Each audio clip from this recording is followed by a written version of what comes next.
Hello everyone, this is Fanfic Audiobook. Here you find original fan made audio stories. Hazbin Hotel, the Mantis lady of the mysterious restaurant. Part 1. Pain, an unbearable pain in the head. This was the first sensation after consciousness returned. Slowly opening her eyes, what met her gaze was a blood-red sky, cloudless and quite eerie. She slowly sat up, still wearing that familiar apron, except the places that should have been stained with unwashed blood had turned into two red stars. But none of that was the most important thing. The most important thing was the foot exposed from under the apron, an insectoid leg with a curved hook at the ankle, pitch black and looking like an exaggerated boot. But her body's senses wouldn't lie, she could feel the chill of the wind blowing across the sole of her foot. Even more unsettling was the strange sensation of having more than one pair of arms. Holding her hands up before her eyes, she saw not one pair of hands, but two pairs, and another pair of scythes. No, they were forelimbs like a mantis's, except the originally saw-like forelimbs had become incredibly sharp, irregular blades. My name is Vera Etherline. Vera stared blankly at her mutated body. She touched her face and felt something hard near her mouth. It seemed to be a hard chitinous plate. Her original hair was still there. She seemed to realize she had become a humanoid insect. She stood up and felt the original rear part of her body. It seemed to have grown larger. After feeling it for a moment, she was certain it was a mantis's abdomen. After reacquainting herself with her body, Vera looked around and found she was in an alleyway. After searching the area, she found the large brown leather bag she used to carry her tools. Vera used to use it to carry her kitchenware and occasionally difficult to process goods. Vera stepped forward and opened the bag. Sure enough, all her tools were there. She casually pulled out two sharp kitchen knives, but then looked at her own sharp forelimbs.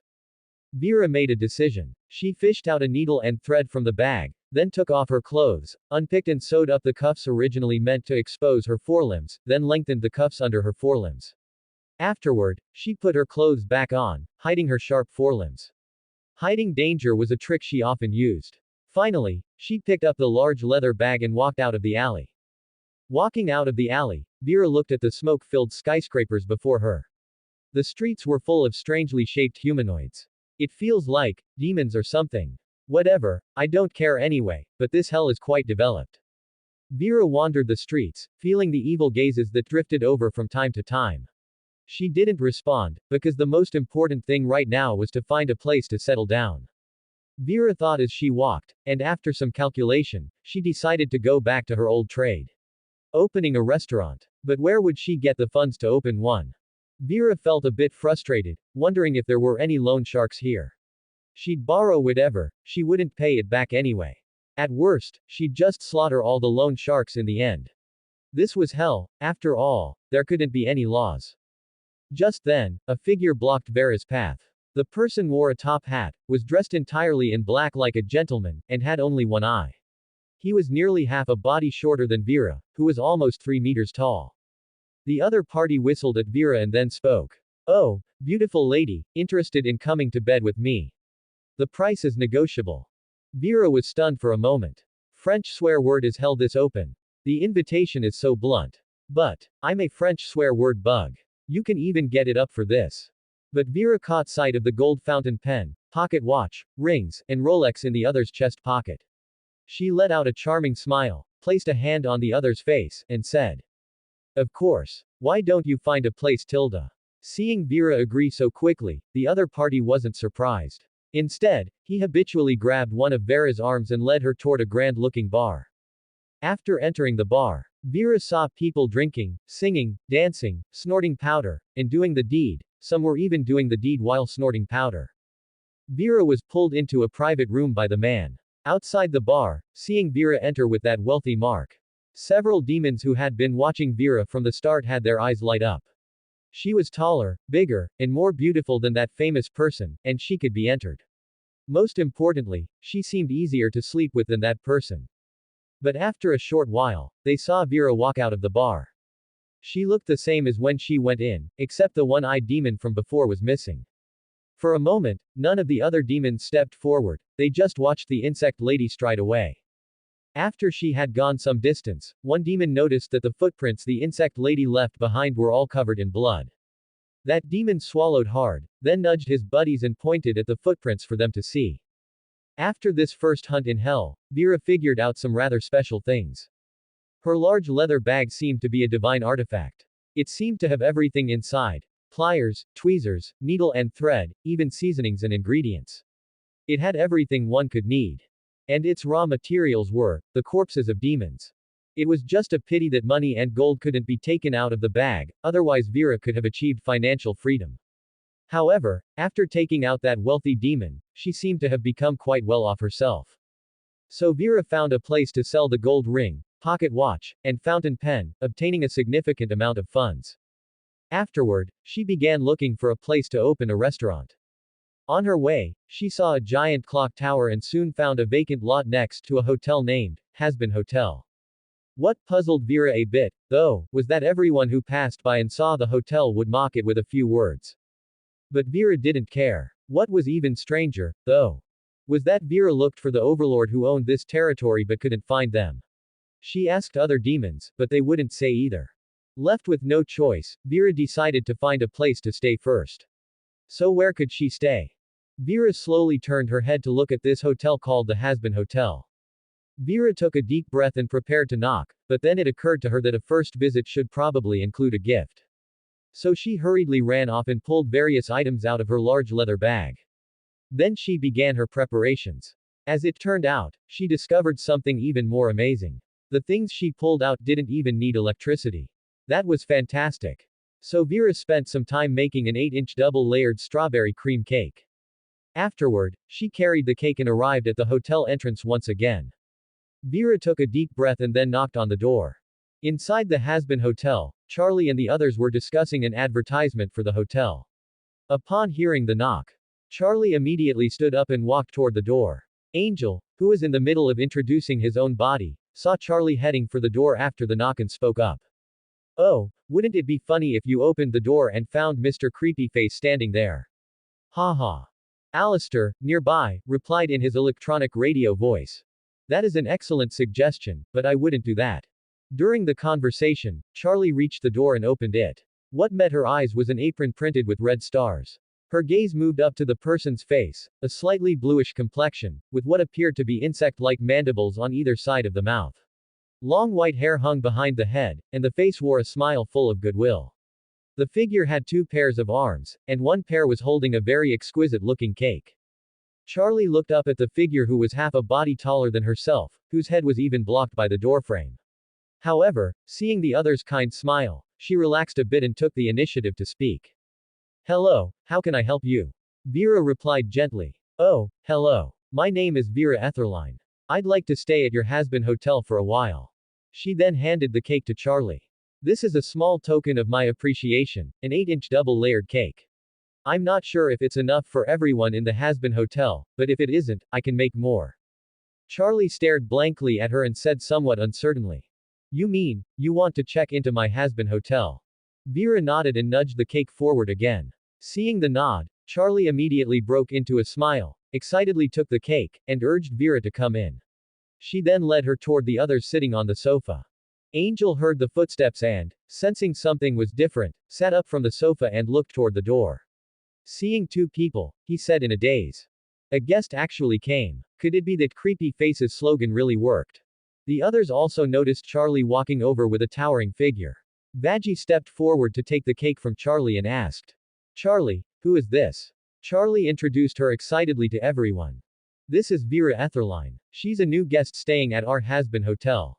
Vaggie placed the cake on the table and then looked at Vera Etherline with a smile, saying, "Oh, welcome, Vera." Vera gave a broad smile and greeted the group. At that moment, Alistair's electronic radio voice rang out. "How interesting that my shitty advertisement actually managed to attract a guest." Angel immediately retorted, "See, even Mr. Creepyface himself says that ad is shit." Vera, meanwhile, asked in confusion, "What advertisement?" The scene went quiet for a moment. After a while, Charlie asked somewhat timidly. Then Vera, why did you come to our Hazbin Hotel?" Vera sat down on the sofa and spoke. "Because I have nowhere else to stay, and yours is the only hotel nearby, so I can only stay here temporarily." Hearing Vera's answer, Charlie sat back on the sofa, looking a bit disappointed. Vaggie sat beside Charlie to comfort her. At that moment, Angel spoke up. Oh tilde hello, Miss Insect. I'm Angel. What do you plan to do in the future? If you haven't thought of a job, I can show you the ropes. I'm quite a talented star, you know. Vera shook her head and said. Thank you for the offer, Miss Angel, but I already have something I want to do. I want to open a restaurant. Angel became interested. He took a swig of liquor and asked. Then what do you plan to call your restaurant? Vera thought for a moment and then answered. It'll be called the One Happy Family Restaurant. Angel couldn't help but chuckle, but Charlie's eyes instantly lit up. She turned to Vera and said. One Happy Family. What a wonderful name. Vera, where do you plan to open the restaurant? Alistair watched the two of them. It seems two peace-loving little things have come together. Vera answered Charlie. Well, the spot I had my eye on is right next to your Hazbin hotel, but I haven't been able to find the owner of that territory, so I haven't been able to negotiate for it yet. Charlie's eyes sparkled. She looked at Alistair, only to see him fiddling with his cane. Charlie frowned briefly but then relaxed and said to Vera. Don't you worry about that, leave it to me. I'll take care of that piece of land. Vera was initially confused, but then Alistair's electronic radio voice sounded. She can indeed help you solve it. After all, she is the princess of hell, hee hee. Vera's confusion cleared. Seeing the cake on the table, she pulled out a plastic cake knife, disposable plates, and forks, and said to the others. Oh, then thank you. Come on, try the cake I made. Vera counted the people in the Hazbin hotel, cut 5 slices of cake, and placed them on disposable plates. She handed them out with forks. Husk initially refused, but after being forced a slice, he placed it on the bar counter. After taking a bite, everyone showed expressions of surprise. Angel took another bite and said, Oh, the taste is quite good, a soft little cake tilde, but it would be better if some cane could be added. Alistair's evaluation was that it was very human food, and it wasn't bad to be able to eat such a thing in hell. Nifty ate until her face was covered, her evaluation being that it was wonderful. As for Charlie, after tasting it, her eyes shone, and she told Vera she wanted the cake recipe. Vera generously pulled the cake and some ingredients out of her bag and gave them to Charlie. Charlie hugged Vera excitedly and then pulled Vaggie along to move the ingredients into the kitchen. Just as she returned, Charlie received a call from her father.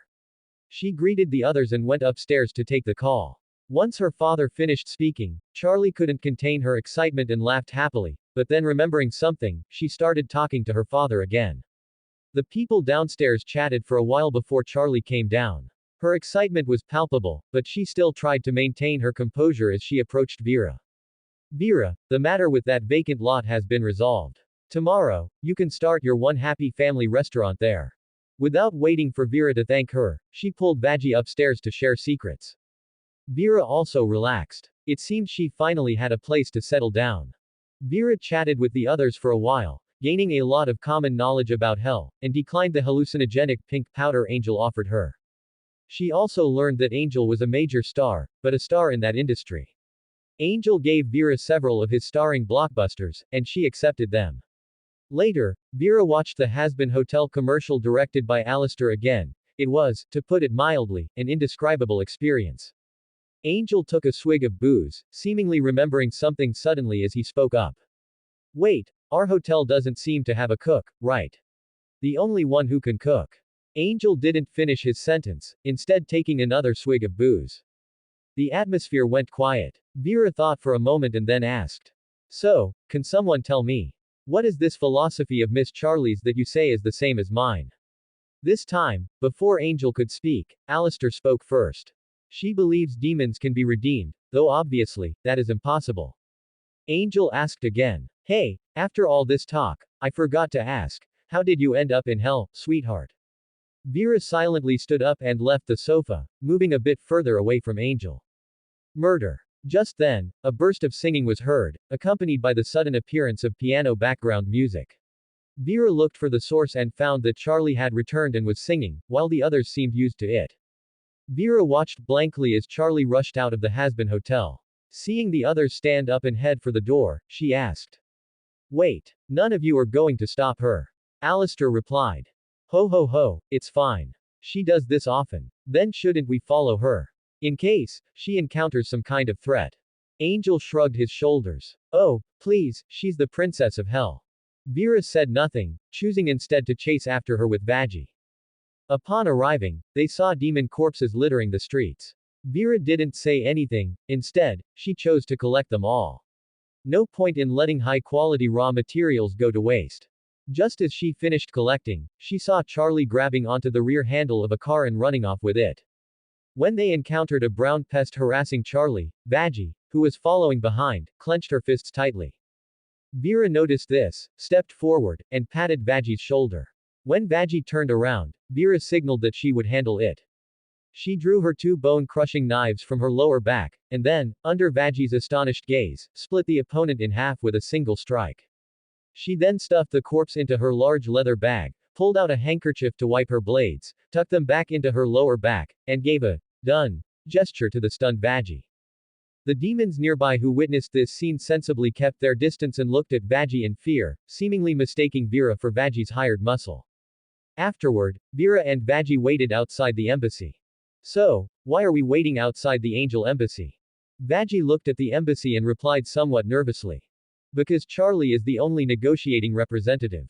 After Vaggie finished speaking, she turned to look at Vera, only to find she was gone. Looking again, Vera had already pushed open the embassy doors. Vera, what are you doing? Vera surveyed the situation, then looked back and said. I'm going inside to sit for a bit. I can't stand smelling that bloody air outside constantly.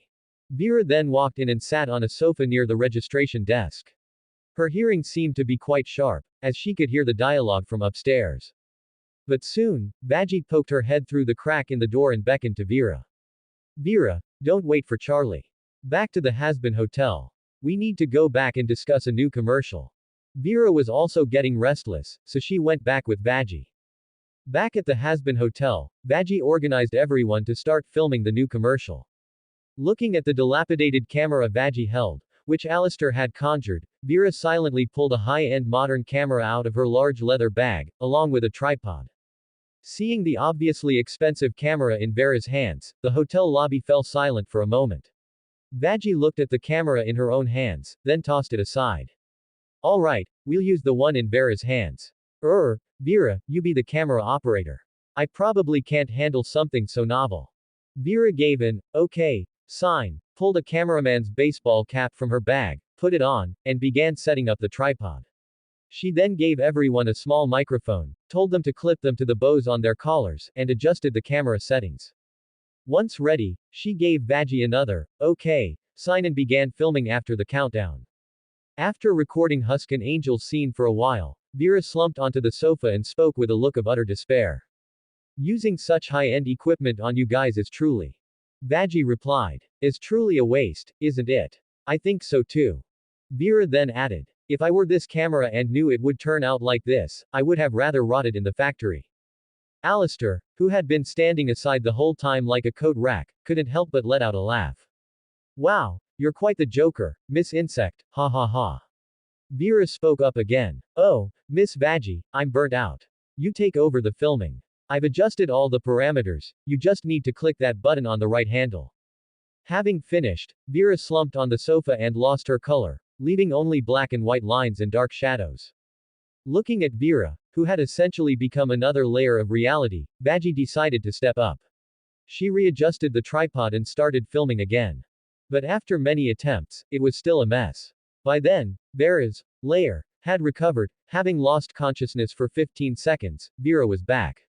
She turned to see her equipment and Vaggie were gone. Before Vera could speak, Angel pointed upstairs. Vera understood and headed up. Pushing open the door to the darkroom, she saw Alistair holding the camera, looking at it thoughtfully. Hearing the door, Alistair and Vaggie both turned to look at Vera. Alistair spoke playfully. Oh, wow, quite unexpected. This camera is truly something else, I can't even manage to crush it. Vaggie looked at Vera, pondered for a moment, and then spoke up. Vera, what exactly can you pull out of that big bag of yours? Vera thought about it and replied. Everything except demons. Hearing this, Vaggie stood up happily and said to Alistair and Vera.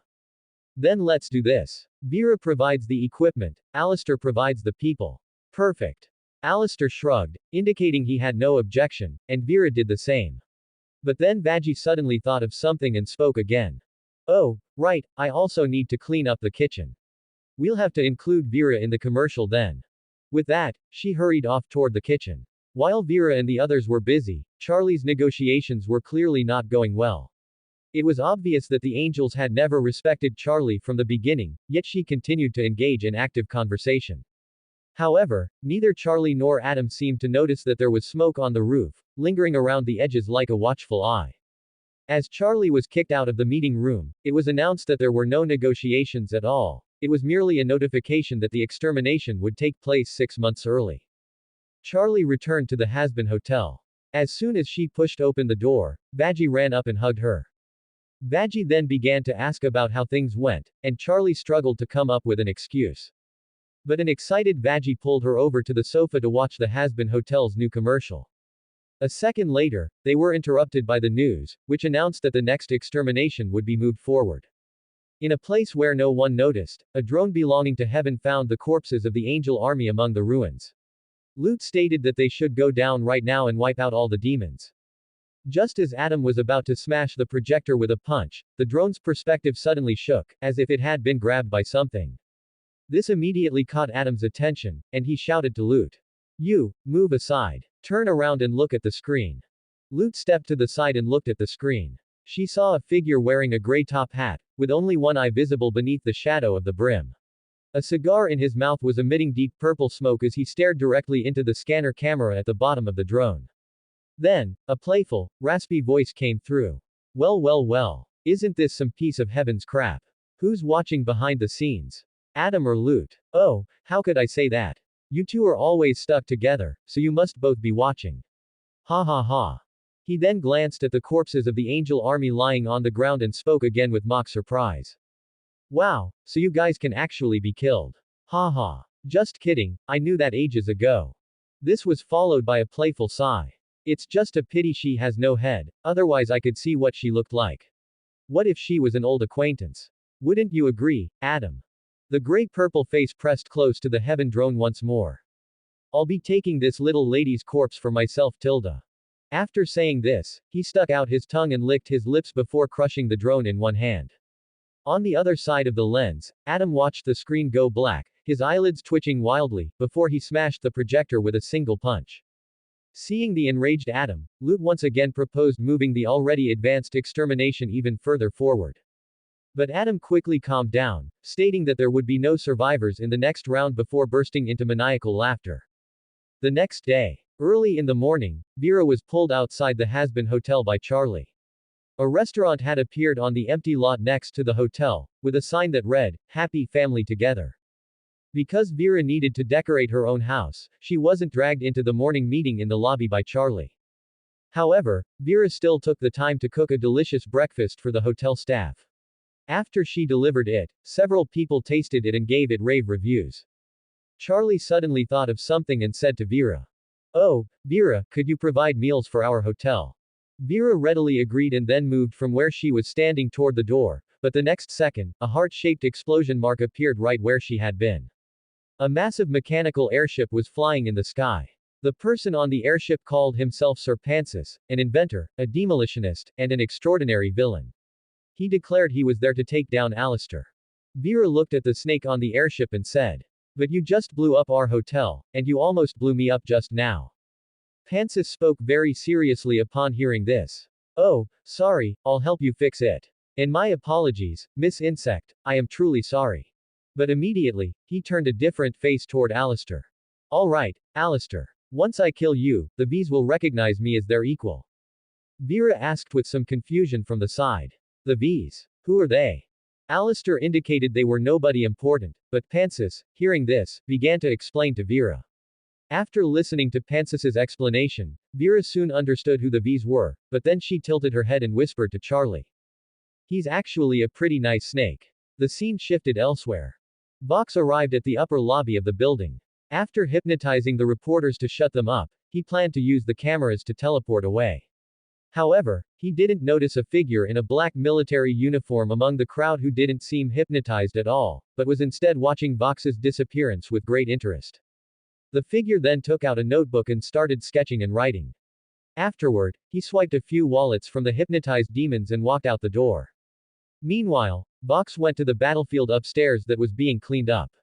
After hearing Velvet explain the situation, he went to the top floor and entered Valentino's room, witnessing the other man smash 2 cups within 10 seconds and even break Vox's phone.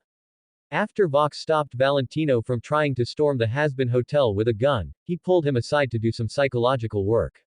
Later, when Vox learned that Alistair was also at the hotel, he instantly blew his top. Valentino then showed Vox a live stream of Mantis getting beaten up. After the stream ended, Vox sang a wicked little song about the other's breakdown, but Valentino was looking at Vera, who was standing next to Charlie in the stream. Wow. That super tall figure is quite romantic. Even if she's a bug and might be a bit hard, someone's bound to be into that. Ha ha ha. He then muttered to himself. If Angel brings that insect lady to me, I'll forgive him. He nodded after saying that. Later, Vox completely lost it after his blackout battle with Alistair. He then called the V's together for a meeting and decided to plant an undercover spy. Just as the meeting was breaking up, a voice suddenly rang out from the doorway. One spy. Are you sure that's enough? The three immediately became alert and looked toward the newcomer. A leopard-type demon wearing a black military uniform with a cross-shaped party emblem on his chest slowly walked through the door. Before the others could even ask, the newcomer spoke first.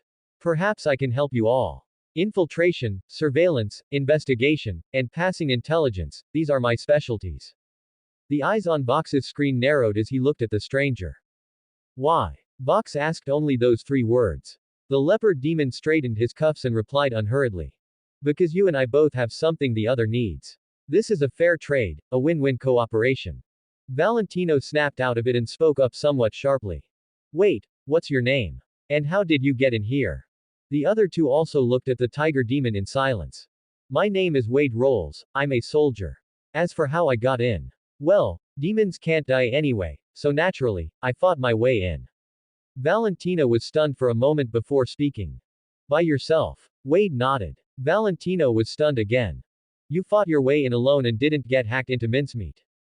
Wade suddenly pulled a machete from his coat and chopped off his own arm right in front of the 3 of them. In the next instant, the arm reappeared, completely intact. Seeing this, all 3 of them froze in place. Vox stared for a moment before speaking up.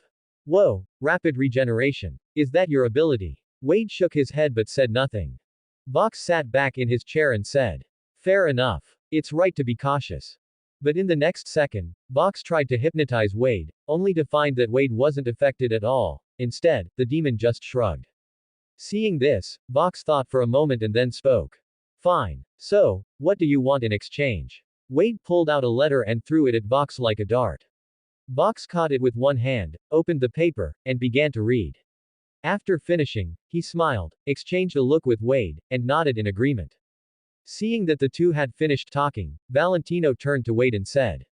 Oh, since you're going undercover, do me a favor while you're at it. See if you can get that insect chick from the Hazbin hotel for me. Wade said he would try. After the group discussed things further, Wade left. Once he was gone, Velvet spoke up. So, we've planted 2 moles. Vox replied with a smile. Exactly. And Wade knows about the other mole, but the other mole doesn't know about Wade. Velvet thought for a moment and then said. Oh, Wade isn't just a mole, he's a blade. Vox didn't answer, but instead let out an evil laugh. Just then, Wade poked his head back through the doorway and said. So, are all the expenses for the undercover operation reimbursed? The 3 in the meeting room looked at Wade speechlessly, while Wade held out his hands with an innocent expression. Vox covered his screen and responded. Of course everything is reimbursed. Travel expenses are on us, all right. Wade immediately beamed with a smile. That's great. Goodbye then, I'm off to go undercover. With that, Wade vanished from the doorway. After waiting a while to make sure Wade was truly gone, Vox sat back in his chair, his hands gripping his tablet tightly. The scene returns to the Hazbin Hotel, where maintenance workers summoned by Alistair are repairing the hole in the wall. Angel was boredly scrolling through his phone on the lobby sofa, Nifty was running around cleaning up little bugs with her knife, and Vera had returned to her restaurant to start researching new dishes. Charlie and Vaggie came downstairs, and Charlie slumped onto the sofa. A moment later, a knock was heard at the door. Vaggie intended to go open it, but from the sofa, Angel heard the knock and said. Hey, do you think that's the lunch Vera prepared for us arriving? Vaggie didn't respond but walked to the door and opened it. Standing outside was a familiar figure, none other than Sir Panxius. He was currently holding his top hat against his chest with both hands, greeting them with a smile. Hello there, my dear. He was only halfway through his sentence when a fist slammed into his face. Before Pansis could react, an angelic spear was pointed at his head, frightening him so much he scrambled to put his hat back on and blurted out. Wait. In the next second, he was tripped by Vaggie and pinned down under her foot. Pansis fearfully gave a French military salute and continued. I mean no harm. Vaggie questioned him sternly. What are you doing here? Before Pansis could answer, Charlie heard the commotion and walked out. Vaggie, what's going on? She saw Pansis the next second and said with a smile.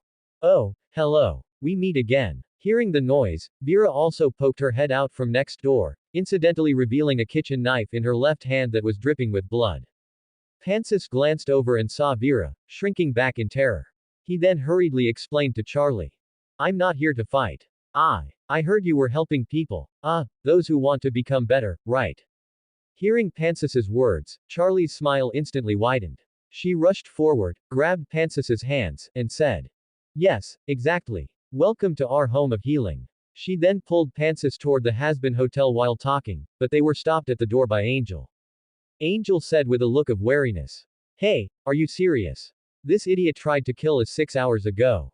And now you're going to let him live with us. Charlie explained. Of course, this is a place that provides opportunities for redemption. Who deserves such a chance more than this slippery, special round-headed little man? Vera, who had walked over to check the situation, chimed in. Actually, you can just call him a snake, can't you? Pansis turned and said, certainly. But Angel didn't respond to Charlie's words. Instead, he looked at Vaggie, who was still holding her spear, and said, hey, Valkyrie, aren't you supposed to be protecting this place?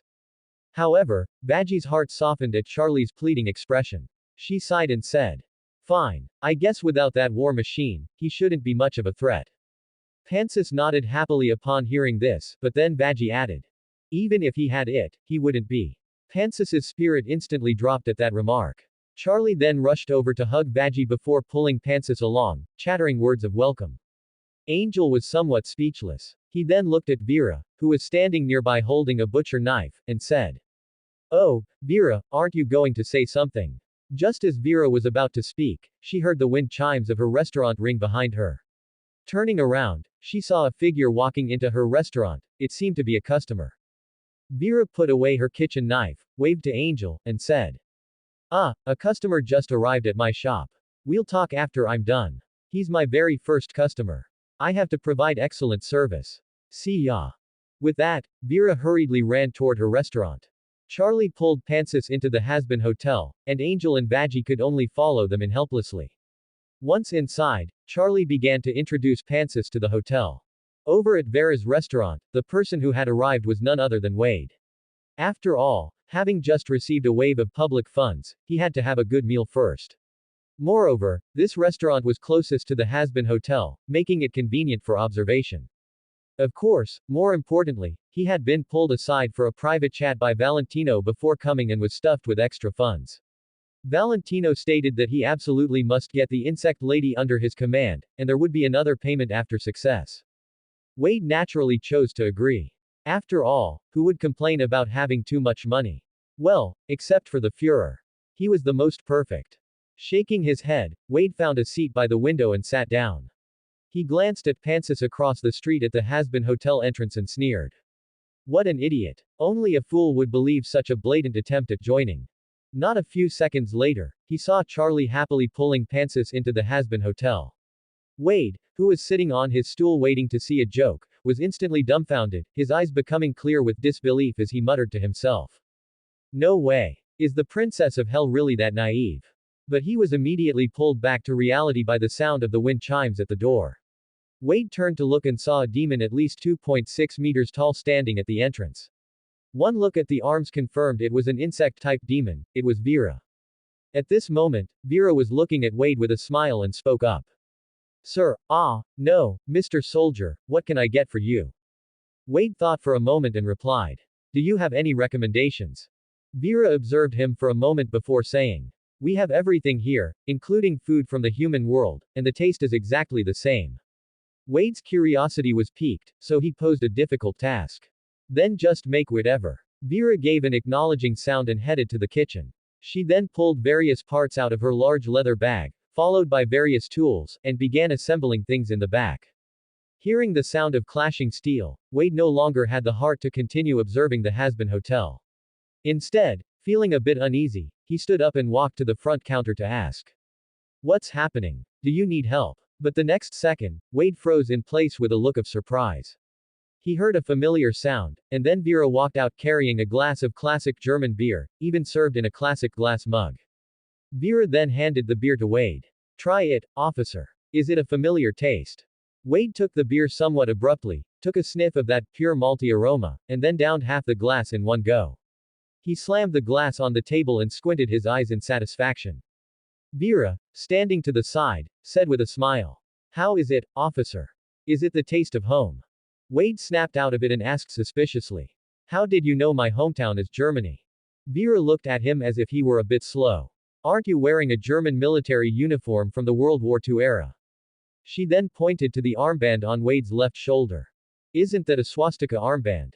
Wade looked down at the armband on his arm and scratched his head awkwardly, then asked, "How can you make such pure German beer? Are you German?" Vera shook her head and then nodded. "I'm British. Later my whole family moved to France, and then I came to Germany alone to build a life. I suppose I count as German now." Wade nodded and said, "Oh, that's truly pitiful. How was your life in Germany?" Vera replied with a smile. Quite good. German food is actually pretty tasty, at least better than British food." After that, Wade stopped speaking and drank a few more glasses of beer. Vera was somewhat surprised and couldn't help but ask, "Don't you want to ask me whether we won World War II?" Wade finished a glass of wine in one breath and spoke. "I've been here for quite some time, I've known for a long while. However, I still can't figure one thing out." Vera asked, "What can't you figure out?" Wade said, "In all these years, I've seen many of my comrades, but I have never been able to find that great man. It's truly strange." Vera joked after hearing this. "What if he's in heaven? The reason for going to heaven being that he killed himself." Wade hopped over the counter to get another beer and replied, "Impossible. People who end their own lives also become sinner demons, because they killed themselves." Vera fell into thought. The two of them said no more. After a while, Wade spoke up. "Drinking beer alone is boring. Hey, do you know how to make German grilled sausages?" Vera nodded. Seeing this, Wade's eyes lit up. "Great. Quickly, get me some. After so many years in hell, I've been dying for a bite of that." Vera walked toward the kitchen and asked one more thing. "Do you want some stew as well?" Wade expressed that he wanted some, and then returned to his seat to wait. Clearly, he had completely forgotten about the matter of getting rid of Vera. Compared to the leopard over here who was feasting, Mantis over at the Hazbin Hotel wasn't having such a good time. Just as Charlie finished introducing the first floor, they turned a corner and ran into Alistair. Alistair also spotted Mantis. However, after Mantis apologized to Alistair, the matter was dropped. Afterward, Charlie gathered everyone together, intending to have them introduce themselves to one another. But just as Charlie finished introducing herself and wanted Mantis to introduce himself, the Hazbin Hotel's front door was pushed open. Everyone looked toward the door upon hearing the sound, seeing Vera walk in holding a stack of lunch boxes, with a fellow in a military uniform following behind her. Vera shook the heavy bag of lunch boxes in her hand and said, "Oh, everyone, lunch is here. I even brought a portion for the new guest." She then stepped aside to reveal Wade behind her. "This is a new guest for the Hazbin Hotel. He just finished eating at my shop, and I happened to bring him along while delivering your food." Vaggie stepped forward and glanced at Wade, who was standing straight, then took the food from Vera's hands. When Charlie heard there was another new guest, she ran forward excitedly. Wade had just raised his hand to give a greeting when Charlie grabbed his hand and shook it. "Welcome to the Hazbin Hotel. Hello, my name is Charlie. It's a pleasure to meet you. And I'm so glad you've come to our Hazbin Hotel." Wade was a bit overwhelmed by this excessive enthusiasm and could only manage a stiff smile as he replied, "It's an honor to meet you. My name is Wade." Afterward, Charlie skipped around, pulling Wade along to introduce the Hazbin Hotel, before placing Wade next to Mantis and saying, This is Pansis, also a guest who just arrived. She then returned to the middle of the group, introduced herself once more, and asked Pansis to introduce himself. Pansis gave a somewhat shy smile and then said, "My name is Sir Pansis. I like inventing. Although my egg-bois are quite stupid, I believe I am still very skilled." Then, all eyes turned toward Wade. Facing everyone's gaze, Wade's face showed 4 parts shame, 1 part despair, and 5 parts speechlessness. He then said bluntly, "If saying something like that gets me into heaven, then I'd rather stay in hell." Charlie felt a bit awkward and spoke up. Wade just got here and is still a bit shy. Let's have Angel introduce himself first. But Angel frowned and said, "This is too stupid. If I have to do this, then I completely agree with that big cat soldier's point of view." Despite Charlie's persuasion, Angel still refused, stating he wasn't high enough yet to play along with this kind of thing. Vaggie said that he'd have to get used to it because they were going to do this all day. Hearing this, Wade was petrified on the spot. 3 seconds after his brain stalled, he decisively pulled out his pistol from behind his waist and shot himself in the head. This scene gave everyone present a fright. Just as Charlie was about to check on him, Wade sat straight up. He then covered his face and lay on the ground, saying in a breakdown, "Oh, why can't demons die?" 5 minutes later, Angel, wearing a hat and a trench coat, was acting out a scene with Pansis. Looking at Angel, who looked utterly miserable, and Pansis, who was acting with great joy. Wade, sitting on the far right of the sofa, aimed his pistol at his head again. But Vera saw it and tapped Vaggie to look over, and Vaggie stopped Wade. "Hey, Wade, don't do that. The bullet will hit us after it passes through." Having failed his suicide attempt, Wade could only watch the two perform while cringing so hard his toes could curl. After watching for a while longer, Wade couldn't take it anymore. He pulled out something resembling a Mentos pack, and while taking out a white tablet, he said, "I think I need to eat some tank chocolate." But just as the tablet was about to enter his mouth, a sudden shout and applause interrupted Wade's movement.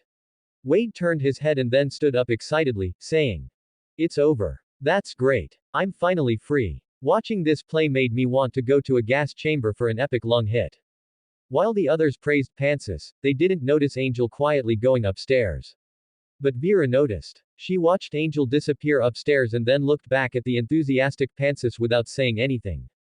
Angel returned to his room and threw his clothes onto Fat Nuggets, then lay on the bed scrolling through his phone. He grew frustrated listening to the voice messages from his boss, Valentina, which alternated between tender and violent. So he walked downstairs and went to Husk's bar. Husk wasn't there, but Wade was sitting by the bar. Seeing Angel come into the bar and start drinking from a bottle, Wade took a sip from his glass and said, "Miss Angel, Miss Vera prepared something for you here." He then pushed a plate of small pink cakes next to him over and continued drinking his own wine. Angel held his glass and stared blankly at the cake on the counter. After a moment, he didn't take it but muttered to himself, "Just finished drinking, eating cake now would taste bad. I'll have it later." He then walked away with the bottle. Leaving the bar and entering the corridor, a dark shadow suddenly flashed past. Angel immediately became alert, put down the bottle, and walked toward the direction the shadow had gone. Reaching the door, he looked through the crack and saw Pansis sneakily placing a camera on the bookshelf. Angel immediately pushed the door open, glared at Pansis, and said, "You sneaky fool." Pansis, who had just finished placing the camera, was startled. He quickly flared his neck frills to block the camera. Angel walked in angrily, questioning as he approached. "Are you one of the V's people?" He then walked up to Pansis. "I knew there was something off about you." But Pansis played dumb. "I don't know what you're talking about." He then turned his head and mocked Angel for being a slut, while the furious Angel lunged at Pansis and began scuffling with him. At this time, Wade, who had been observing for a while, walked to the door holding a bottle. Seeing the two fighting, he quietly reached into his coat. Just then, a voice came from beside him.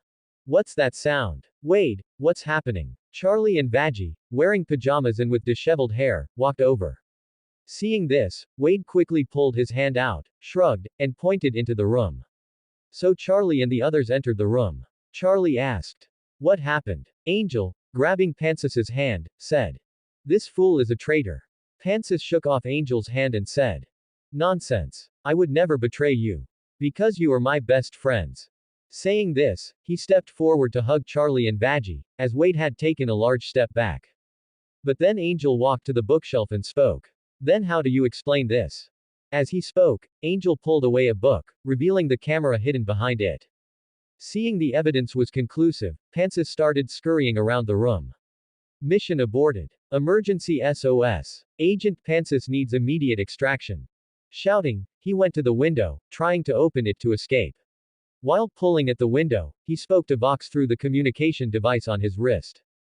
On the other side, Vox said, somewhat bewildered. Mantis. Wait. You're blown. It hasn't even been a day. Mantis quickly pleaded. Please, you have to get me out. But what came back was Vox's mocking voice. I can't believe it. Such a simple thing, and you couldn't even last 24 hours. And we actually thought you could do us this favor. Vox added. If they don't kill you, end it yourself. You pathetic waste. He then cut off the communication. Mantis shed tears, then took off his watch and turned to face the others. Then just give me a quick death. He then lay on the ground waiting for death, adding in passing. Though I don't deserve it.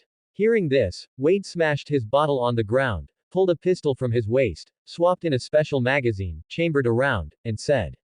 Oh ho ho. I love this job. Don't worry, everyone. This special magazine of mine can kill demons permanently, and you won't feel much pain. Saying this, he aimed the gun directly at Mantis on the ground, ready to pull the trigger, but was stopped by Charlie. Wade, don't. Put the gun away. Wade argued his case. Hey, he's a traitor. The fate of a traitor is execution. Charlie and Wade locked eyes.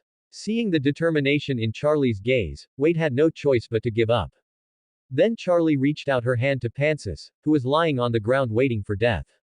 Mantis. Mantis looked up and saw the hand Charlie was holding out. Mantis looked at Charlie's hand, then raised his head a bit higher. His eyes were misty, but Charlie and the figures of the others behind her soon became clear. Charlie gently comforted Mantis, pulling him up to start singing. While the two were passionately singing a song of redemption, Wade straightened his collar, and an imperceptible red light flashed from one of his buttons. Inside the VVV tower, the three Vs, Vox and the others, were sitting in a dark room, staring at the screen displaying the footage transmitted by Wade through a hidden camera. The face on Vox's electronic screen scrunched up. He glanced down at the watch on his wrist and spoke with some anger. 7 hours and 12 minutes. Valentino, on the right side of the sofa, took the cigar out of his mouth and turned to ask in confusion. What? Vox squeezed his wine glass. The time that stupid snake spent undercover. Never mind a day, that idiot didn't even last half a day. Velvet, standing to the side, curled her lip. Well, it seems having 2 undercover agents was the right call. Vox chuckled. Exactly. And it was the right call not to let that stupid snake and Wade exchange information. Valentino was somewhat surprised to hear this. Whoa, you're calling him by his real name now. Didn't you used to call him, Stinky Cat? Vox grinned upon hearing this. He seems to be more useful than we imagined, reliable and controllable. Back at the Hazbin Hotel, Charlie was still singing. Angel and Vaggie wanted to finish off Mantis, but then Charlie said, who hasn't been in his situation? Wade raised his hand, wanting to say he hadn't, but after being glared at fiercely by Vaggie, he kept quiet. When the song ended and the group was in a relaxed state, Nifty, who had been standing at the door at some point, walked in with a displeased expression. I hate this song. Why are you so useless? You're not a bad boy anymore. She walked over, stepped on Mantis's snake tail, and then walked away. After that, the others left. Once they were far away, eyes and a mouth suddenly lit up in the darkness. Alistair stepped out from the shadows, entered the room, and picked up the communication watch that Mantis had thrown away. He then turned on the call button. Vox, on the other end, quickly picked up and questioned him, only to realize that the person on the screen was Alistair. Alistair's eyes were glowing. Hey, old pal, you'll have to try a bit harder next time. Ha ha ha. Finally, he crushed the communication watch in his hand, threw it on the ground, and intended to leave. As he turned around, he saw a tall figure at the door. The person standing there was none other than Vera. Vera didn't say a word, just quietly watched Alistair. Alistair was also a bit surprised, because he hadn't felt any demon behind him. But Alistair didn't say anything either, he just grinned at Vera, then transformed into a shadow and merged into the darkness. Vera just shrugged. She went to the bar, picked up a cake that was on it, and went upstairs to Angel's room. She knocked on the door. Inside the room, Angel had just laid down for a short while. Hearing the knock, He got out of bed and opened the door. Seeing it was Vera outside. Angel gave a somewhat awkward smile. "What's up, Miss Insect?" Vera didn't say anything, she just handed the cake to Angel. Angel was a bit stunned, but he quickly remembered what had happened downstairs earlier. So, he took the cake, said thank you, and closed the door. After closing the door, Angel looked down at the cake and found that the word, happy, was actually written on it. Staring at the cake, Angel chuckled after a moment of daze. He then split the cake into two halves, giving one half to his pet pig, while he crawled back onto the bed and began to eat the other half slowly. The next morning, a banner was hung over the entrance early on. It read, "Welcome new friends to the Hazbin Hotel." This included Vera, who arrived first, and Mantis and Wade, who checked in around the same time. Vera, who was helping hang the banner nearby, felt a bit helpless. Is a welcome really necessary?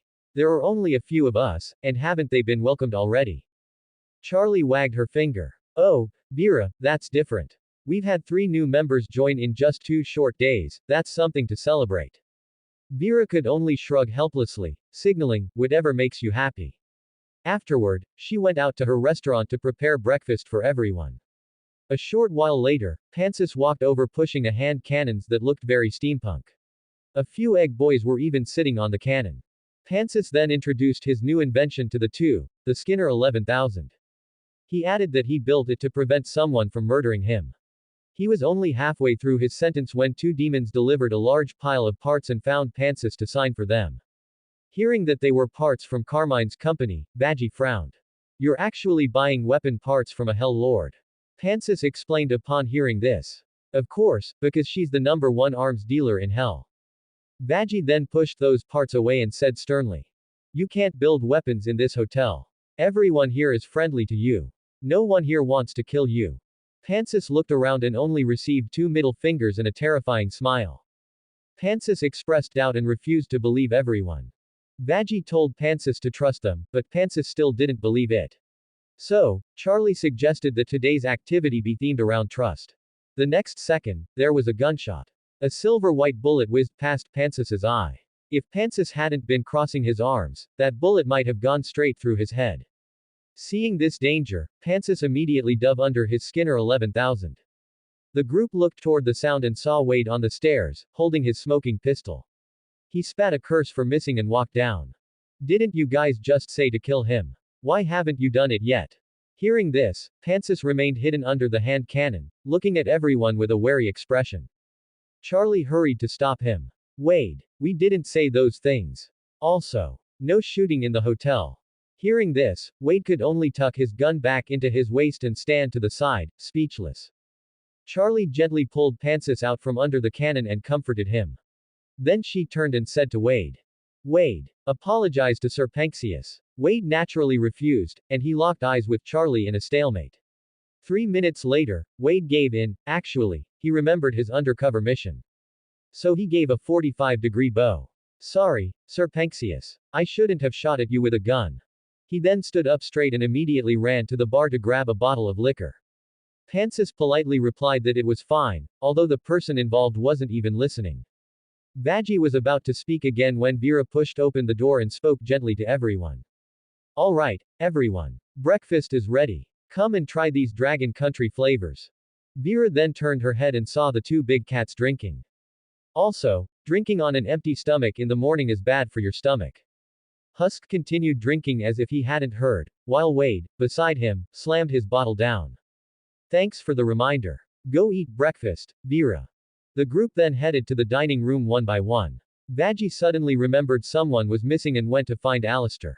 Alistair was enjoying his own breakfast, a dead deer. He elegantly used a fork to swirl the venison and bring it to his mouth to chew with poise. The next second, the door was burst open.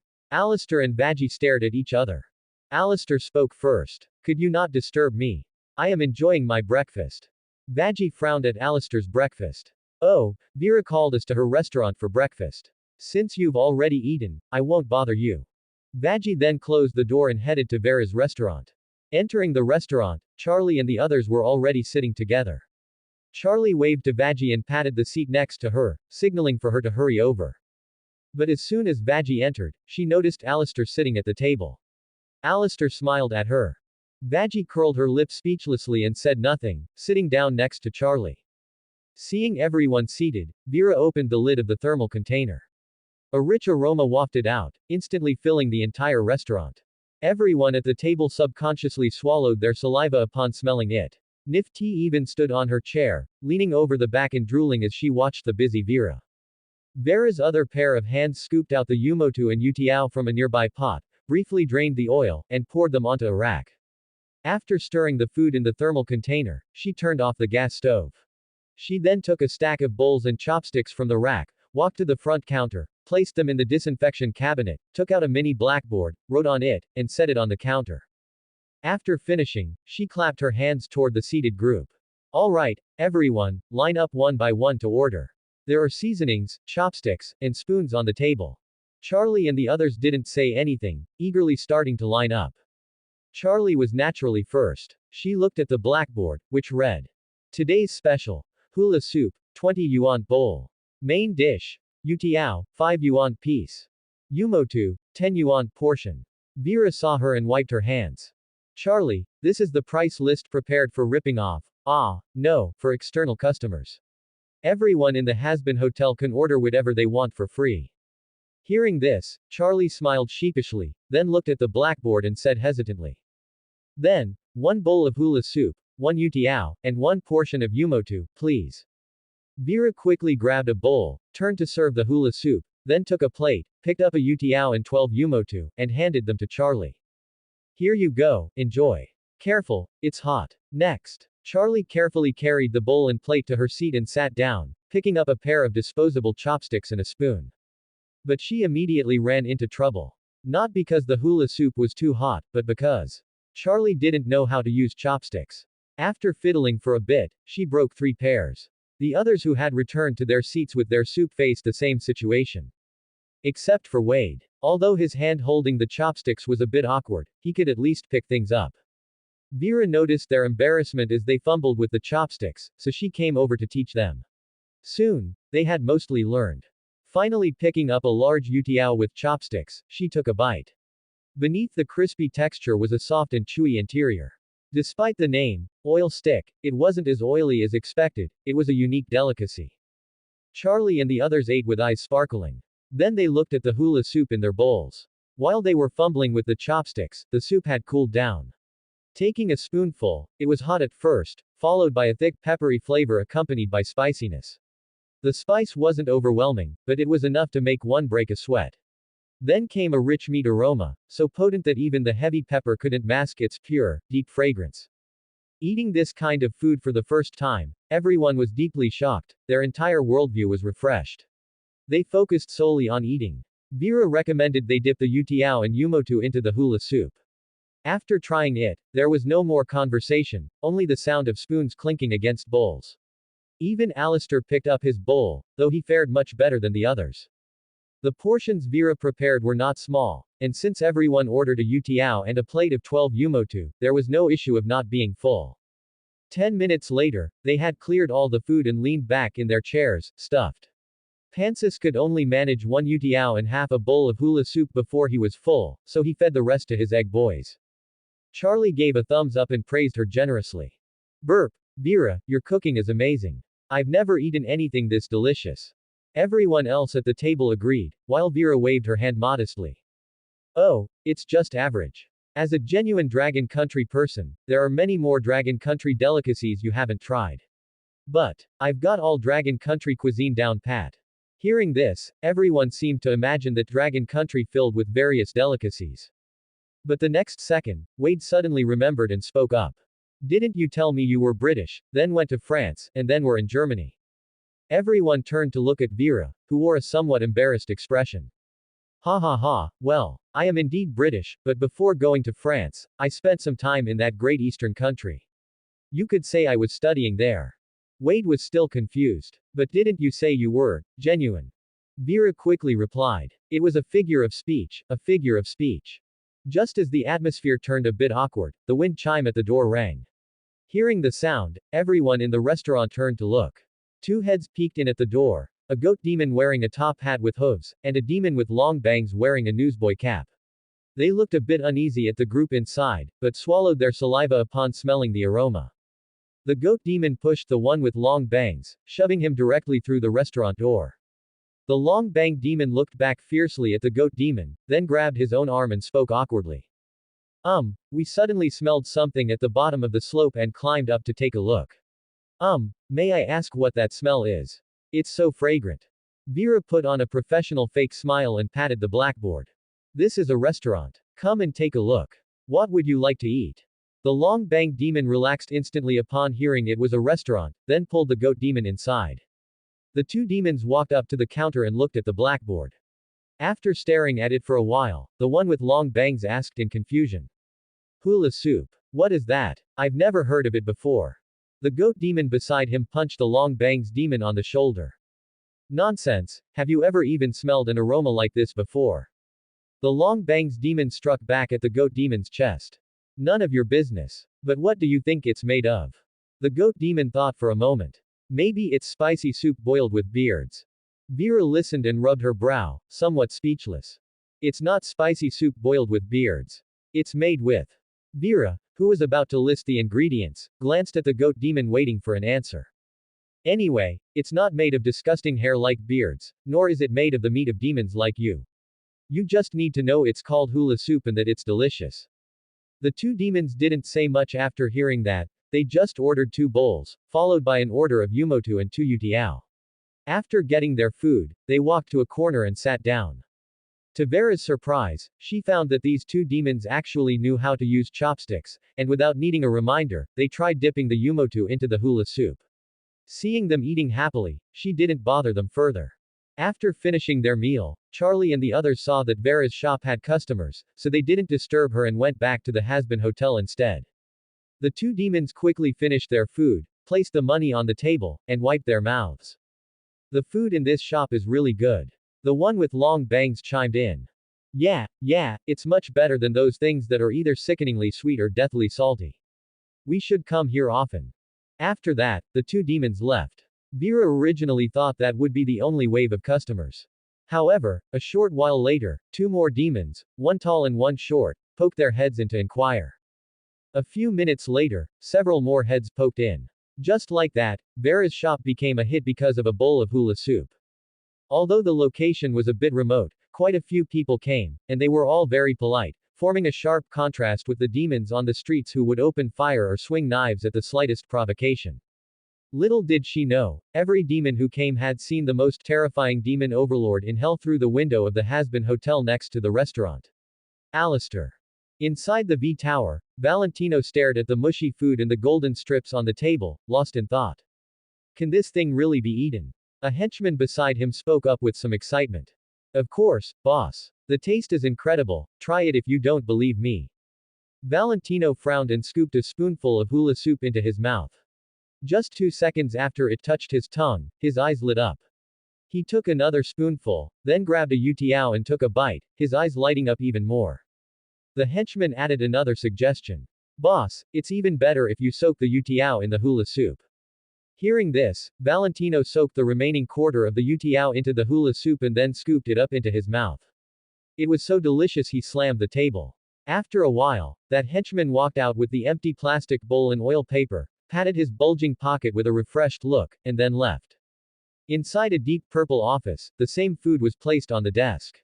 Standing before the desk was a henchman with the same face as Valentino's henchman. A semi-misty hand reached out, picked up a spoon, and tasted the hula soup. The taste is good, quite good. He then snapped his fingers, and the henchman immediately withdrew, going to the print room downstairs, pushing the door open, and closing it behind him. Back at the restaurant, Vera was busy serving all sorts of guests, and the place was bustling with activity. Meanwhile, in the Hazbin Hotel, it was a different scene. Charlie was holding a speech assembly. Regarding this tense team atmosphere, we feel that this team very much needs trust exercises. Vaggie, standing beside her, echoed her a beat late. Charlie offered a small comfort and then said to the others, "We're going to do trust exercises." Husk rolled his eyes. "So, what are those for?" Then he squinted and read it aloud. "Trust, for beginners." He then said resolutely, "I'm not performing any shows for these fool idiots. Angel, however, lifted his leg and propped it up on Husk's lap. I'm willing, but you have to pay me first. He then pointed at Mantis nearby. And I know that guy can't afford my price. Mantis frowned and moved away from Angel. I wouldn't even dream of it, you smelly spider. Wade caught the main point and raised his fist, standing ready. Hey, did that white-faced cat just call us idiots? Seeing this, Veggie quickly spoke up. Alright, let's get started, Charlie. Charlie, however, pushed Veggie forward. In fact, I think maybe you should be the one to host this exercise. Charlie then stepped back and encouraged Veggie. I trust everyone, so you might know better how to build trust. Veggie was a bit dazed after hearing this. What? Me? Well, I don't know if I'm up to the task. Charlie continued to encourage her. Come on, it's easy. I believe you can handle it. Veggie had no choice but to agree. She took a deep breath, looked at the group before her, and then spoke seriously. Alright, everyone. We'll start with the trust fall. Hearing that tone and seeing Veggie's familiar posture, Wade, who had been standing with his arms crossed, instantly snapped to attention. Veggie continued to speak sternly. Everyone has to share one of their weaknesses. Then, fall backward, and the other members of the group will catch you. Then Veggie stopped. Does everyone understand? Who wants to go first? Charlie was the first to raise her hand and step onto the stage. She walked up and clasped her hands together. I love you all, I really love you. She then turned around and fell toward the stage floor, but only Veggie caught her. Charlie exclaimed. This feeling is simply wonderful. Next was Angel's turn to go up, while Wade secretly moved behind Husk and touched his hand. Husk felt it and turned his head impatiently, only to see a flask. A rich aroma of alcohol was wafting from the flask. Seeing that Husk had caught the scent, Wade screwed the flask shut, stuffed it into Husk's hand, and gave him a meaningful look. Husk looked at the flask, then at Wade, then sighed and nodded to him. Seeing that he had agreed, Wade then moved over to Mantis. Mantis also felt Wade's approach and looked at him warily. But Wade just reached into his pocket and stuffed a folded piece of paper into Mantis's pocket. Mantis looked at Wade, then pulled the note out of his pocket. When he opened it and saw that it was a blueprint for a new type of cannon, his eyes instantly lit up, and he looked back at Wade. Wade gave him a thumbs up and a look. After Mantis looked at Veggie, who was still holding Charlie, he smiled and nodded. Then Wade returned to his position, pretending as if nothing had happened. Wade had just returned to his spot when he felt his pants slipping down the next second. He quickly grabbed them. Then he tilted his head to look down. He saw Nifty tugging on his pants, staring up at him with wide, expectant eyes. Wade felt a bit awkward. He searched his person and pulled out a trophy military saber. He handed it to Nifty along with its leather sheath. Nifty took it and couldn't wait to unsheath it for a look. Her eyes sparkled as she beamed a smile at Wade. Wade nodded back in response. By then, Veggie had set Charlie down and spoke to the group. This time, everyone has to catch him, do you hear me? She then pulled out her weapon and threatened. Unless you want me to get rough. Hearing this, the others had no choice but to step forward. Angel, who had already walked onto the stage, received a signal from Veggie and cleared his throat. A little something about myself, right? He thought for a moment and smiled. How about I share this? Then Angel leaned down to look at the people below. I really love sucking. Husk roared in anger the moment he heard it, cutting Angel off. I swear, if you dare say those two words. But Angel wore a, you fell for it, expression and finished the sentence.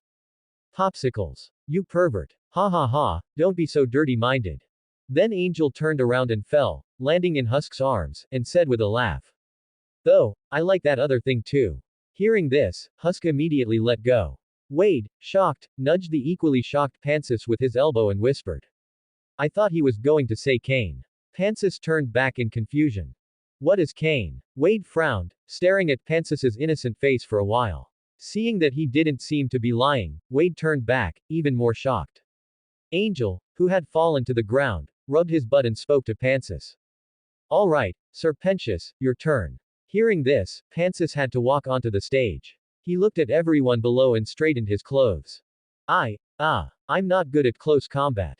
I'm much better at inventing. That's all. Then Mantis turned and fell. Veggie caught him, grumbling about him being slimy, but still offered a compliment. Okay, good job. Then Veggie looked at Wade. Your turn, leopard. Wade performed a formal German military salute. Yes, ma'am. He then walked onto the stage and faced the others. My pistol holds 15 rounds. If you dodge them all, then you can fight me in close combat. I'm not good at close combat. After speaking, he looked at them with a smile and then turned to fall backward. The next second, Vaggie, Charlie, and Angel watched in shock as Husk and Pansis caught Wade together. Meanwhile, Nifty was on the side, holding up Wade's legs with both hands. Wade was set down by the three of them. He thanked them, whistled, and saw the three stunned onlookers. Vaggie, still a bit dazed, called the next one. Nifty, you're up. Nifty scurried onto the stage and spoke with a grin. Sometimes I kill the mother bug in front of the baby bugs to warn the others. Everyone was dumbfounded. They saw Nifty jump down and instinctively took a step back, but Wade stepped forward and caught her. Oh, thank you for catching me, big cat. And thanks for the gift. Vaggie was confused. Gift? What gift? Wade, when did you give it to her? Wade quickly put Nifty on the ground and said dismissively. Oh, that. I gave it to her a few days ago. Angel was puzzled. Didn't he just get here yesterday? Wade was scratching his head, racking his brain for an excuse, when the sound of something hitting the floor came from behind them. They followed the noise. They saw Nifty back on the stage, jumping down face first. Then she repeated the action. The sight left Wade speechless.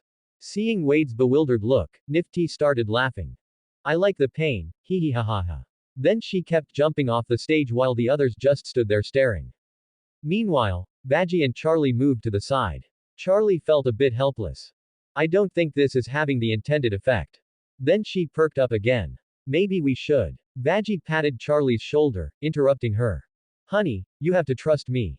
I can do this, okay. I'll find a way. The next second, Angel appeared and pulled them both into an embrace. If you're looking for ideas, I have a way to build trust.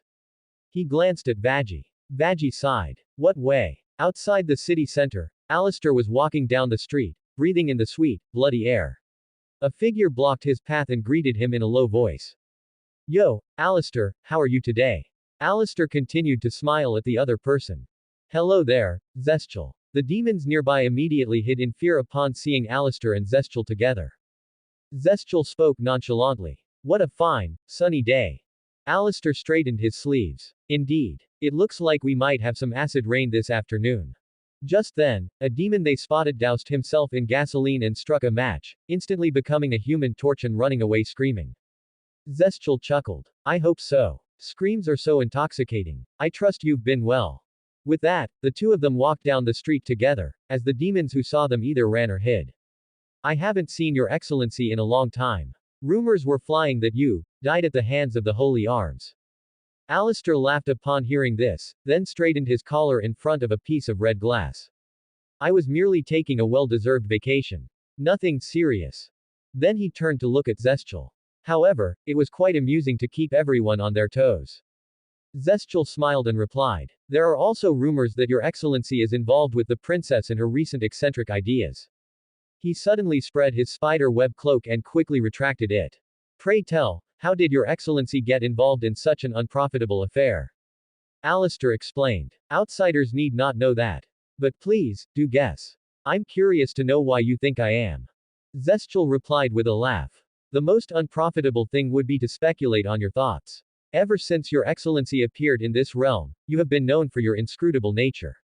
Alistair also responded with a humble smile. Coming from an elder like yourself, that is high praise indeed. Then they turned a corner and reached an elevator door. The doors opened, they stepped inside, and the elevator began its ascent. The elevator reached the top floor and opened. Alistair and Zestial stepped out, where they saw the other overlords. After a brief exchange of greetings, the group walked together into the innermost conference room. Once everyone was seated, a tall, slender figure walked to the front, followed by two other figures who stood waiting by her side. Welcome, Supreme Overlords of Hell. I have invited you all here because you represent the control of this city. She extended her hand. The souls you collectively hold number in the millions, and these souls are currently under threat from the early extermination. She then slammed a fist onto the table and continued solemnly. We must discuss how to minimize the impact of this matter on our interests. Zestial sat down in his chair, holding a cup of tea. Zestial, it is a pleasure to see you, my friend. Zestial responded in kind. As it is for me, Carmilla. Carmilla nodded and glanced at another seat. Alistair. Alistair replied. Yes, I know, I haven't been around for a while. I'm sure everyone is dying to know where I've been. Carmilla, however, said she didn't care to know. Regardless, welcome back. Carmilla then took a report from her assistant and spoke seriously. This year's extermination was exceptionally brutal, far exceeding those of the past. According to our estimates, Hell has lost approximately 16% of its population. The assistant then switched on the screen behind her, which lit up to display various data points. Now, the frequency of the Angel Army's attacks has doubled.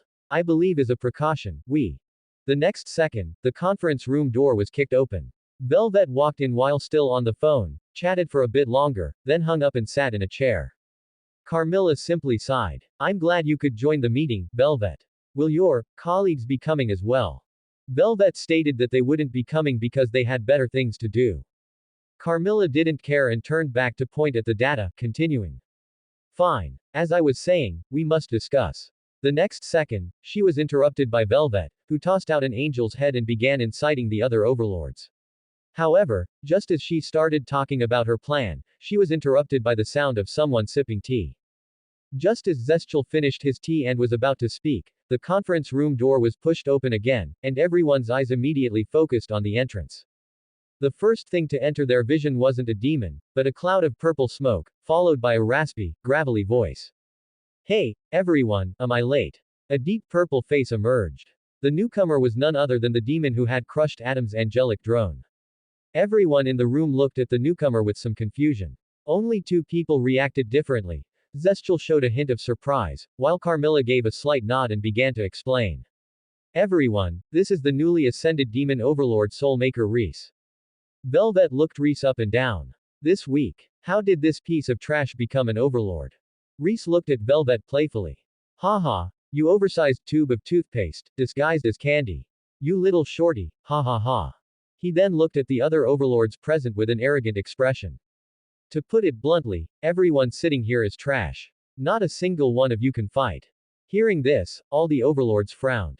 The next second, Reese suddenly exploded into red-purple smoke. The demon overlords on the scene were all stunned for a moment. Hey, aren't demon overlords forbidden from attacking each other? It wasn't me, I don't know. The red-purple smoke then surged toward the door, seeping out through the cracks. A second later, the door was pushed open again, and Reese walked back in. This time, however, he stood tall and acted with elegance. Hello everyone, I am the new demon overlord Reese. I've opened a cigarette factory that provides cigarettes for all of Hell. Velvet laughed at this. All of Hell. Do you even know that besides the places where we sinner demons are confined, there are other regions in Hell? Reese maintained his polite smile. I said I provide cigarettes for the entire realm. Velvet sneered and turned her head away, ignoring him. Zestial, however, spoke in the tone of an old acquaintance. I presume this is not your true form. Reese looked at Zestial with some confusion. Oh, what makes you say that? Zestial smiled. Because I had the honor of meeting your true self many years ago. The other overlords, including Alistair, looked at Zestial with surprise. One had to remember that Zestial was an elder of Hell. If Zestial had met the real Reese long ago, it meant he wasn't just some random nobody who had just arrived in Hell. Reese smiled and then spoke. Since you are an old acquaintance of my main body, then you are welcome to stop by the factory when you have the time. Reese then took a seat. Let's save personal matters for after the meeting. Let's continue the discussion. Regardless, I oppose the proposal for war. Zestial also voiced his opposition to the war proposal and explained his reasons, and the other overlords echoed his sentiment. Seeing that things weren't going the way she imagined, Velvet stood up again and said. It seems the old man is too cowardly to fight back, so there's no point in talking further, right? She then stepped onto the table and walked right up to Zestial. What's wrong, you old fossil? Too old and decrepit to actually seize power. Carmilla was so infuriated that she burst into song. During this time, Reese also noticed the angel's head on the table and made a silent comparison. The song ended, and so did the meeting. Just as Velvet was walking toward the door, intending to leave, Reese's raspy voice rang out. Aha! That's it! Reese had picked up the angel's head at some point and attached it to an angel's body he had pulled from his person. Everyone's eyes turned toward Reese in an instant, and Reese began to laugh wickedly. Hee hee hee. Miss Bubblegum, if you're so confident, then I'd like to see how you handle an angel. Under the bewildered gazes of the overlords, Reese stuffed the angel corpse with its reattached head directly into his own body, followed by several nauseating sounds. The next second, a hand reached out from Reese's open trench coat, followed by an arm, and before long, it crawled completely out from within Reese's coat. What appeared was indeed the corpse of that angel from before, except now it was holding an angelic spear, and the expression on its helmet looked alert as it surveyed the overlords present. The angel looked around, her eyes locking onto the surprised Velvet, and shrieked. Murderer! Then, clutching the angelic spear, she lunged at Velvet. Velvet, having just snapped out of it after hearing the voice, saw an angel rapidly enlarging in her vision. Meanwhile, Reese watched it all with nonchalance. Alright, let's see how the backbone of the beast shows us her perfect plan. The other overlords present had no intention of helping either. Carmilla merely watched the resurrected angel with caution. Velvet immediately lost her composure and tried to flee through the door, but whether it was because the floor was too slippery or she was too panicked, she tripped and fell at the doorway. She quickly turned around, waving her hands frantically in front of her chest while trying to clear her name. No, it wasn't. I wasn't the one who killed you. Stay back. The angel was already upon her. Ignoring Velvet's explanation, she leapt in front of Velvet with the angelic spear raised. A shadow loomed over Velvet, projected onto the door she leaned against. For a moment, the cast shadow made it hard to tell who the real demon was.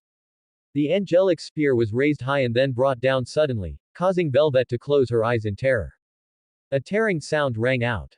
After a moment, Velvet realized she was still alive and slowly opened her eyes, only to see the spear lodged less than a centimeter from her face, having left a scratch nearly 10 centimeters long. Just as Velvet was feeling dazed, a familiar raspy voice laughed. It didn't come from the Reese sitting in the chair, but from the angel who had now straightened up, her laughter dripping with mockery. Ha ha ha. How did our Miss Hard Candy turn into a gummy bear? Did you really think there's an ability to resurrect angels? If there were, how could someone like that ever end up in hell? Ha ha ha.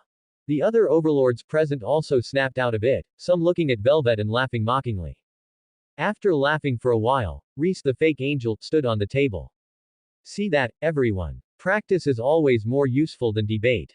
As for Gummy Bear's performance, I can only say, if a war really breaks out, they'll definitely be the ones contributing the least. What do you all think? The other overlords nodded in agreement. Having regained her senses, Velvet looked around. Seeing the expressions of the other overlords, she was overcome with shame and anger. She glared fiercely at the Reese standing on the table before slamming the door as she left. Reese, still in his seat, spoke up to remind him. Get to the point, number 2. The cosplaying Reese quickly pulled a small blue bottle and a silver handgun from his coat and placed them on the table. Miss Arms Dealer, your weapons empire is under threat. Carmilla frowned upon hearing this but didn't reply. Reese picked up the handgun first, removed the magazine, and showed it to the overlords. This is a new type of angelic steel circulating in the black market lately. I've looked into it, and this handgun has absolutely nothing to do with Miss Arms Dealer. Carmilla's brow relaxed, she didn't seem to care. Seeing this, Reese smiled, put down the handgun, and picked up the small bottle containing the blue liquid. And this is called holy water. I'm sure you all know it has something to do with angels just by the name. The overlords nodded. So, do you know what it does? The overlords shook their heads. To angels, it's just soda. But to us demons, it's sulfuric acid. Reese looked at the somewhat dazed overlords and shook the bottle with a wicked grin. Forget ordinary sinner demons, even us overlords would be injured if splashed by it. And these two products are the work of the same organization. Reese then turned to look at the door again. Do you know why I waited until Gummy Bear left to tell you this? Reese showed everyone the grip of the handgun and the cap of the bottle. Both were imprinted with a capital B. Though it was partially obscured by a skull, the background of the skull was clearly a B. Reese pushed the gun and the bottle toward Carmilla, then jumped off the table, crawled back into the trench coat of the Reese sitting in the chair, and finally disappeared. Reese straightened his collar, stood up, gave a nod to the other overlords, and walked out the door. For a moment, the meeting room fell silent as everyone pondered. Even Alistair frowned slightly. Carmilla didn't pick up the handgun, instead, she picked up the bottle, yanked off the cap, and prepared to pour some on her wrist to see the effect. Seeing this, Zestchel immediately stopped her. Carmilla, don't do something so dangerous. With this interruption, Carmilla's hand slipped. The bottle fell onto the table, and the blue liquid spilled onto the red surface. The next second, white smoke rose with a sizzling sound, and a large hole was quickly corroded into the table. Carmilla frowned deeply, staring at the hole in the table. But then her eyes caught the puddles of yellow blood left by the angel's head. She carefully picked up the bottle and poured some of the remaining blue liquid onto the blood. After waiting a while, nothing happened. Carmilla's brow remained furrowed. She then reached out to touch the blood, which had turned green from the mixture of the two colors, but she jerked her hand back the next second. The other overlords also saw the moment her finger touched the blood. Carmilla's fingertip was instantly scorched, even emitting white smoke. The overlords present were stunned. Some were fearful, some were intrigued, and some whispered amongst themselves. Zestchel was the first to show concern for Carmilla's injury. Carmilla waved her hand to indicate she was fine, but Zestchel could vaguely see that the tip of her finger that touched the blood had turned charred black. The usually elegant Zestchel's eyes gradually turned cold, and even the surrounding atmosphere seemed to grow oppressive. The overlords present felt this aura, glanced at Zestchel, and then nonchalantly looked away. Carmilla took a deep breath. All right, everyone. I will investigate this matter. Go back to your own territories and prepare yourselves. The overlords stood up and left one by one. Carmilla finally walked out side by side with Zestchel, but Alistair, behind them, watched their departing backs. This is quite interesting. It seems the relationship between these two isn't simple. Wait, what was that voice? Alistair suddenly turned his head to look beside him. Rhys was standing right there, watching the direction Carmilla and Zestchel had left with a knowing smile. Alistair narrowed his eyes to size him up, then returned to his usual state with a smile. Yes, indeed. So, do you plan to follow them and see? Rhys looked at Alistair. That's a terrible idea, but I like it. Ha ha ha. With that, he vanished, turning into a hazy gray shadow and darting out. Alistair was left stunned in place. Well then, it seems you're more interesting than both of them. The camera returns to Charlie and the others.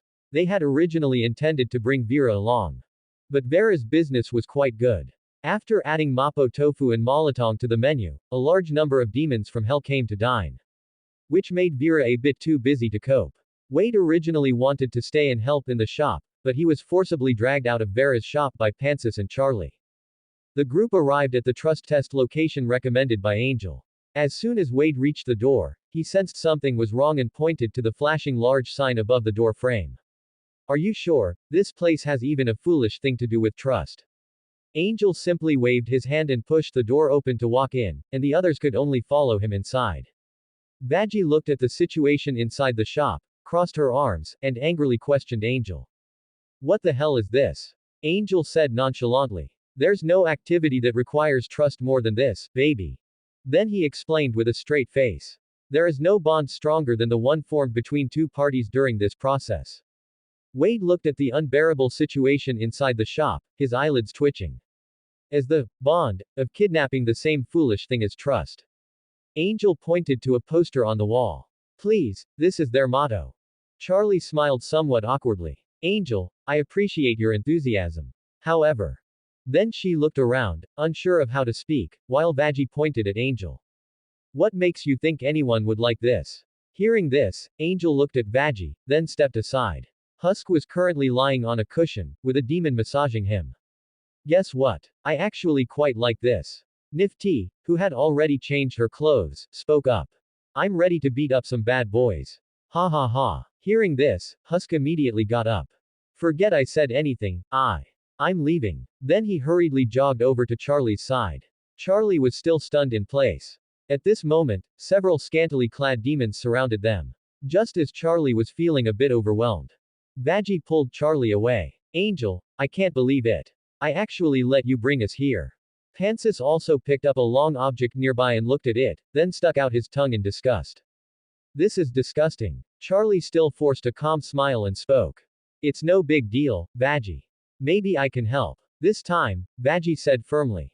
No, I told you, you can trust me. I won't let you down.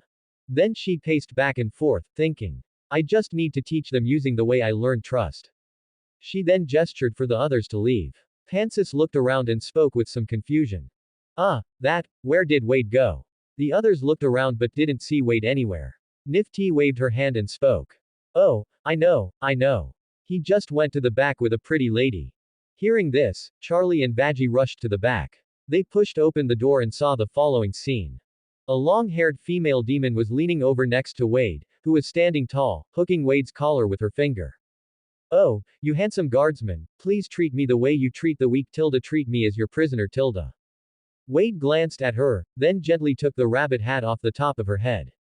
Then Wade threw the hat far away and said to the long-haired demon. Go, fetch it. The long-haired demon immediately jogged toward where the hat had fallen. Charlie and the others watched dumbfounded, while Angel looked at them and smiled. It seems Wade has already fall. But the next second, Angel's words got stuck in his throat.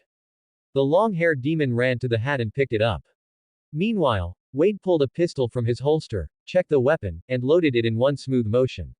Then he raised the pistol and aimed it at the long-haired demon.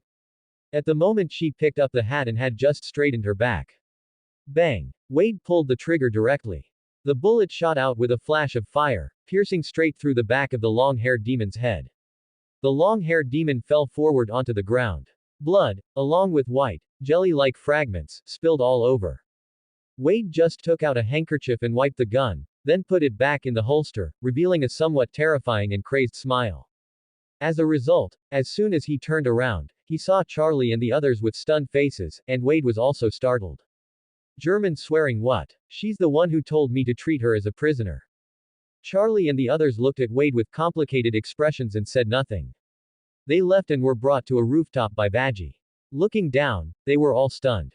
Charlie shouted with a face full of anger. This is your way of learning to trust others. Below was a hail of bullets, with all kinds of demons engaged in a frantic massacre of each other. Vaggie put her hands on her hips and spoke with satisfaction. Nothing beats the trust between comrades in arms. Then she turned to the group and spoke seriously. Get ready, babies, because today you will turn from boys into men. Then Vaggie walked straight to Mantis, lifted him up, and intended to throw him down. Mantis shouted in terror. Wait, I can't fight without my egg boys. Vaggie ignored him. You'll survive with the others. After saying that, she threw Mantis down, and he only had time to say one sentence. No, I'm a researcher. After watching Mantis land, Vaggie immediately turned to look at Angel. And you? Angel backed away in terror. Don't even think about it. But he was still grabbed by Vaggie, who prepared to throw him down as well. We have to make this Hazbin hotel work. Then she threw Angel down with a shove. Seeing this, Husk took advantage of Vaggie's focus on Angel and sidestepped quietly like a crab toward the stairwell door. Just as Angel went down, Nifty waved her hands excitedly, and Vaggie looked toward Wade again, then couldn't help but be stunned. Wade had somehow undergone a complete change of clothes. The hat on his head had been replaced by a steel helmet, and his military uniform had turned into a gray-black field uniform. An MP-40 submachine gun was hanging from Wade's left shoulder by a strap, suspended in front of his waist. Wade gave Vaggie a World War II-style German military salute, then leapt down. Vaggie nodded with satisfaction, then looked down at Nifty. Nifty was quite excited. My turn, my turn. By this time, Husk had already entered the stairwell and carefully closed the door. Vaggie looked at Nifty and was about to throw her down, but Charlie hurriedly rushed over to stop her. Vaggie, no. Vaggie explained seriously. This is the only way for them to learn trust. Charlie held Nifty and put her down. No, it's not. There are other ways, it just takes some time. The two began to argue, but they didn't notice that Nifty climbed up the wall herself and jumped down. While the two were arguing, the sounds of several people came from below. First, Angel's voice rang out. Wade, why the hell didn't you give us any guns? Wade's voice followed immediately. Don't you have 2 Thompson submachine guns? Why aren't you using them? Angel seemed to be fighting someone. Because I didn't bring them, obviously. Why else would I be asking you? And, you stinky snake, help me out. Mantis's voice followed. Egg boys, get him. I told you, I'm a researcher. And I only have 5 egg boys left. Ah, don't come any closer. A few minutes later, the rooftop door was pushed open, and several people walked in covered in wounds, except for Wade. Angel complained. Wade, where's your shame? All you did was take potshots from the back. Wade shrugged. Come on, Angel, I gave you my submachine gun. I had to use my fire poker. Besides, didn't I cover you every time you reloaded? Mantis was covered in bruises and crying, while the egg boys carried him. Angel wiped the sweat from his forehead and spoke to the weary Charlie. Oh, all right, Charlie, we're done. Charlie only replied faintly. Let's go back, guys. Angel grumbled. Hey, we just finished climbing these stairs. He then followed Charlie out with Mantis. Having somehow changed back into his original clothes, Wade received a message on his phone. After checking it, he didn't follow them but turned to look at Vaggie. Wade, why aren't you heading back yet? Vaggie just glanced back at Wade. Wade looked at his phone again. Vera's calling us for lunch, but if I may say so. As he spoke, Wade walked to the parapet and looked down at the wreckage with Vaggie. Actually, there's an even better place for a trust exercise. Haven't you noticed? Hearing this, Vaggie turned to look at Wade, who was holding a flask. Where? Wade took a swig, wiped his mouth, capped the flask, and headed toward the rooftop stairwell. Everything depends on oneself, isn't that what you said? He then left a thoughtful Vaggie behind, pulled open the rooftop door, and went inside. After going downstairs, he returned to the Hazbin hotel with the others. The scene shifts to Carmilla's office. Carmilla pours wine into a glass, then picks up the flask and drains it in one gulp. Zestial walked over and asked, Carmilla, what troubles you? Losing your composure is unlike you. Is it perhaps the matter of the holy water? Carmilla turned back to explain. It's nothing, Zestial. The holy water matter is trivial, it can be uncovered with a little investigation. Zestial nodded upon hearing this. I see. Then the matter of the fallen angel was your doing, correct? Carmilla walked back to her desk. Let's not talk about that. Clara, sitting on the sofa, chimed in. Mom, maybe she should know. Carmilla slammed both hands on the desk in anger. No one should know. I only did what had to be done. She then sat down in her chair and grumbled. I don't want to talk about this anymore. Zestial then stepped forward and began to sing a few lines. Reese, a shadow in the corner, was stunned by this. As he sang, Vaggie was also singing on her end, and the two songs blended together. While Vaggie sang from the crow's nest of a ship, a sniper rifle was aimed at her from not far away. There were several figures near the sniper rifle, and Wade was being squeezed uncomfortably. Stop crowding me, you guys. What if the gun goes off? Hearing this, Charlie and the others obediently stepped aside. The song then transitioned back to Carmilla, and the two sang in harmony. As the song ended, Carmilla gazed at the city's night view outside the window, while Zestial stood silently in place. The next second, applause rang out, followed by Reese's signature raspy, smoky voice. Wow, wow, wow. It seems I've overheard quite a big secret. Our dear arms dealer killed an angel. Everyone in the meeting room immediately turned their gaze toward Reese. Carmilla was surprised for a moment, then shouted at Reese in anger. Reese, how dare you eavesdrop on our conversation here? Zestial was also somewhat displeased. Forgive my bluntness, but your behavior is rather unseemly. And, as I recall, you were never quite this idle. Reese smiled, then conjured a chair out of smoke and sat down. Zestial, can you stop talking like such a gentleman? Besides, when the main body absorbs too much, it's bound to take in some riff-raff. I can't help it. Reese flashed a treacherous smile. But now that I know the secret, you certainly wouldn't believe me if I just promised to keep it. So, I have a proposal. Carmilla frowned, then let out a sigh. Fine, what are your terms? Reese gave a satisfied smile, leaned in toward the two, and pulled a box of pink cigarettes from his coat. We've launched a new brand of cigarettes. We've already set up the building advertisements. I don't care about the other overlords, but you too. Reese stood up from his chair. I want to place cigarette vending machines throughout every overlord territory, every street, and every major shop in the entire Pride Ring. He then looked at the two with a smile. So, would you two be so kind as to grant me this favor? Carmilla breathed a sigh of relief upon hearing this, then spoke seriously again. I have no objection, but not inside my company. Reese immediately promised. Of course. Then can they be placed outside your company? Carmilla held her forehead and waved her hand. Whatever you want, I won't interfere, as long as it's not inside our company. Seeing that Carmilla had agreed, Reese turned to Zestial. Zestial also nodded. Reese clapped his hands and prepared to leave. All right, now that the formal talk is over, I'll be going. Don't worry, no one else will hear about this secret. Carmilla snorted coldly. It had better be. Zestial added another line.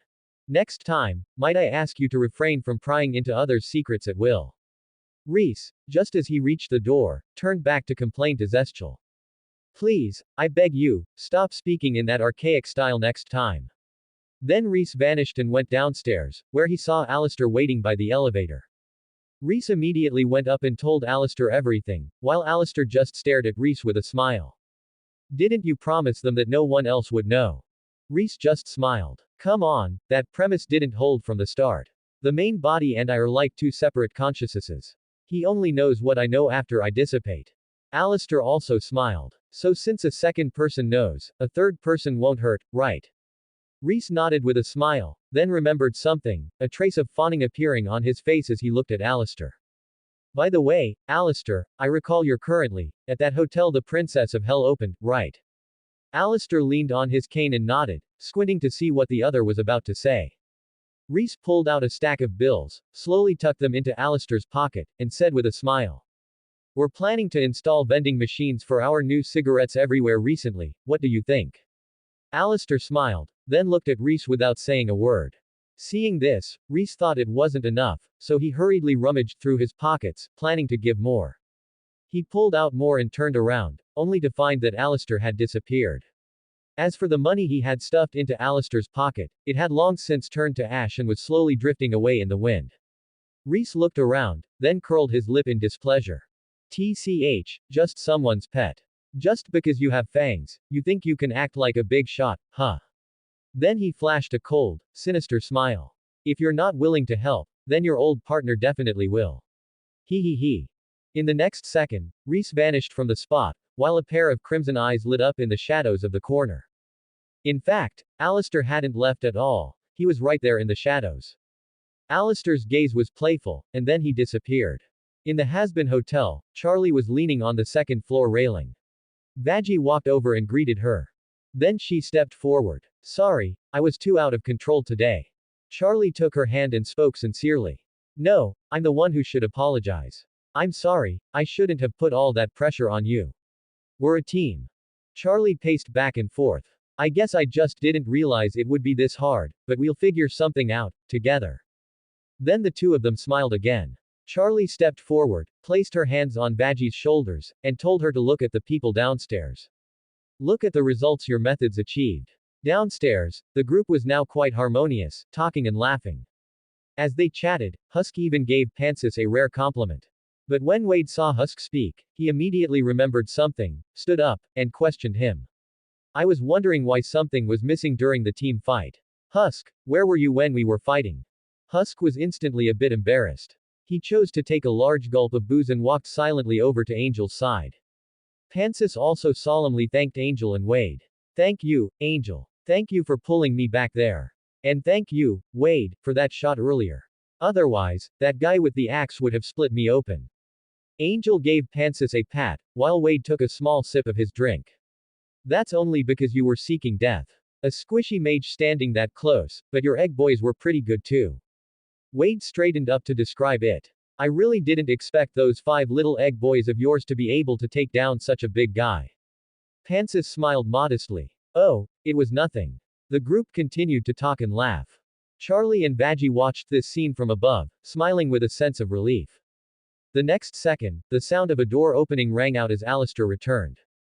Vaggie greeted him, and Alistair raised an eyebrow, speaking in a voice loud enough for everyone to hear. And I've just returned from the Miss Insect's restaurant. The braised meat today was quite excellent. Only then did everyone remember they hadn't gone to Vera's for lunch. Although it was already dinner time, they all headed to Vera's restaurant together. Upon entering the restaurant, they found it packed with people. Just as they were wondering where to sit, Vera led them to a private room.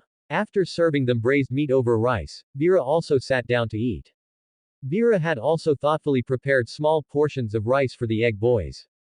Seeing this, Mantis hugged Vera, somewhat moved. The group chatted as they ate, telling Vera about everything they had done that day. After hearing it, Vera said that if she hadn't been so busy, she definitely would have gone along. At that moment, Wade lifted his face from his plate. True. Next time we have a team fight, we'll definitely need a warrior like you in the front.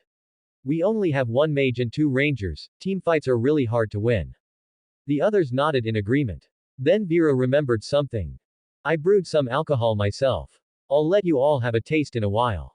Husk and Wade's eyes immediately lit up upon hearing that.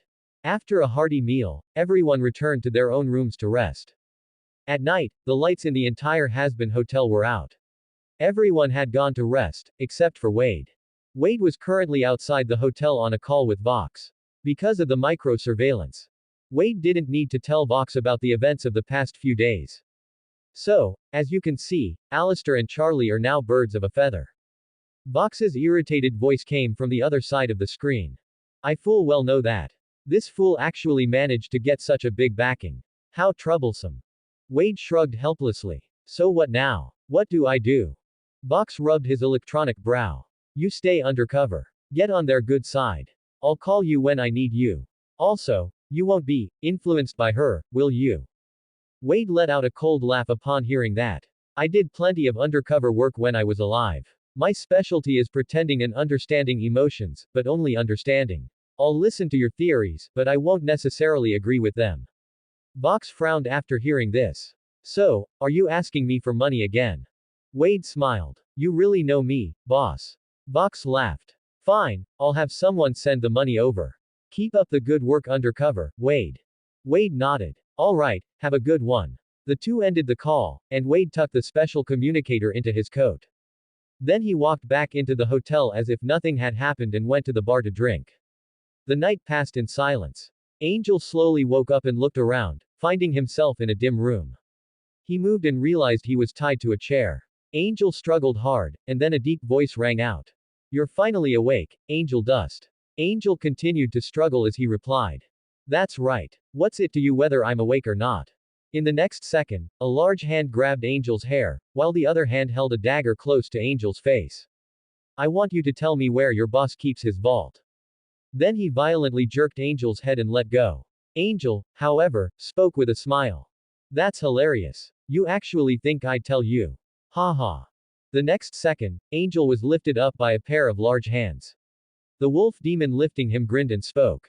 Fine. It looks like I'll just have to fool you until you're willing to talk.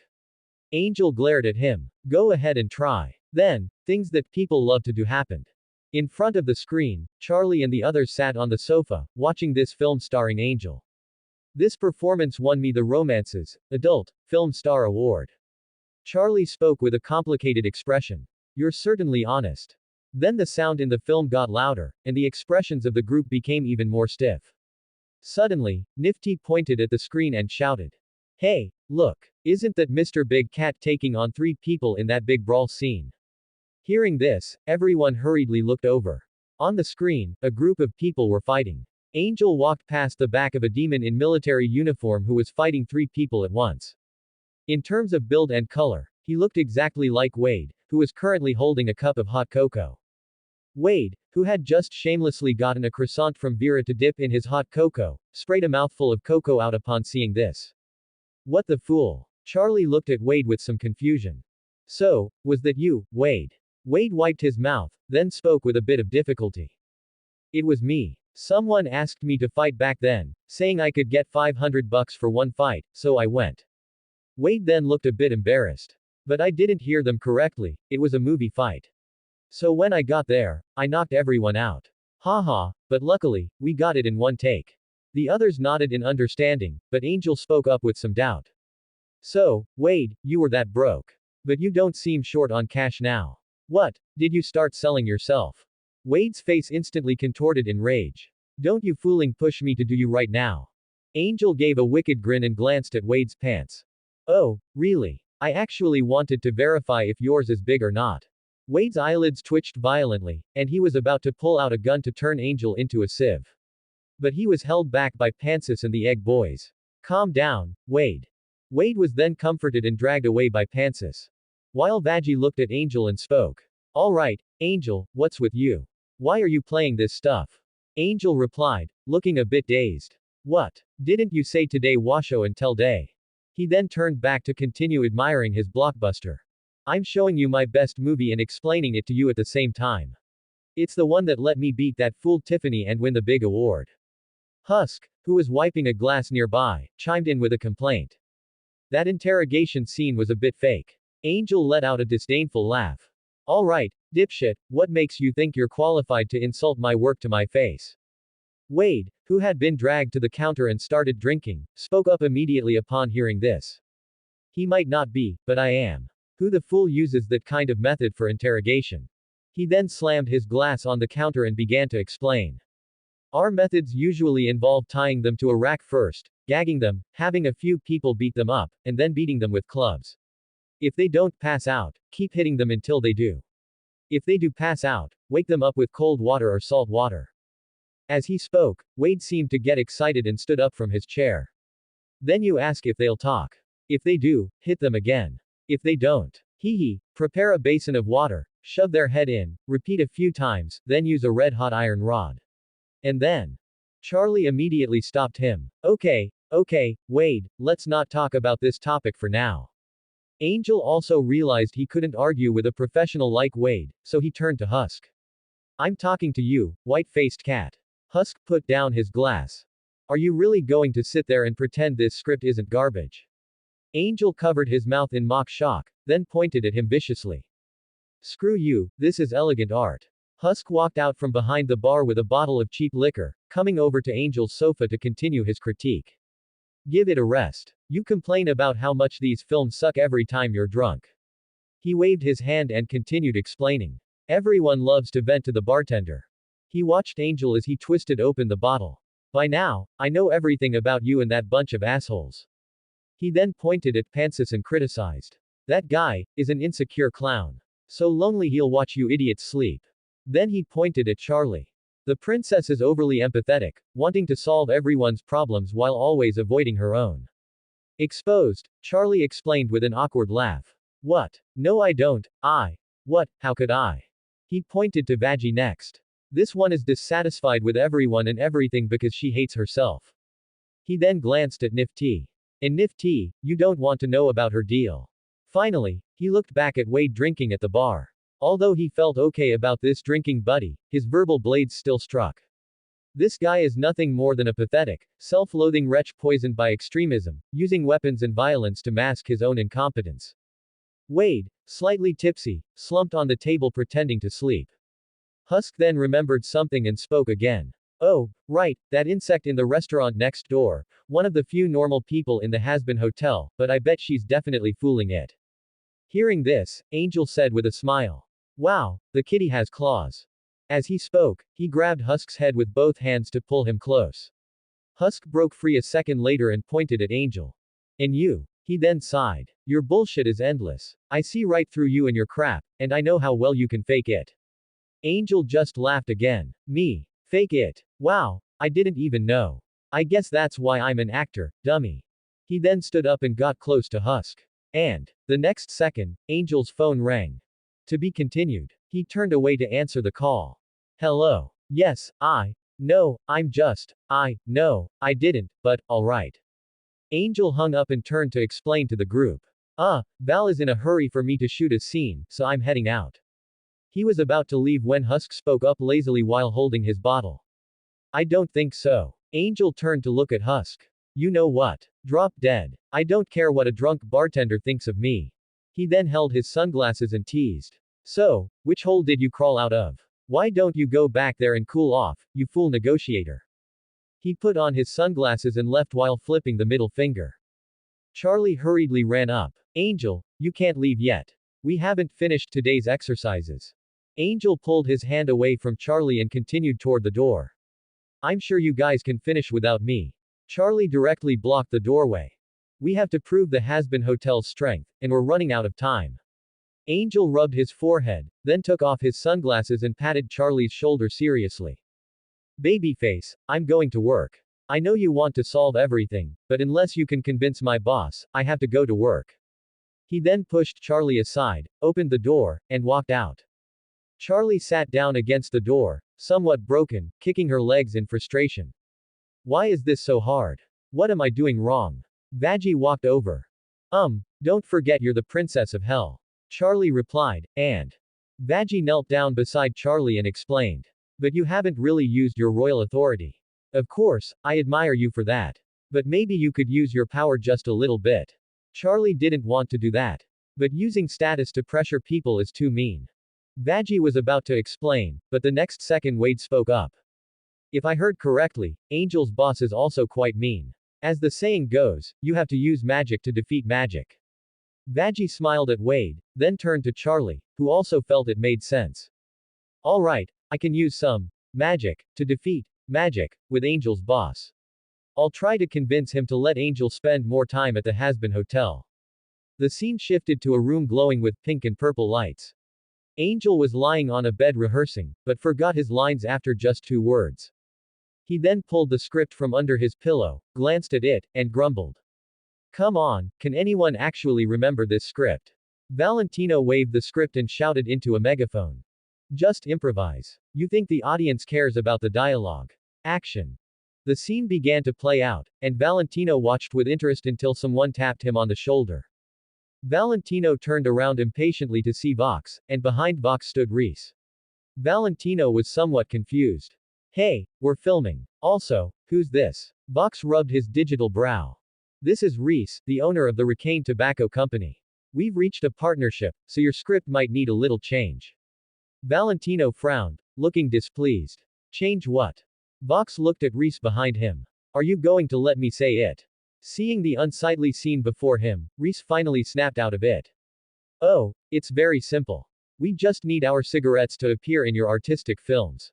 He then added. And our advertising fee is calculated by the second. Every second is $1,000. A smile appeared on Valentino's face upon hearing this. You have good taste. All my films are directed by me personally, each one is a masterpiece among masterpieces. Reese echoed with a polite smile. Exactly, you have countless award-winning, hell-grade films. You also hold an unparalleled status in the film industry. So, about the advertisement. Valentino was clearly pleased by the praise, so he reached out a hand to Reese. I'd love to agree immediately, but I have to inspect the goods first. I must be responsible to my fans. Standing behind him, Vox rolled his eyes in disdain and then walked away. Reese immediately pulled a gold cigarette case from his coat, opening it to reveal 2 cigars and 4 long items inside. He took out a smoking device about 5 centimeters long, then a 7 centimeters specially made tobacco roll, and assembled the 2 items. After that, he took out a lighter, lit it, and handed it to Valentino. Seeing how sensible Reese was, Valentino curled his lips in satisfaction, raised the cigarette for a puff, and then exhaled heart-shaped red smoke. The taste and texture are both good. Where did you get the tobacco? The flavor is very novel. Reese simply smiled and stuffed the gold cigarette case into Valentino's arms. Well, that involves trade secrets, but I can provide you with a special supply of tobacco. Valentino took another deep puff. Special supply. Reese nodded, then pulled out a box of long cigarettes with red hearts on them and handed them to Valentino. Valentino took them without any hesitation and took another puff. Very well. From now on, I'll give your cigarette vending machines 12 seconds of screen time in my films, and I'll have the actors in the film smoke your cigarettes. How about that? Reese immediately thanked him upon hearing this. Thank you for your strong support. If there are any new cigarette products in the future, I will definitely provide them to you first. Valentino was quite satisfied with Reese. He took out the special supply cigarettes the other had given him and looked them over. Then he opened the packaging and took out a box. Quite exquisite. Reese intended to leave, but just as he reached the entrance, the door opened on its own. The newcomer was none other than Charlie. Reese was a bit surprised, but the one even more surprised was Angel, who was currently filming. Upon seeing Charlie, Angel's expression instantly soured. Charlie. The horned demon on top of Angel looked a bit confused. My name is Rocky. Angel shoved him to the ground and spoke impatiently. Who cares what your name is? After entering, Charlie first scanned the surroundings and then spotted Reese, so she greeted him. Hi, hello. Are you Angel's boss? Reese shook his head and stepped aside, gesturing for Charlie to look elsewhere. Charlie nodded her thanks and walked further into the room. She saw many eye-searing things. The next second, a hand grabbed Charlie and pulled her over. Angel held Charlie's hand and spoke. What the fool are you doing here? Charlie spoke loudly with feigned arrogance. I am the Hell Lord, Angel. I can go wherever I want. Then she leaned closer to Angel and whispered. I'm here to win you some break time. Where is your boss? She then moved past Angel, intending to find Valentino. But Angel pulled her back. No, no, you're not allowed to go to Val. In the next second, Valentino's voice rang out. Angel, what the fool are you dawdling for? The script's been changed. You have some ad lines to say and smoking actions to do. Get your ass over here. Angel hurriedly replied. I'm coming. He then pulled Charlie toward the door and pushed her outside. Please, just wait. We'll discuss this after I finish work, I promise. But first, you have to leave. But a second later, Valentino's playful voice sounded from behind Angel. Wow, princess. Hearing this, Angel whispered under his breath. We're screwed. At that moment, Valentino slowly walked over. Welcome to my humble blockbuster dungeon. He slowly approached Charlie, leaning in close to ask. How can I be of service? Such a. Then, Valentino stuck out his tongue and licked Charlie's arm. Charlie replied, looking a bit uncomfortable. No, thank you. But Valentino continued to marvel to himself.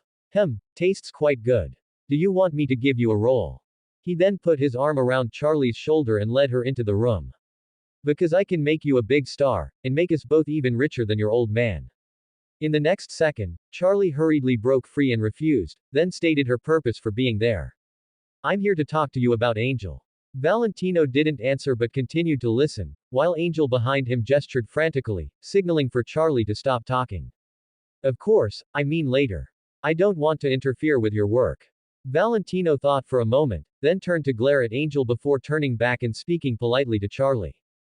Then please, Your Highness, make yourself at home and enjoy the performance. He then turned around to address the crew. Let's take it from the top. The demon next to Valentino also picked up a megaphone and spoke. Action. Ha ha ha. Then Angel continued his performance, while Charlie started chatting with a nearby stagehand. However, this only resulted in the stagehand making a mistake. Valentino shouted for a stop in anger. What the fool is wrong with you guys? He turned his head and saw Charlie, who apologized very sincerely. Seeing this, Valentino could only respond with a twisted smile. It's fine, princess. I don't mind at all. As he said this, he looked toward Angel, but Charlie didn't seem to notice anything. Instead, she intended to go up and help revise the script. As a result, she accidentally tripped over a wire, causing a fire that quickly spread, and the scene became chaotic. Charlie awkwardly tried to fix things, while Angel looked at Valentino, who was staring at him with an unfriendly expression. Just as Valentino flapped his wings, intending to extinguish the fire. With a crisp snap of fingers, a large cloud of purple smoke enveloped the flames, and the fire was instantly extinguished in the next second. Valentino raised an eyebrow and turned to look, only to see Reese smiling and nodding at him. Seeing this, Valentino's twisted face, which had been on the verge of exploding, relaxed, and he smiled and nodded back. Then he looked back at Charlie with a twisted expression. Seeing that the fire had been extinguished, Charlie looked at Reese, who had put it out. Oh, thank you for the help. Reese also smiled and nodded at her. Then Valentino walked toward Charlie. Seeing this, Reese's social intelligence surged, and he stepped forward to block the path between the two. Oh, right, princess, my name is Reese. I happen to have some cooperation I'd like to discuss with you. Sir Angel also happens to have work to do, how about you two talk after he's finished? As he spoke, he also gave Charlie a meaningful look. Then he turned to look at Valentino, pulled a box of long cigarettes from his coat, took one out, and placed it in Valentino's mouth. It was nothing, don't mention it. As long as the equipment isn't damaged, it's fine. Then he gave a look to Angel, who had rushed over. Angel understood and hurriedly picked up a lighter from the side to light it for Valentino. After that, Reese pulled Charlie toward the door. Valentino looked at the departing Reese with satisfaction and appreciation, then took a puff of the cigarette, turned his head, and spoke to Angel with a grin. All right, Angel, can we go to your dressing room for a moment? I have something I want to say to you. Then he walked toward the backstage, and Angel followed Valentino toward the dressing room after only a brief glance at Charlie. Angel stepped into the dressing room, and the next second Valentino shut the door behind him. He took one final long drag from his cigarette, exhaled the smoke, and then strode forward. Seeing this, Angel took a fearful half-step back, trying to explain. Val, I didn't know. Before he could finish, a fist slammed directly into him. Angel let out a muffled groan and stumbled back 2 steps. Clutching his already bruising eye, he continued to explain. Val, I. Before Angel could finish, Valentino grabbed him by the collar, hoisted him up, and demanded in a furious voice. You actually let that little fool from Lucifer's family stand up for you. With that, he threw Angel across the room, sending him crashing into a stool. Angel scrambled behind a chair, still desperately trying to explain. Val, please, I'm sorry, she. The next second, Valentino hurled the chair away. He then pulled out one of the special cigarettes Reese had sent and lit it. You brought her here to protect you. To mess with me. The red smoke diffused, but it seemed to have a life and form of its own as it bound Angel's hands. Then, an enraged Valentino grabbed Angel by the neck with one hand and lifted him off the ground. Angel could only beg for mercy. Val, don't do this. Valentino slammed him hard onto the sofa and spoke mockingly. Do you think she can keep you from coming to work? Angel hurriedly explained. No. I never thought that, it's not like that. Valentino didn't listen to Angel's explanation. Instead, he backhanded him and threw him violently aside. Angel crashed heavily onto the floor. Valentino manipulated his pink smoke, rolling it into a ball. He then spoke leisurely. You know very well she can't do anything. You belong to me, or have you forgotten? The smoke transformed into a chain that locked around Angel's neck, lifting him up. Then, a soul-selling contract surrounded by red smoke floated in front of Angel. Angel answered with a sob in his voice. No. Valentino yanked on the chain. When I say, come here, what are you supposed to say? Angel replied. Yes, Valentino. Valentino spoke again. When I say, you'd better sleep with 20 men before lunch. What are you supposed to say?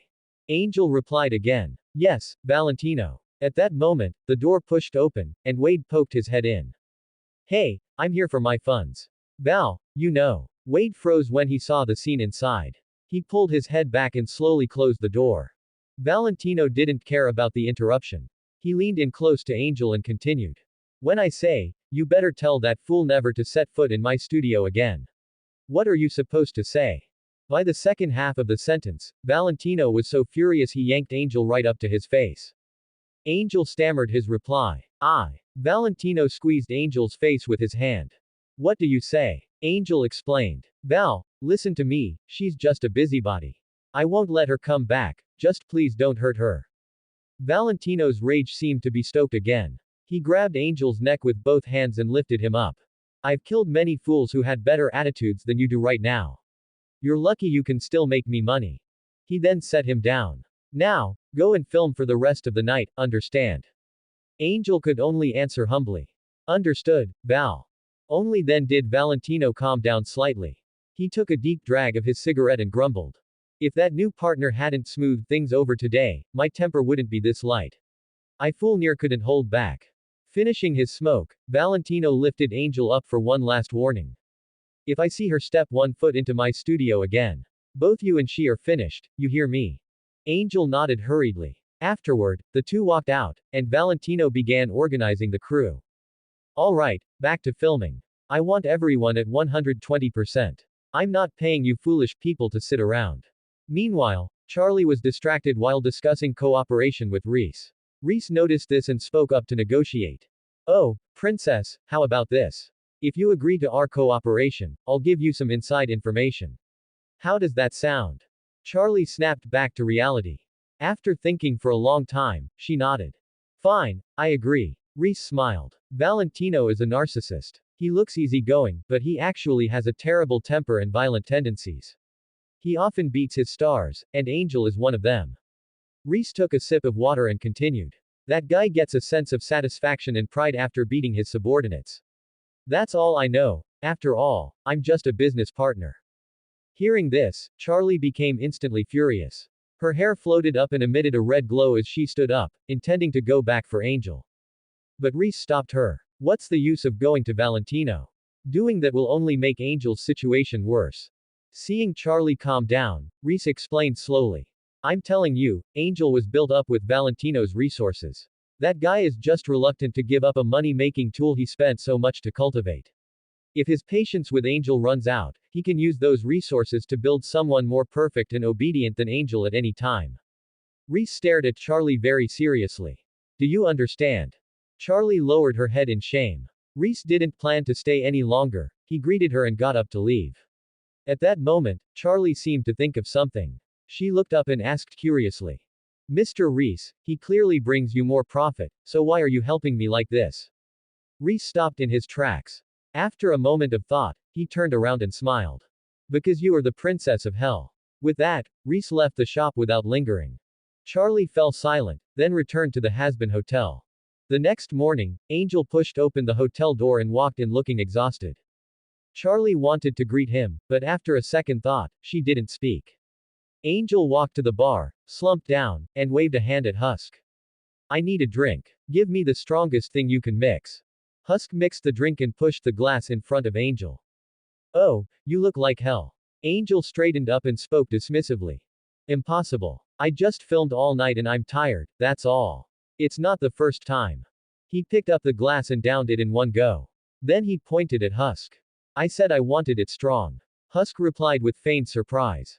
Sorry, I didn't realize this was a drown your sorrows kind of night. Angel replied. I almost forgot. You're a wise bartender who can see through everything. Then he added. Stop being so full self-indulgent and pour me a real drink. Husk spoke seriously. Listen, if you've got problems, you won't find the solution at the bottom of a bottle. I should know, I've been looking there for a long time. Just then, Wade walked over yawning, plopped down onto a bar stool, and teased. If you can't find the answer at the bottom of the bottle, why not go back to the top? Give me something suitable for the morning. Also, where'd you get the money for your alcohol? Husk made a whiskey with lemon juice and pushed it to Wade. Back to the top. It's not that easy. Angel suddenly remembered something. He turned to Wade and asked suspiciously. Wade, did you leave the hotel last night? Wade froze instantly, but quickly reacted and set down his glass. How did you know? When I went out last night, I wanted to tell Charlie, but I couldn't find her, so I just told Vaggie. Vaggie, who was sitting with Charlie on a nearby sofa, chimed in. That's right, Wade did go out yesterday. What was the reason again? Wade took over. I went to find some old war buddies for drinks and cards. Angel's eyes sharpened as he asked again. But after Charlie left yesterday, when I was in the dressing room with Valentino, why did I hear your voice? As the words fell, the room went instantly silent, and everyone froze in place. That's the end of part 1. Part 2 is coming soon. Thanks for watching. Please subscribe and support our channel for more stories. Hello everyone, this is Fanfic Audiobook. Here you find original fan-made audio stories. Hazbin Hotel, the Mantis lady of the mysterious restaurant. Part 2. A piece of intense battle of wits music played. Vaggie looked at Wade with some suspicion. Husk also frowned as he looked at Wade, and Alistair appeared silently in the lobby at some unknown moment. Vox, watching everything through Wade's hidden camera in a dark room, immediately lost his composure. How is this stinking actor so smart? He then quickly walked out the door and notified Wade through the earpiece to hold on first, saying he would think of a way soon. He then walked to the living room where the trio often stayed together. As soon as he pushed open the door, he saw Velvet fighting over steamed buns with Valentino. Vox rubbed his computer head. What are you guys doing? Velvet wiped her hands after hearing him and sat back down. Meanwhile, Valentino stuffed the last 2 buns directly into his mouth, answering while chewing. Eating breakfast. This Velvet tried to steal my breakfast, even though she said she wouldn't eat any when I asked her this morning. Besides, I'm currently scouting my future second big star. But. Vox interrupted him directly. Enough, we need to talk business. Our undercover agent Wade is about to be exposed. We have to help him. Velvet and Valentino looked at each other after hearing this. Help him for what? Can't we just let him end himself? Vox looked speechlessly at Valentino, who had said those words.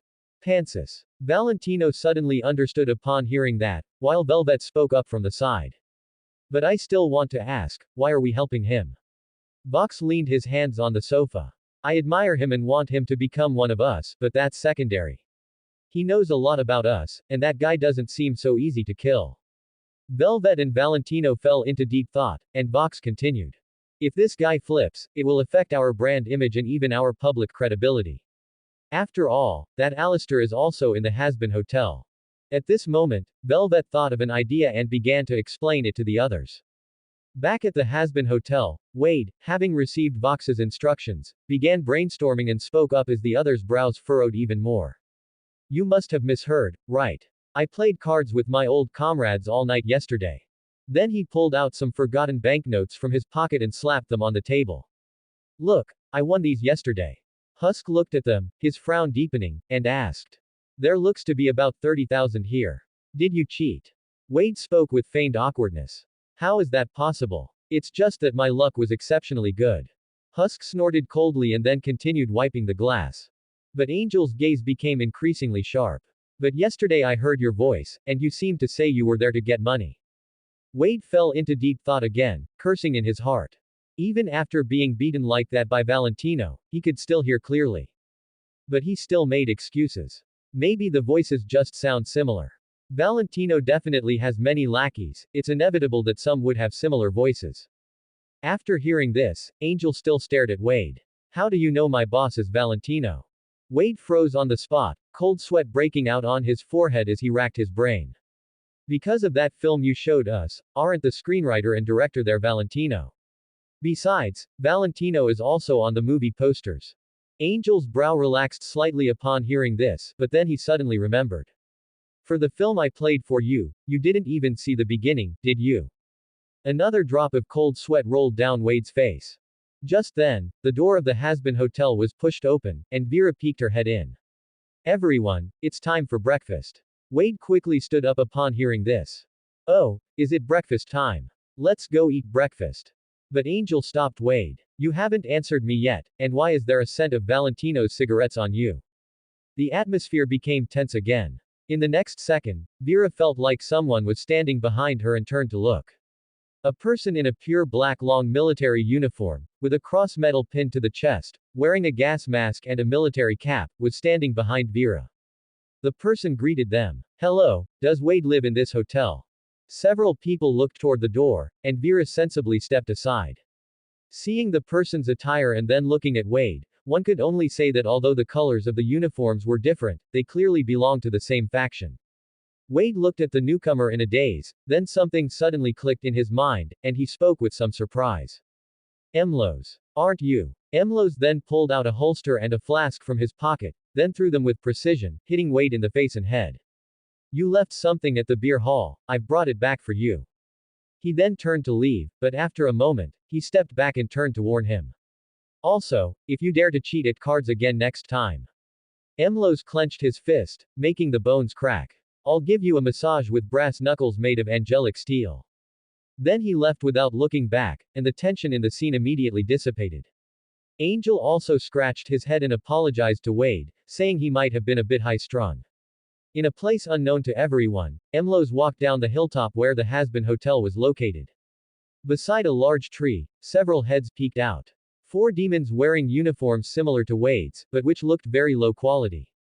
They were currently watching the departing Emlos. Wait, who is that guy? I don't know. Did he steal our job? Are we still going? Go my ass, let's go back and report. Then the few demons hurriedly left. With the matter resolved, the group also went to the dining room. Because there were quite a few people in the dining room, Charlie and the others went into the familiar private room.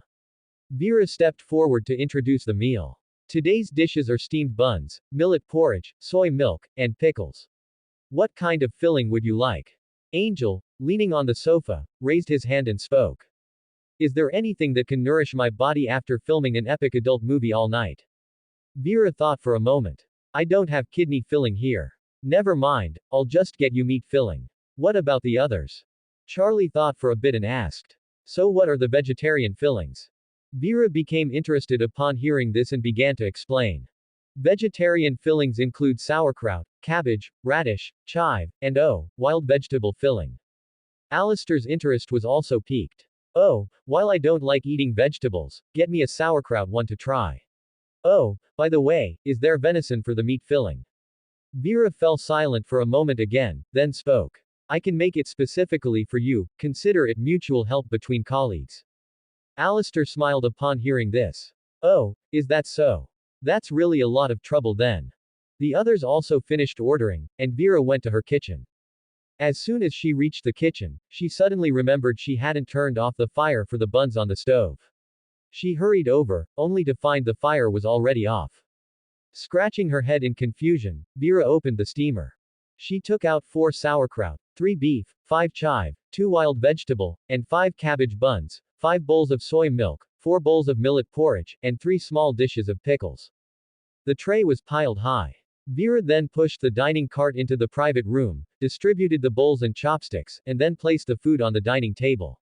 She went back to the kitchen to get a bottle of vinegar, soy sauce, and chili oil, placed them on the table, told them how to eat, reminded them to be careful of the heat, and then walked out.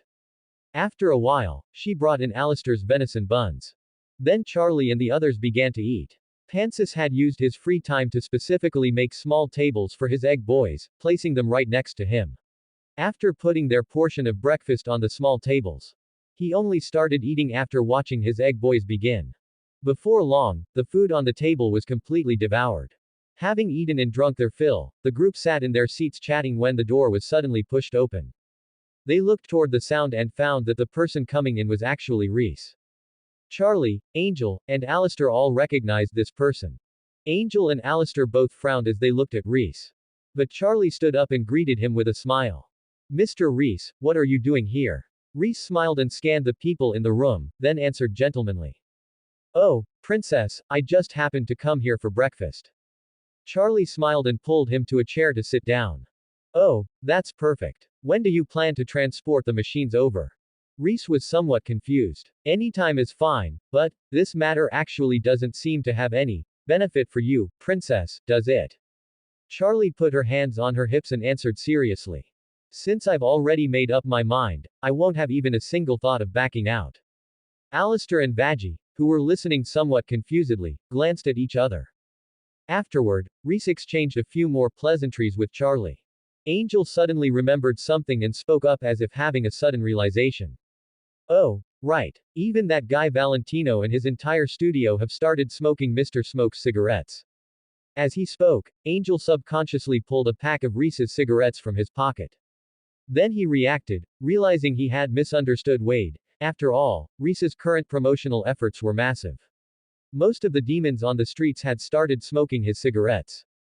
Seeing this, Reese seemed to recall something. He pulled out a pack of cigarettes and tossed them to Angel.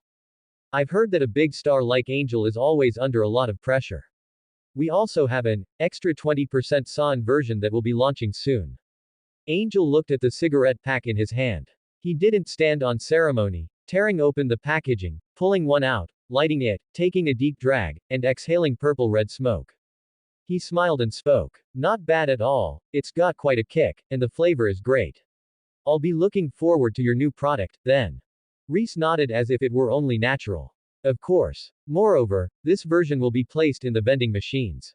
Once they're installed, you can smoke as much as you want." Angel laughed and shook his head upon hearing that. "I can't afford that. High-quality tobacco already sells for triple the price. I can't imagine how many times the price will multiply when cane and tobacco are fused together." Reese waved his hand and spoke casually. "Don't you worry. The machine in the Hazbin hotel won't charge anything. After all, I wouldn't dare take money from the Princess of Hell." Charlie wanted to refuse, but Reese firmly pushed the offer back. "Your father, Mr. Lucifer, didn't charge me for the land my factory sits on, so how could I possibly charge you?" Hearing this, Charlie stopped her refusal and spoke with some surprise. "You know my father." Reese immediately stood up. Well, the machines are about to be delivered. I'm going to go supervise to make sure those clumsy fellows don't break anything. I'll also send people regularly for inspections and maintenance. If any problems arise, just report them to me." Then Reese left in a hurry. Vera watched his departing figure and said, "He talked to you guys too, huh? He spoke to me this morning about the vending machines. I agreed. After all, I can get 30,000 out of it." Angel was about to ask why they didn't get any money when Charlie stopped him. She then briefly explained the situation between herself and Reese to the others. This gave everyone a better understanding, though Alistair only frowned and remained silent. After eating and drinking their fill, they all returned to the Hazbin Hotel, and this time Vera went along. This was because she had discovered her restaurant seemed to be alive. Someone had sneaked into her shop last night. The restaurant's surveillance then showed the floor tiles suddenly shattering, burying the intruder inside before returning to their original state. Vera wasn't panicked, because if the house wanted to move against her, she would have been dead long ago. Back at the Hazbin Hotel, Wade and Mantis began chatting about mechanical inventions. In this regard, the two seemed to be kindred spirits. Vera had originally intended to give Charlie a hands-on lesson in making desserts. But Charlie was thinking back to what Reese had told her, and then thought about the trouble she had caused yesterday. All of that must have caused Angel a lot of trouble. And so, she became quite dejected. A moment later, the sound of a wine bottle smashing rang out. Whether out of embarrassment turning into anger or simply due to too much pressure. Angel got into an argument with Husk, and after only a few words, he slammed the door and left. The lobby fell silent for a moment. Vaggie asked Husk what had happened. But Husk just said it was nothing and that Angel would be back soon, he was often like this. Vaggie didn't quite agree and told Husk to go bring Angel back. However, Charlie stopped him, saying it was enough just to protect Angel. She then arranged for Vera and Husk to go together. Actually, Vera had proactively offered to go. After all, she hadn't gone on an outing with her friends from the hotel in many days, even though it had always been that way. So the two of them turned into paparazzi, tracking Angel to a bar glowing with green light. Husk was about to take Vera inside with him, but she refused. Hold on. It is best if you enter alone. Should any unexpected incident occur, use the smashing of a glass as the signal, and I shall surely charge in to aid you. Watching Vera say these words with a dead serious face, Husk's eyelid twitched. He only replied with a, fine, and walked into the bar. Inside the bar, Angel was surrounded by several shark demons. A short shark was carrying a tray shaped like a ship's wheel, which was filled with white powder. Angel held his drink, glanced at the powder, and began to snort it. He took a deep breath, leaned back against the sofa, and shouted in relief. He then began chatting and laughing with the surrounding shark demons. As soon as Husk entered, he was nearly bumped into by a demon who wasn't looking where they were going. After dodging, he glared at the other party and looked toward where Angel was. Husk didn't walk over, instead, he went to the bar and slapped a stack of money onto the counter. I want whiskey. The octopus bartender, whose body was covered in tentacles, only poured Husk a single glass. The next second, Husk snatched the entire bottle. I meant the whole bottle, asshole. Husk drank at the bar, observing Angel at the same time. Angel was still chatting and laughing with the shark demons. Even with 1,000,000 afterlives, you couldn't afford me. Right, boys. The demons laughed in agreement. Husk just listened, but he still let out a cold snort and rolled his eyes. At that moment, Angel's glass was empty, so he spoke to a sawshark demon nearby. Hey, baby, be a sweetheart and get me another drink, will you? My glass is empty. The sawshark demon walked to the bar with 2 empty glasses, coming up beside Husk. He had the bartender pour 2 drinks, then pulled a pink bottle from his vest. He unscrewed the cap and let a drop of liquid fall into one of the drinks. In an instant, red smoke rose from the glass, and the liquid turned red. The sawshark demon then nonchalantly carried the 2 drinks back to Angel's side. Husk had watched the entire process from the side. Son of a fool. He stood up and walked toward Angel. Meanwhile, the sawshark demon handed the drink spiked with the pink potion to Angel. Here you go, honey, specially for you. Before he could finish his sentence, his collar was grabbed, and he was hoisted up. Husk spoke coldly. In your dreams. He then threw the demon directly into a nearby jukebox. The other shark demons sitting below kicked their tables over and pulled out firearms. In the next second, Husk pulled Angel over, then took out several playing cards and threw them at the demons.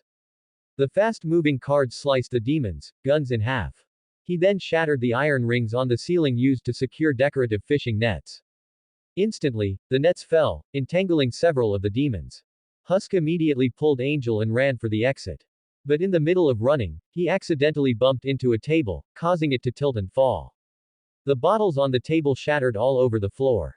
Hearing the sound of breaking glass, Husk suddenly remembered something and stopped in his tracks. Angel was a bit dazed and was about to say something to Husk. Only to find that Husk wasn't looking at the demons who had already struggled to their feet and were marching over aggressively. A second later, the bar's front door was violently smashed open, and a demon standing near the entrance was caught in the crossfire. He was swatted aside by the flying door. Vera slowly retracted her leg and walked in with a red glow in her eyes. The glass has shattered. Where are those who seek their own deaths? Seeing her, Husk pointed at the shark demons. Vera walked in front of the 2 of them, blocking the demons' path. Husk looked at the 5 strong, burly demons and frowned as he asked. Hey, Miss Insect, what are your odds? Vera thought for a moment before answering. About 3 to 7. Husk's frown deepened upon hearing that. Then let's. But then Vera pulled 4 butcher knives from her waist and added leisurely. I'll use 3 strikes to hack them into 7 pieces. Husk looked at Vera in a daze, but in the next second, she pounced. With a horizontal slash, she cut 2 shark demons in half at the waist. Seeing this, Husk instantly relaxed and pulled Angel out through the back door. Husk pulled Angel out the back door and onto the street. Hey, Husk, what are you doing? Angel immediately began to struggle, trying to shake off Husk's hand which was gripping his arm.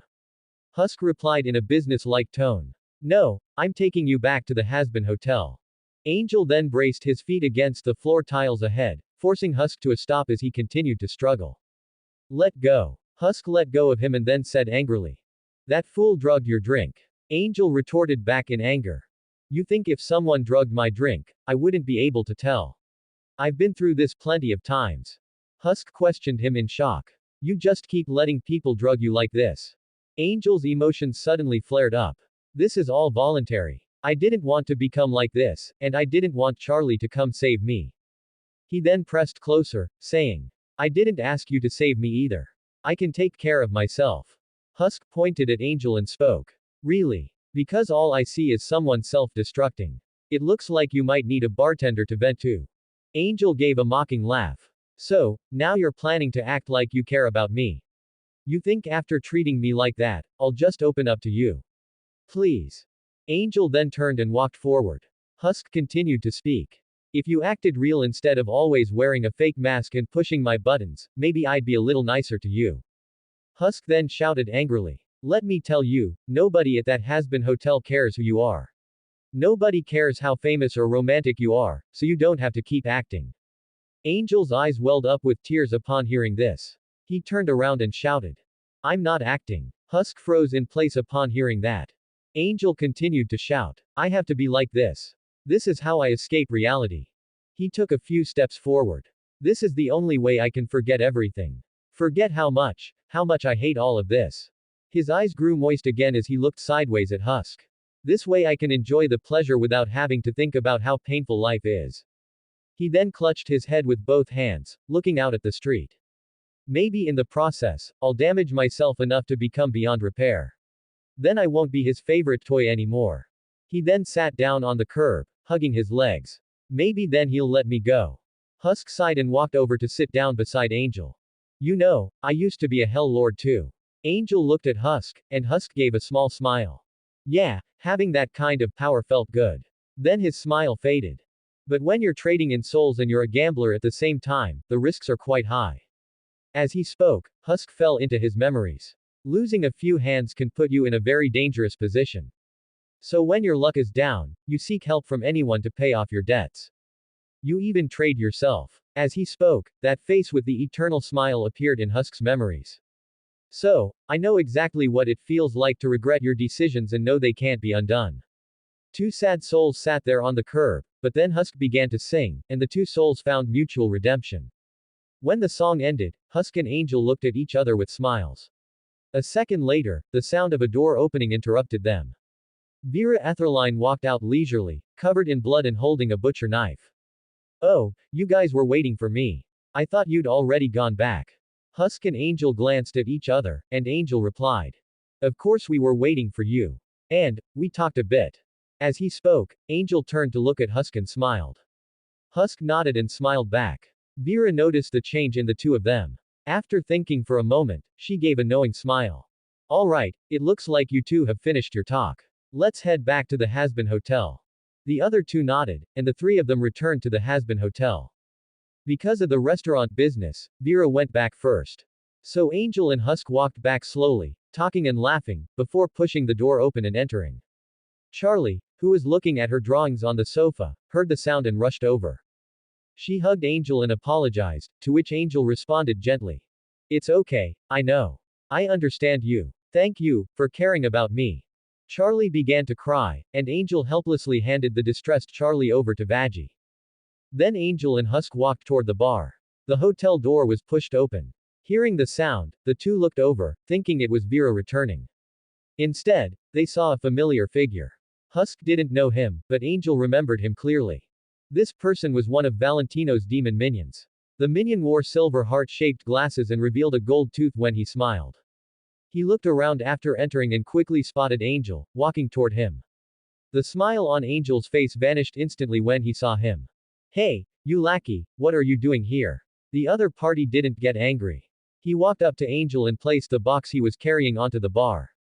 Angel, this is the script boss Val wants you to memorize. He says you have to work even in your spare time. Angel looked at the box on the bar, then looked at the minion in confusion. Wait, a script. The demon minion sighed, looked around, and then sat down on a barstool to explain. Who knows what's gotten into that moth Valentino? He wants to film a movie with both good dialogue and a good plot. Husk and Angel listened, and Husk even thoughtfully poured a drink for him. The demon minion picked up the glass and downed it in one gulp, then sighed again. Miss Angel, you have no idea. It's a good thing you left after that scene. That stinking moth Valentino has been running us ragged, making new props and setting up new scenes. After finishing, the demon minion slumped onto the table. Angel felt some empathy hearing this, but then became a bit suspicious. Hey, aren't you afraid I'll tell Val you're talking about him like that? Husk poured another drink for the demon minion. Hearing the words, the minion curled his lip and spoke. You won't tell him. If it weren't for the contract, you'd want nothing more than to kill him. Angel's eyes widened instantly. How do you know? The demon minion let out a scoff. Isn't it because of the surveil, in your dressing room? The minion suddenly shut his mouth halfway through, then shifted his gaze and started drinking. But Angel was clearly no fool. He slammed his hand on the table in anger. You guys put cameras in my dressing room. The minion turned back, seeing the fiery glares from Angel and Husk. He immediately waved his hands and hurried to explain. I didn't install them, it was that moth Valentino. He wanted to monitor you, so he made me put cameras in your dressing room. Angel's anger dissipated instantly, and he just sighed, knowing he couldn't resist anyway. Husk leaned forward and poured the minion another drink. What else do you know? None of his people are here. The demon minion looked at the drink in his glass, then at Angel, a bitter smile appearing on his face as he downed the drink. Then I'll tell you. Valentino has also been training other stars. He plans to split these stars into two groups. One group will film movies under the names of other directors, while the other group will be kept in reserve. Angel frowned upon hearing this, and seeing this, the minion explained. One group is for filming movies to give you a sense of crisis and boost your productivity. The other group is used to threaten you, to let you know he can replace you with other stars at any time. The minion then sighed and spoke slowly. You should know what happens if you're no longer useful. Actually, us minions are just like you. In fact, if we're no longer useful, it's even worse for us. As he spoke, the minion had another drink. Angel patted his shoulder. Yeah, everyone's life is tiring, isn't it? Whether it's you or me, or this bartender in front of us, or even the princess of hell. We're all the same. The demon minion left the Hazbin hotel. Angel walked to the doorway and watched him go. After pouring his heart out to him, this demon minion had been successfully turned and now stood on Angel's side. The demon minion walked slowly away until he finally disappeared from Angel's sight. However, this demon minion did not return to Valentino's studio. Instead, he walked into an empty alley, then burst into a cloud of smoke and drifted into a pipe leading to who knows where. The next second, a figure materialized again. It was the same demon minion. He straightened his collar and then walked toward the V tower as if nothing had happened. He arrived at Valentino's office, reported his work, and then left. The next morning, Vaggie woke up in bed and yawned. Just as she was about to greet Charlie, she realized Charlie wasn't there. Feeling the blankets, she found them cold. Vaggie quickly got dressed and walked downstairs. She saw several people gathered in the lobby. Walking over, she discovered they were surrounding Charlie, who had descended into madness. Charlie was currently clutching her hair, lost in thought in front of a planning board covered in pictures and string. Vaggie looked at Charlie with concern and called out to her, but received no response. At this moment, Angel and Wade also walked over. Wade took a swig of his drink and then spoke. You guys probably don't know this, but she was already down here setting up the board at 10:30 yesterday. Mantis turned his head in surprise after hearing this. What? You didn't go to sleep until 10:30 yesterday? Wade shrugged. What do you mean didn't go to sleep until 10:30? I didn't sleep at all. I was at the bar drinking all night yesterday. Hearing this, the group even forgot to keep watching Charlie and instead turned to stare at Wade. Seeing everyone staring at him, Wade quickly changed the subject. I do this all the time. And guess what? When I was grabbing a drink at the bar yesterday, I found a bottle of vintage whiskey. Hearing this, Husk turned around abruptly, his eyelid twitching as he stared at Wade. Where the hell did you put my liquor? If you drank it, I swear I'll rip your throat out. Wade quickly explained, I didn't drink it. I just opened the cap and sniffed it. Hearing this, Husk finally calmed down. At this moment, the door to the Hazbin hotel was pushed open, and Vera walked in. She was carrying a cup of tea, walked over to Charlie, and handed it to her. This is tea. It can soothe the mind and body. You should relax, Charlie. Vaggie also asked, what happened, Charlie? Charlie was stunned for a moment, then took the teacup. Nothing. I didn't sleep all night. I wanted to figure out why the Hazbin hotel isn't working. Then she started rambling hysterically. We did trust falls, we shared our feelings. We only have a few months before the angels arrive. Then her hair suddenly floated up, her eyes turned red, and she started laughing, but immediately returned to normal. She took a sip of Vera's tea and gradually calmed down, but frowned. It does have a fresh fragrance, but it's a bit bitter. Vera poured some more tea into Charlie's cup and replied, but there is a bit of an aftertaste. After all, this is tea for self-cultivation, it's normal for it to be bitter. Seeing that Charlie had calmed down and was sitting in a chair drinking tea, Vaggie thought for a moment and said, all right, Charlie, it looks like we should. Charlie immediately looked at Vaggie with a strange expression. No, don't say it. But Vaggie frowned and said it anyway, ask your dad for help. Hearing this, Charlie instantly slumped onto the sofa in frustration. Vaggie walked over, grabbed Charlie's hand, and tried to reason with her. I know you don't want to, but we need every advantage we can get. But Charlie looked up and complained. He was the one who let the extermination happen in the first place. They just held a meeting and then said, come on, let's kill everyone. After saying this, Charlie suddenly stopped, then stood up and looked at the planning board. Wait, that's the way. Vaggie was a bit confused. Kill everyone. Charlie explained, no, he can arrange a meeting for me with heaven. But Vaggie frowned, haven't we already tried that? Charlie replied, yes, but last time we talked to Adam. He is a jerk, but he doesn't run heaven. We can go talk to the person in charge of that. There will always be an angel willing to listen. Then Charlie took out her phone, opened her contact list, and found her father, who had a rubber duck icon, but she just stared at it without pressing it.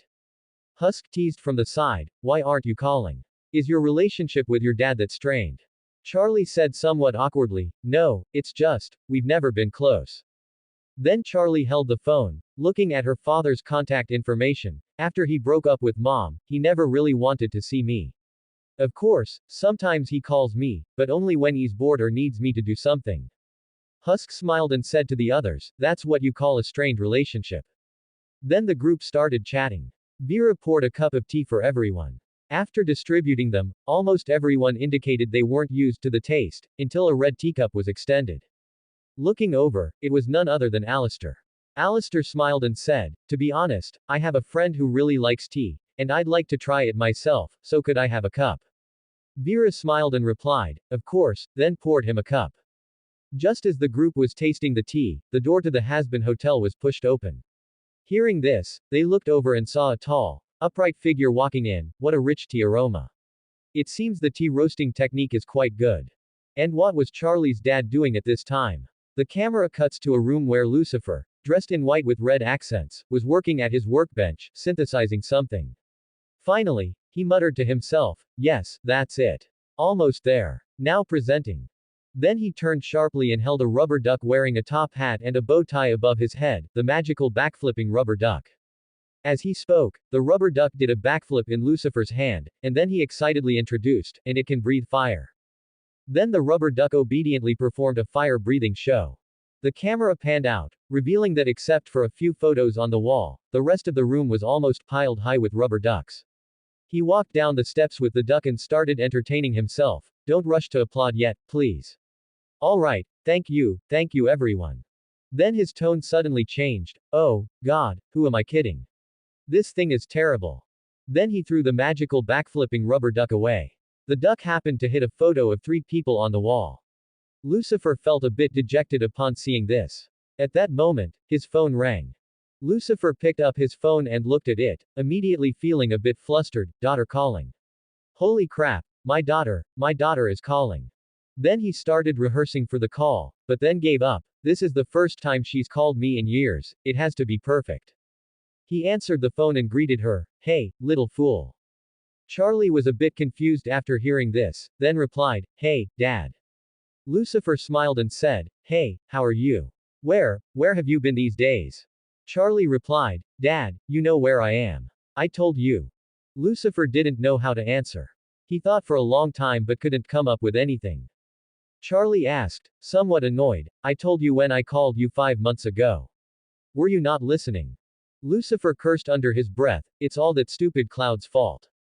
Then he quickly explained, no, that's not it. I was just too busy at the time and forgot. He looked at his mountain of rubber ducks, I was busy, with important things.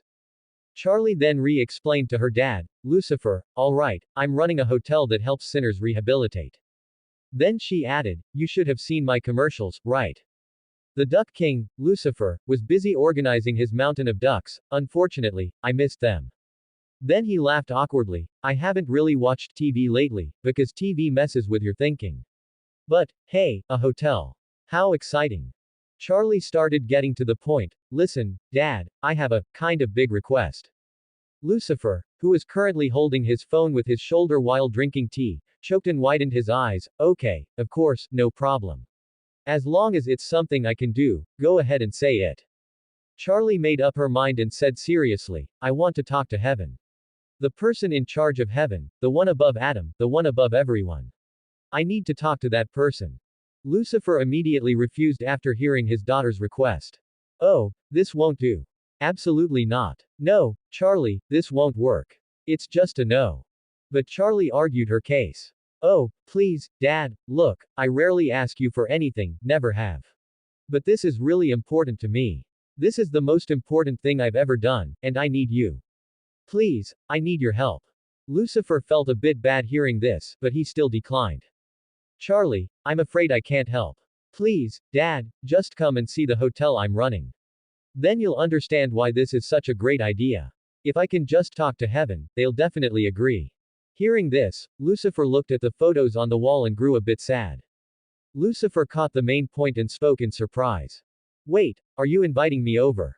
He immediately spoke with excitement. Of course, no problem. Then he hung up the phone, immediately started dancing with a smile, and even began to sing. My daughter wants to see me. Depression, go to hell. Ha ha ha. Just then, a voice drifted over leisurely. So, are you, the Duck King, finally leaving your gift box? Lucifer immediately shot back. Screw you, you smelly dark cloud. My precious daughter invited me to her hotel. You familyless idiot, just stay in your office chair. The other side seemed to laugh in anger but then spoke calmly again. So, aren't you going to prepare some gifts for your daughter and the members of her hotel? Lucifer immediately clapped his hands. Right, I have to prepare a gift for them. It's always got to be you, Cloudball. The voice then started cursing loudly. If you dare call me by that nickname again, I'll play intimate videos of you and your precious ducks on the outdoor screens for 24 hours straight. Lucifer instantly became alert and spoke angrily. You actually filmed me. Delete it right now. The voice became mischievous. I'm not deleting it, ha ha ha ha, this will be leverage against you for the rest of your life. For your whole life. Lucifer curled his lips speechlessly, then went to a wooden crate full of rubber ducks and started rummaging through it. He then pulled out several exquisitely styled rubber ducks, nodded, and said with satisfaction. These ducks look the best. They're the ones. The tone of the voice turned into one where you could tell how helpless the person was just by listening. Lucifer, are you serious? Your Duck King nickname really isn't for nothing. Lucifer retorted unpleasantly. Please, what else can I give as a gift? What, should I give them a daily red apple hat card, or something? After hearing that, the voice fell silent for a long time, then spoke weakly. I'm out of ideas. Just stick with the ducks. Lucifer smiled with satisfaction and began packing the gifts. Back at the hotel, Charlie smiled and spoke to Vaggie. All right, we have 1 hour before he arrives. Vaggie nodded but then pointed her finger at the new guest who was currently sitting on the sofa nearby, holding a teacup and drinking tea. But first, we should deal with him. The person on the sofa had curved eyes and a gentle face, wearing brown ancient-style clothes, belonging to a semi-swordsman type. His black hair seemed to reveal one or two horns. He was currently sitting on the sofa, slowly swirling his teacup and drinking tea, calling it tea tasting, in the name of refinement. Charlie looked at him, took Veggie's hand, and said firmly, "Since he's a new guest, even if my dad is coming, you must treat him well." Then Charlie walked towards him. Seeing Charlie approach, the person placed the teacup on the side table, stood up, and cupped his hands in a traditional greeting. "Greetings, my name is Guan Wen. I was passing by this establishment and smelled the rich aroma of tea within. Finding the scent most pleasant, I entered to investigate. I apologize for the intrusion." Charlie blinked, then turned to look at the others, who also shook their heads. Charlie had to turn back and reply somewhat awkwardly. Well, hello, Guan Wen. I didn't quite catch what you said, sorry." Guan Wen nodded slightly after hearing this. "I'm called Guan Wen. I was walking past your neck of the woods and smelled the tea. My nose told me it was the good stuff, so I came in to shamelessly ask for a cup. Hope I didn't offend ya." Charlie was still a bit confused, but she mostly understood, so she said with a smile. "Oh, it's fine. So, do you want to stay at our hotel? This is a hotel for redeeming demons who want to become better." Hearing this, Guan Wen stroked his non-existent beard and then spoke. "Sounds okay. Do you provide meals?" Charlie quickly pointed to Vera. "Yes, we do. For lunch, you can eat at the restaurant Vera opened next door." Guan Wen nodded. "Good, then I shall trouble you." Veggie clapped her hands, drawing everyone's attention, and then began to issue orders seriously. "All right, everyone, Lucifer is on his way. We need to make this place look beautiful. Give him a really good impression." Then she looked at the members standing straight and determined. "Vera, you go prepare the desserts and have Mantis help you. Nifty and Husk, you two go clean up. Angel, Charlie, and I will decorate the lobby. All right, let's go." Wade, who was standing nearby, watched the others get moving and then stepped forward to ask, "What about me?" Veggie pointed her finger at Guan Wen. "You take the new guest for a tour, and help out if there's anything you can do." Wade didn't say anything, after all, this was an easy job. So he took Guan Wen and started wandering all over the hotel. "Buddy, I admit you're very enthusiastic, but is it really necessary to introduce the toilets on every floor?" Having already visited 2 toilets starting from the first floor, Guan Wen rubbed his brow and looked at Wade with a complicated expression. Wade didn't hide anything and spoke his mind directly. "Come on, isn't a job where you can slack off more better?" Guan Wen rubbed his brow, somewhat speechless, and muttered to himself. "In that case, I might as well go back down to taste tea." After being busy for a while, the lobby was almost fully decorated. Charlie stood in front of the main door and took a deep breath. Beside the door were Alistair and Veggie. "All right, everyone, the crucial moment has arrived." With that, she pulled open the hotel door. The door opened, and Lucifer was grinning so wide his teeth showed. The moment he saw Charlie, he shouted excitedly, "Charlie!" Just as Charlie was about to greet her dad, the next second, she was pulled into a crushing hug by Lucifer. "I'm so happy to see you." Strangled and unable to breathe, Charlie struggled to reply with a smile. "I'm happy to see you too, Dad." Watching the whole thing, Alistair's eyelid twitched. Charlie then broke free from her father's embrace. After greedily gasping for air and coughing a bit, she regained her composure and introduced the place to Lucifer with a smile. "Welcome to the Hazbin Hotel." As soon as she finished speaking, 2 egg boys set off confetti poppers. All the hotel members were now gathered around a table full of desserts, looking at Lucifer with smiles. Lucifer looked around curiously. Just then, a hellcat came over and rubbed against his leg. Lucifer looked down, then squatted and began to pet it. "Hello there, Kaka." Then, 2 small flying goat demons hurried over. Lucifer petted them and greeted them one by one. "Raz, Daz. Look at you, you haven't grown at all. Still so tiny. Have you been taking good care of my daughter?" After letting the 2 little ones go, he walked forward to look at the carefully decorated lobby and praised it. "Wow, this place really looks." Then he turned and saw Nifty, and in a blink, he saw the exceptionally tall Vera. Lucifer laughed awkwardly and then walked through the middle of them. He continued looking around and commented, "This place has a lot of character." The next second, he turned and saw the bar that Alistair had renovated, which was decorated with animal skulls. Seeing this, Lucifer cried out in shock. What on earth is that? At this moment, Alistair spoke. Just some renovations we did to add a bit of color. Don't you think? Lucifer's tone grew cold. Who are you? Then Alistair appeared behind Lucifer. My name is Alistair. Pleasure to meet you. He then shook Lucifer's cane and continued.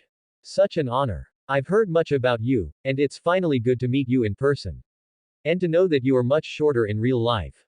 Lucifer asked somewhat helplessly. Who is this? Are you the bellhop? Alistair smiled and then replied. No, I am the hotel's manager. You might have heard of me through my radio broadcasts. Lucifer thought for a moment. Nope. I guess that explains why Charlie uses such an outdated term like hotel. The tension between the two grew thick, and just as they were about to fight, Charlie pulled them apart in time. Then, while Charlie was introducing the lobby to Lucifer, she praised Alistair to try and ease the tension between them. Alistair then stepped forward to praise Charlie in return, placing his hand on her shoulder during the process. Lucifer's overprotective father instincts instantly flared up, his eyelid twitching wildly as he stared at Alistair's hand on Charlie's shoulder. But then Alistair pulled Charlie's shoulder closer, and Lucifer's eyelid twitched even more rapidly.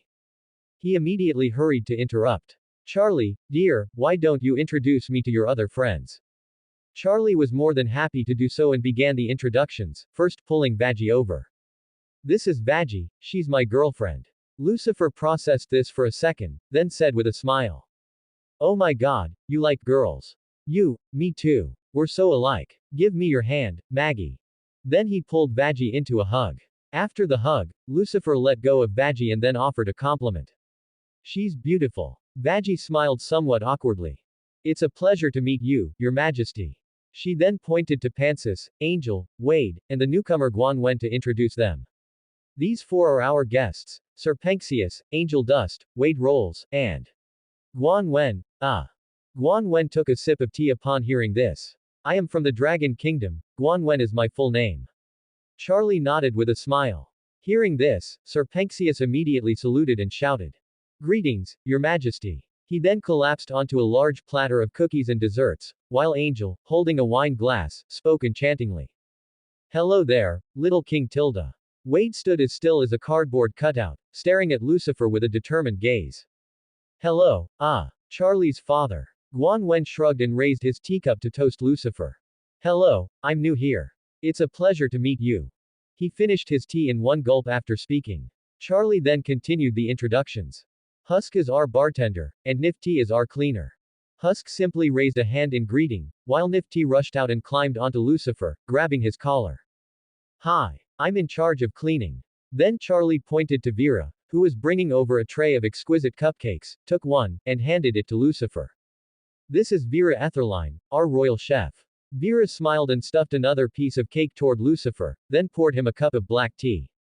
Hello, King Lucifer. I'm Vera. Feel free to stop by the restaurant next door and try my cooking sometime. Lucifer looked at Vera and nodded with a smile. The next second, the chandelier in the hall crashed down, kicking up a massive cloud of smoke. Except for Lucifer, Alistair, Vera, and Wade, everyone else began coughing from the smoke. Lucifer chuckled and then began a song and dance battle with Alistair over Charlie. Just as the song reached its climax, the door suddenly burst open, and Mims entered to finish the tune. Seeing Mims, Alistair walked forward with a smile. Mims also spread her arms and walked toward Alistair. Alistair. Baby, dollface, it's so good to see you. The two then shared a tight hug. Listen, I was in the neighborhood and heard you were staying in this fancy dump. I thought for old time's sake, I should stop by and say hello. Alistair replied with a smile. Of course, darling, anyone is welcome. Charlie stepped forward and asked. That's great. So, you two know each other. Mims pulled Alistair closer as she answered Charlie. That's right, we're old friends. We ran in the same social circles when we were alive. I used to perform at a nightclub, and this guy was a regular. He was the only one who could down whiskey like a sailor and keep up with me on the dance floor. Alistair added from the side. This girl is very talented. You should have seen her in her prime. Mims's expression suddenly changed. Hey, watch it, you tall, dark, and creepy fellow. She then straightened her clothes and said loudly. I am still in my prime. She glanced around and spotted Lucifer adjusting his cuffs. My god. Is that Lucifer? She walked toward Lucifer, shoving Mantis aside along the way. Approaching Lucifer, she spoke in surprise. Your Majesty, a pleasure to meet you. She then turned and whispered to Alistair. Alistair, why didn't you warn me such an important person was here? Lucifer replied politely. It's a pleasure to meet you. Alistair walked over. As much as I'd love to catch up, Charlie and I haven't finished introducing the hotel yet. Seeing this, Lucifer quickly grabbed Charlie. I'm sure Charlie can give me the tour on her own. Lucifer tried to push Charlie along, but Alistair blocked them. We founded this hotel together, so we should introduce it together. Right, Charlie. Charlie nodded. Oh, of course. Alistair then told Mims to go find the others, after which he, Badgie, and Charlie accompanied Lucifer on the tour.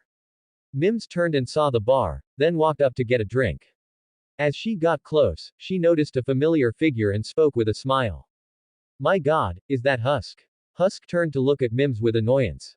Mims continued to tease him. Looks like Alistair still has you serving his drinks. Nothing's changed. Husk didn't reply, just listened with his arms crossed. Mims didn't mind. How have you been, fuzzball? Husk responded with a fake smile, which immediately dropped. Great, until 5 minutes ago. Mims clearly understood what Husk meant, but she still smiled. Don't tell me you're not happy to see me. That might hurt my feelings. Husk ignored Mims, and she stopped bothering him. Instead, she turned to look at Nifty, who was hunting bugs on the floor. Nifty, what have you been up to, girl? Nifty stood up and smiled. Battling bugs. Mims followed up with a question. And how's that going? Nifty turned to look at a passing bug with a manic grin, then pulled out a knife. They have the upper hand for now, but not for long. At that moment, a drink slid over to Mims's hand. She picked up the glass and was about to thank Husk. When she saw Wade at the other end of the bar, drinking in his military uniform. Wow, another big cat in a military uniform. Upon hearing this, Wade immediately spat out his drink and slammed the glass onto the floor. Screw you, I'm a cheetah. He pulled out a pistol, intending to give Mims a piece of his mind. But a split second later, the already accustomed Mantis and his egg boys stopped him and dragged him away. Once in the corner, he was stuffed full of sausages by Vera. Of course, I'm talking about German bratwurst. Guan Wen, who had been watching, felt a chill down his spine. He then sat obediently on the sofa and drank his tea. Mims glanced over, chuckled, and teased. Quite a temper. I wonder if his claws are sharp.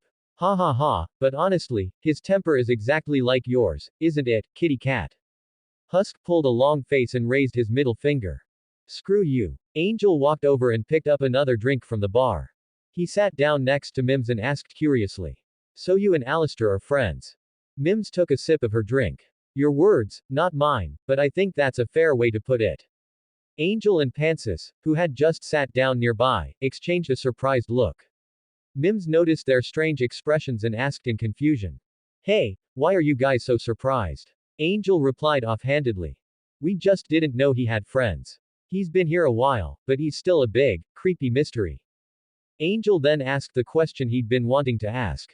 What's his deal? Mims perked up, set down her glass, and began to speak. You might have heard some of this before. Years ago, he suddenly appeared in hell. And he caused a sensation with unprecedented speed. At first, people tried to ignore him, but soon Hell Lords started disappearing, and not just minor ones, but heavyweights. No one knew what happened to them until strange broadcasts appeared on the radio. All you could hear were screams. Every time a new Hell Lord went missing, a new voice would scream on the broadcast.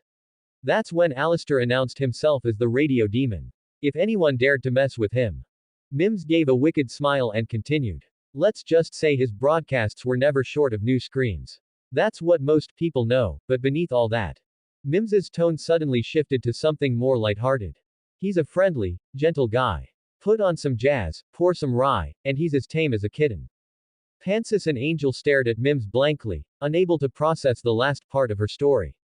Mims laughed at their reaction. Don't look at me like that. It's been a while since he's acted like that. Then another voice spoke up.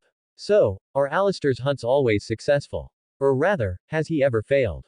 Mims smiled. That, we don't know. But there was once a demon lord who claimed he defeated Alistair when Alistair was hunting him. Alistair never responded, and the matter eventually faded away. Hey, what was that demon lord's name again? It was something like. Angel's voice cut in. The steam demon. Mims smacked her palm with her fist. Right, the steam demon. Though I think that guy was lying, just a clown. If Alistair really got serious, he wouldn't have survived. After finishing, Mims looked at the two listeners, only to find them frozen in place, staring in one direction. That direction seemed to be right behind her. Mims suddenly felt a heat behind her, not just from a gaze, but a physical temperature. Mims swallowed hard, then stiffly turned around. What met her eyes was an iron top hat, inlaid with golden steel rings and decorated with two gears. The eyes on his face were pitch black, but a glowing red pupil could be seen, currently staring at Mims. The other party had a completely metallic texture, dominated by metallic gray and bronze gold from head to toe. Even his skin was metallic gray. High heat radiated from him, so intense that it distorted the air around him, creating an immense sense of pressure. Mims looked at him with an awkward smile and then offered a greeting. Oh, Steepunk, long time no see, ha ha ha. What brings you here? Stee responded with a sound like metal grinding. If I hadn't come, would you have started praising Alistair to the high heavens again? Mims waved her hand with a smile and hurriedly replied. Oh, please, we're all friends, you wouldn't mind, right? Stee gave a cold laugh, then looked toward Sir Penxius and Angel. I heard a bit just now. So, Alistair is at this Hazbin hotel, right? Sir Penxius answered honestly, yes. Mims suddenly remembered something and asked with some confusion. Wait, Stee, I remember you've been missing for a long time, even longer than Alistair. Why did you suddenly reappear? Stee, who was holding a metal cane and admiring the hotel's decor, paused for a moment. His glowing red eyes then turned toward Mims. What does that have to do with you? However, I seem to have sensed. Stee turned and looked at the others in the hotel with some uncertainty. How do I sense Lucifer's presence? Angel nodded upon hearing this, indicating he had guessed correctly. Stee nodded in acknowledgement, then seemed to speak both to himself and to the group. It looks like I'll have to wait for that fellow Alistair. I've already upgraded myself, there's no way he can use his speed to toy with me again. Ha ha ha. Watching Stee's neurotic laughter, the others remained silent. Sir Penxius, however, was somewhat excited as he looked at the other's steampunk aesthetic. So, summoning his courage, he stepped forward and tipped his hat. Hello, stay steam demon. Mr. Stee. I am Sir Penxius, I'm quite skilled at inventing steam-powered devices. Stee sized up Sir Penxius, then spoke with a smile. Oh, hello, Sir Penxius. No need to be so nervous, you can just call me Sir Stee. I also happen to be very fond of all kinds of steam devices. Subsequently, Sir Penxius and Stee began to chat. Meanwhile, with the tour group upstairs, Charlie was introducing things excitedly. So, once we have proof that redemption is possible, the entire Hazbin Hotel will be filled with demons who want to go to heaven. Hearing about demons wanting to go to heaven, Lucifer, who was already forcing a smile, felt his eyelid twitch. It reminded him of some unpleasant things. But Charlie continued her excited explanation. We just need more time to prove it. The group sharing hasn't shown results yet. At that moment, Husk's voice calling out to Alistair, who was walking at the very back, came from the corridor they had just passed through. Hey, boss. Hearing the voice, Alistair turned back to see Husk, who continued speaking. Can I have a word with you? Alistair nodded and waited to hear what Husk had to say. We both know Mims only shows up when she wants something. She's trouble. Heaven knows which demon she's pissed off this time to come running to you for help. Alistair spoke nonchalantly. I can handle it. Don't worry, Husk. He then intended to catch up with Charlie and the others, continuing as he walked. What person in their right mind would come to mess with me? Husk thought for a moment. You were gone for quite a while, and nobody knows why. They don't need to know. Alistair flashed back over, holding up a finger as he explained. Stop letting that furry head of yours fret over this. As he spoke, he even touched Husk's ear.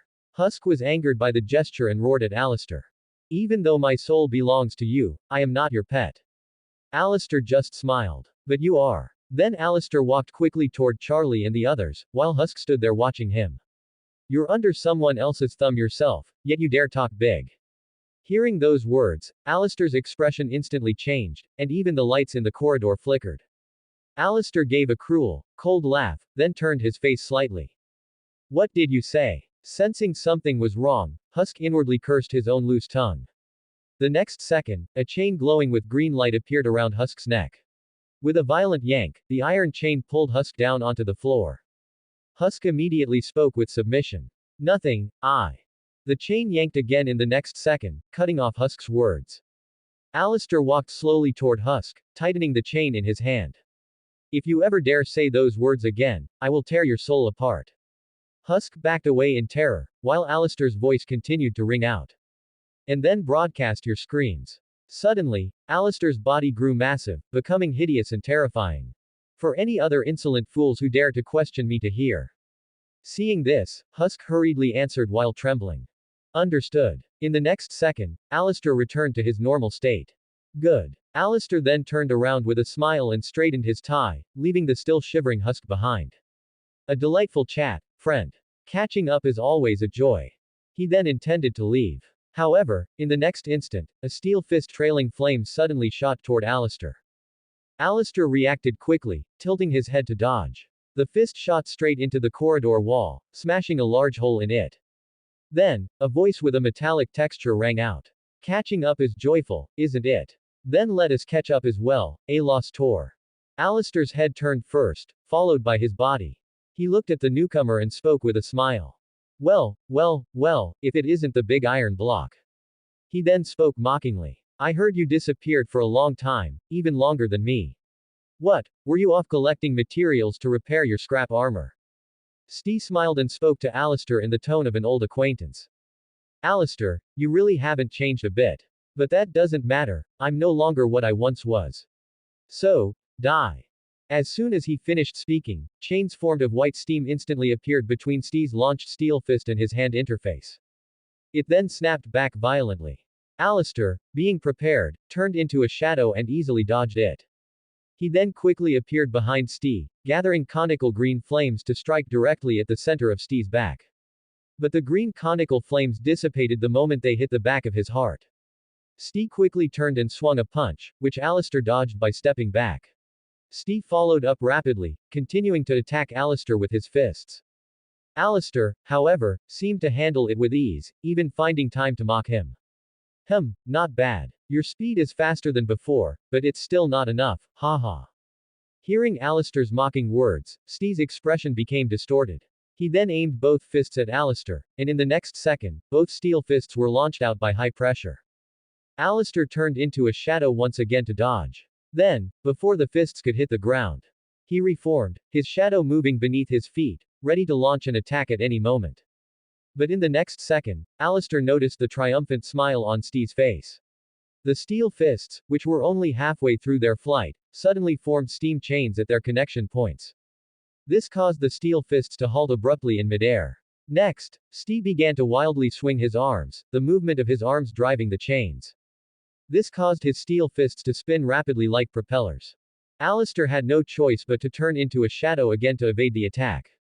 Hearing the commotion of the fight, Angel and the others ran up from the lobby and saw Alistair and Stee locked in battle.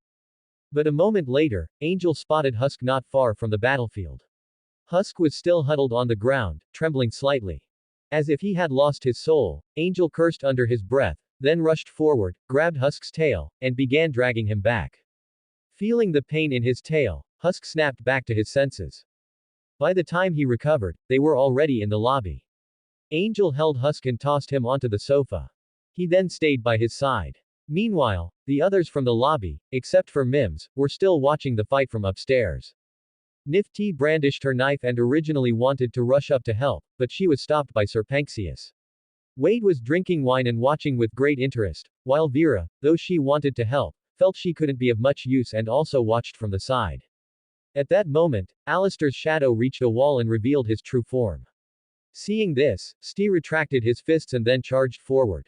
In the next instant, Alistair turned into a shadow once more. Stee, however, crashed through the wall and shot outside.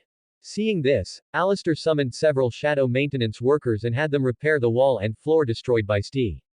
He then went down to the first floor lobby, waiting for Stee's next arrival. Upstairs, Charlie and the others who were talking on the rooftop balcony also heard the sounds of fighting from below. But Charlie explained to her father, Lucifer. It's fine, Alistair will handle it. Then she continued to argue with her father. After a short while, the building shook. The group hurriedly grabbed the railing to steady themselves, then looked down. They saw several shark demons below using a wooden ram to strike the hotel's front door, cursing loudly. Mims. We know you're in there, you miserable fool. The group then hurried to the lobby through a portal and saw Mims crouching under a chair with her head in her hands. Vaggie questioned her about what was going on. Mims could only explain with a forced smile. I might have gotten into a little trouble with some loan sharks. I borrowed 50,000 from them. The sounds of the door being rammed and the cursing rang out again. This time, Mims hid behind the counter, poking her head out and saying slowly. I might have also stolen a car, and then crashed it into the loan shark's girlfriend, but that slut had it coming. Because Charlie and the others' attention was all on Mims, they didn't notice Steve, who was currently confronting Alistair. Though Steve was furious, he noticed Lucifer. His body, which had been emitting a large amount of steam, gradually cooled down. He intended to exchange a few more harsh words with Alistair before leaving. The next second, a fireball burst through the window, crashing onto the Hazbin hotel lobby floor and instantly igniting. Then came a second and a third fireball. Everyone was thrown into chaos. Suddenly, a massive fireball flew through the window and struck Steve squarely on the head. Although the fireball shattered into sparks the moment it hit, Steve felt an unprecedented sense of insult. Instantly, a sound of rapidly rising air pressure rang out, even drowning out the sound of the fireball shattering the glass. It immediately caught everyone's attention. Everyone present began to back away secretly, and even Alistair took 2 steps back. Looks like someone's in for it, haha. In the next moment, Steve suddenly released high-pressure steam, which instantly filled the lobby. In a flash, all the flames burning in the lobby were extinguished. Angel looked at his clothes in the lobby, remarking, wow, that cleaning power is actually pretty good. Outside, the shark demons using catapults to hurl fireballs at the hotel watched the white steam billowing from the windows. They looked at each other in confusion, and the next second, the hotel's front door was violently blown open. Steam swirled everywhere. 2 iron fists shot out from the mist. One crushed a catapult, while the other punched straight through the chests of 2 shark demons. While the remaining demons were still frozen in terror, the iron fists that had lost momentum and crashed into the ground were suddenly retracted by steam chains. They snapped back violently, completely pulverizing the already wrecked catapult remains along the way. As the iron fists retracted, the terror in the demons' eyes hadn't even faded before a red light glowed within the mist. The mist was then torn open as Steve charged out, reaching out to grab a shark demon and crushing its head instantly. A massacre ensued. Alistair's hands felt a bit itchy watching this, so he greeted Charlie and stepped out of the hotel. He transformed into his giant form and began to slaughter the shark demons to his heart's content. Charlie looked on with concern, while Lucifer nodded to himself. See, what did I tell you? Sinners are all violent psychopaths. They aren't worth redeeming at all. Charlie argued back. Dad, stop it. He's defending the hotel. Lucifer shook his head secretly, then pointed at Steve. If that red-haired deer is one thing, what about that steaming hunk of iron next to him? Don't tell me he's one of your members too. Charlie responded. Oh, someone else started it. Then Charlie pulled the topic back to Alistair. Even though Alistair might be doing things a bit more cruelly than I imagined, he's doing it for me. Why can he have faith in me when my own father can't? Hearing this, Lucifer was instantly struck with shame. Watching the frantic slaughter outside, Mims nudged Angel with her elbow and said, see, Alistair is super powerful. And if that steam demon didn't have some skill, how could he have survived being hunted by Alistair? Soon, the battle ended. Alistair slowly reverted to his normal self and spoke with satisfaction. I've missed the chance to vent my emotions. He then looked at Steve, who was frantically pounding a corpse nearby, and turned to Mims with a smile. Oh, well, it seems our old friend has entered a state of steam imbalance again. He pulled a glass of ice water from nowhere, walked up, and poured it directly onto Steve. The ice water evaporated instantly upon contact, but Steve cooled down as a result. After Alistair and Mims chatted for a few more moments, Mims departed. When Alistair turned around intending to tease Steve some more, he found the other was already gone. He shrugged and returned to the hotel. Meanwhile, Charlie was still trying to persuade her father. Dad, please help me. Lucifer felt somewhat helpless. I can't do it. Charlie asked. Why? Lucifer suddenly stepped forward and gripped Charlie's shoulders with both hands. Charlie, you don't understand. Ever since that time, heaven has never listened to reason. They didn't listen to my suggestions, and they won't listen to yours. He then burst into song, telling Charlie that he had once tried his best to do the same, but it was all meaningless. Charlie countered with her own song, telling her father she would work hard to pursue what she hoped for. Eventually, the father and daughter reconciled. How wonderful. As the song ended, Lucifer sighed. All right, I can arrange for you to meet them. But once you're in heaven, I can't go with you. Can you handle it on your own? Charlie took her father's hand and answered decisively. I'll be fine. Lucifer replied with pride. That's my girl. After wishing his daughter a safe trip, Lucifer vanished. Vaggie walked up, about to speak, but stepped on something the next second. The two looked down and saw several gift boxes left where Lucifer had disappeared. Charlie leaned down and picked up a box to look at it. She found a note on it that read, "Gifts for my darling daughter and her hotel members." A happy smile appeared on Charlie's face, and she distributed the gifts, finding there were even 2 extra. Everyone unwrapped their gifts to find various different rubber ducks. Charlie's duck looked exactly like her dad Lucifer's call profile picture. Charlie smiled and tucked the duck away. Vaggie then spoke. What comes next will be terrifying. Are you ready? Charlie replied happily. I'm ready. She then hugged Vaggie. Because you'll be with me. Vaggie, who had been hugging her with eyes closed, had a change of expression upon hearing this. You mean in spirit, right? Charlie answered. In heaven. Vaggie seemed to recall something, but she smiled and played along. Great, haha. But then Charlie remembered something, separated from Vaggie, and walked toward Alistair. She approached him and asked. So, Alistair, what's the deal with that, somewhat violent Mr. Iron Man? Alistair just smiled and answered casually. Oh, nothing much, just an old friend coming to catch up, ha ha ha. Charlie narrowed her eyes. Are you sure? What was all that fighting downstairs earlier? Is your way of catching up having a brawl? Hearing this, Alistair stroked his chin with his hand. That is indeed a good question. Just then, Mantis excitedly raised his hand and waved. I know. Charlie looked at Mantis. Seeing this, Mantis straightened his tie, stepped forward, and spoke solemnly with stars in his eyes. His name is Steampunk. He's a demon overlord who's passionate about steam inventions, even he himself is a precision steam device.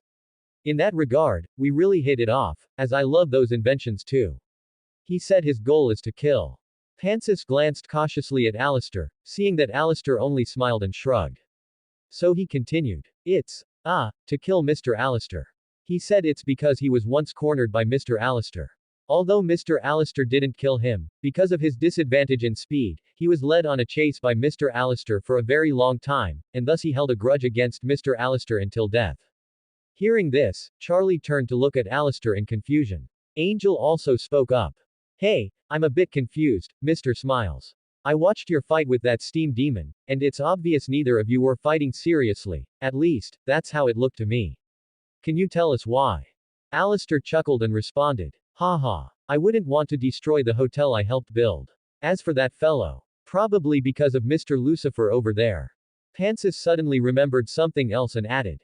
Oh, right, he also asked if I wanted to sign a soul contract with him. That way, he could give me countless steam technologies and some unexpected surprises. Hearing this, Husk turned around from behind the bar. Hey, Sir Stinky Snake, if you're willing to trust me, don't just fooling sign a soul contract with anyone. That's never a good thing. After saying that, he stole a glance at Alistair, then turned back to continue polishing a glass. Angel didn't say anything but nodded in agreement. The lobby suddenly fell silent, and then the sound of a broom falling over rang out. Everyone looked toward the sound and saw Guan Wen holding an empty teacup, less than a meter away from the teapot. He was standing there laughing awkwardly at everyone, then quickly stood up straight and cleared his throat. Ahem, so, may I ask where my room is? Charlie took a deep breath, then smiled and began to introduce the hotel to Guan Wen. Everything was soon arranged. Just then, the hotel door was pushed open. Vera poked her head in to look for Guan Wen, scratched her head a bit sheepishly, and then asked.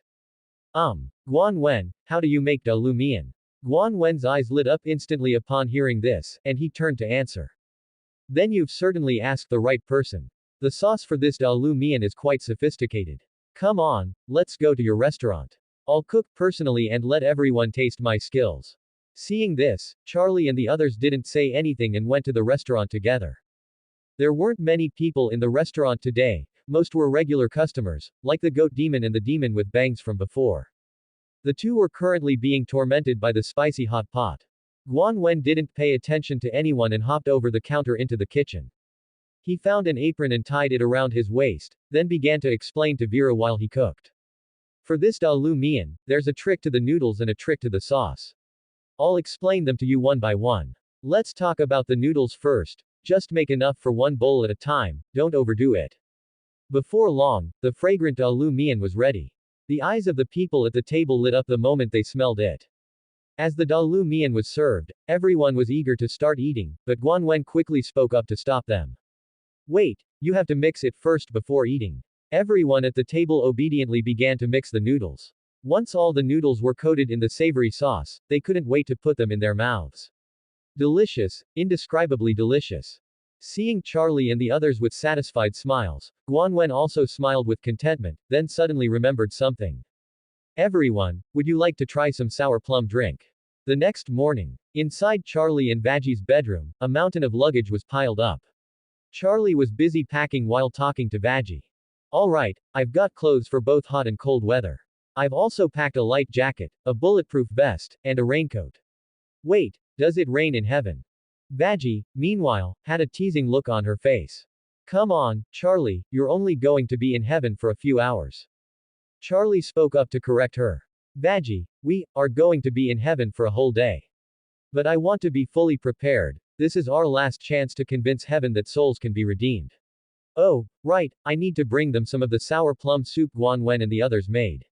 That stuff is amazing. I bet the people in heaven will love it. Vagie scratched her chin. Yeah, I wish I could go too, but honey, I've already got plans.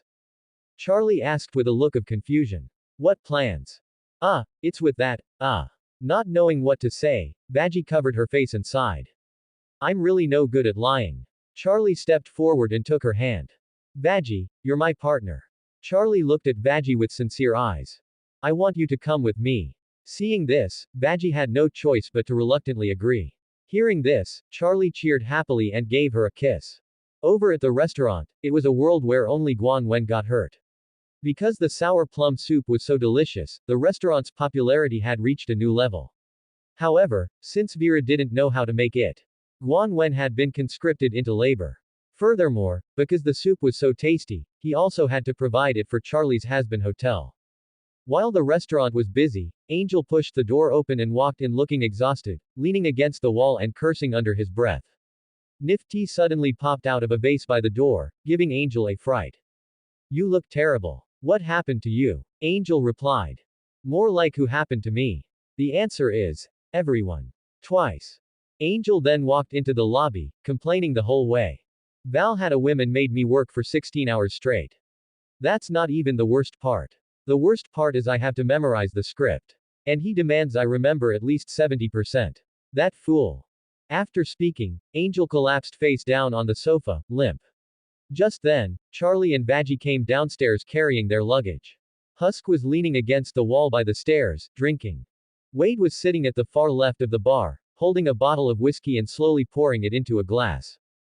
The next second, the wall on the left side of the bar exploded with a bang, and red explosive smoke billowed out. Everyone was startled, and Angel spoke up angrily. What the hell is going on with that wall? Charlie, more worried about Wade, started to step forward. A second later, a voice called out from the smoke. How are you doing? Ha ha ha. Seeing who it was, Angel immediately got excited. Oh my god, it's Cherry Bomb. Long time no see, baby. Cherry Bomb jumped into the lobby through the hole she'd blown open, looking at Angel with a smile. Angel, you little fool. She then complained in a very, bestie, tone. You've been sending me depressing texts all day. She stepped forward and said with a grin. I figured we could go wild together. It's been way too long. Charlie stepped forward to check on Wade's injuries but couldn't find him. As she turned around, she locked eyes with Cherry Bomb, who promptly tossed a bomb with a burning fuse to Charlie. Here, hold this. Charlie caught the bomb instinctively, then fumbled with it, not knowing what to do. Vagie stepped forward, snatched the bomb, and threw it out through the hole in the wall. A second later, another explosion rang out, and a demon's faint scream could be heard. Meanwhile, the exhausted Angel explained to Cherry Bomb. Cherry, I'm happy to see you, but I'm beat. I need to get some sleep. Angel tried to flop back onto the sofa to sleep, but halfway down, Cherry Bomb grabbed his clothes and yanked him back up. Oh, come on. You can sleep when you lose your life in hell for good, dummy. Cherry Bomb said excitedly. Come on, what you really need is to recharge, revitalize, and. Charlie spoke up. A responsible night out on the town. What a great idea. Charlie smiled, took Cherry Bomb's hand, and introduced herself. Hi, I'm Charlie. You just blew up my wall, and you seem to have hurt my resident. But that's okay. Charlie then suggested that Cherry Bomb take the hotel members out for a night of fun and relaxation. Cherry Bomb was about to refuse, but after being stuffed with a wad of cash, she very seriously stated that she was on the job. Just as Charlie finished speaking, the portal to heaven opened. Charlie ran over, tossed Vaggie in first, then waved to everyone in the lobby before stepping through herself. The portal vanished. Just then, Mantis walked over carrying some orange juice. Seeing Cherry Bomb, he immediately spat out his juice all over the floor. He threw his glass aside and looked at Cherry Bomb. If it isn't my arch nemesis. Cherry Bomb looked at Mantis with an expression like she was looking at an idiot. But Mantis continued to drone on. Have you come to accept your fate of dying in battle, Cherry Bomb?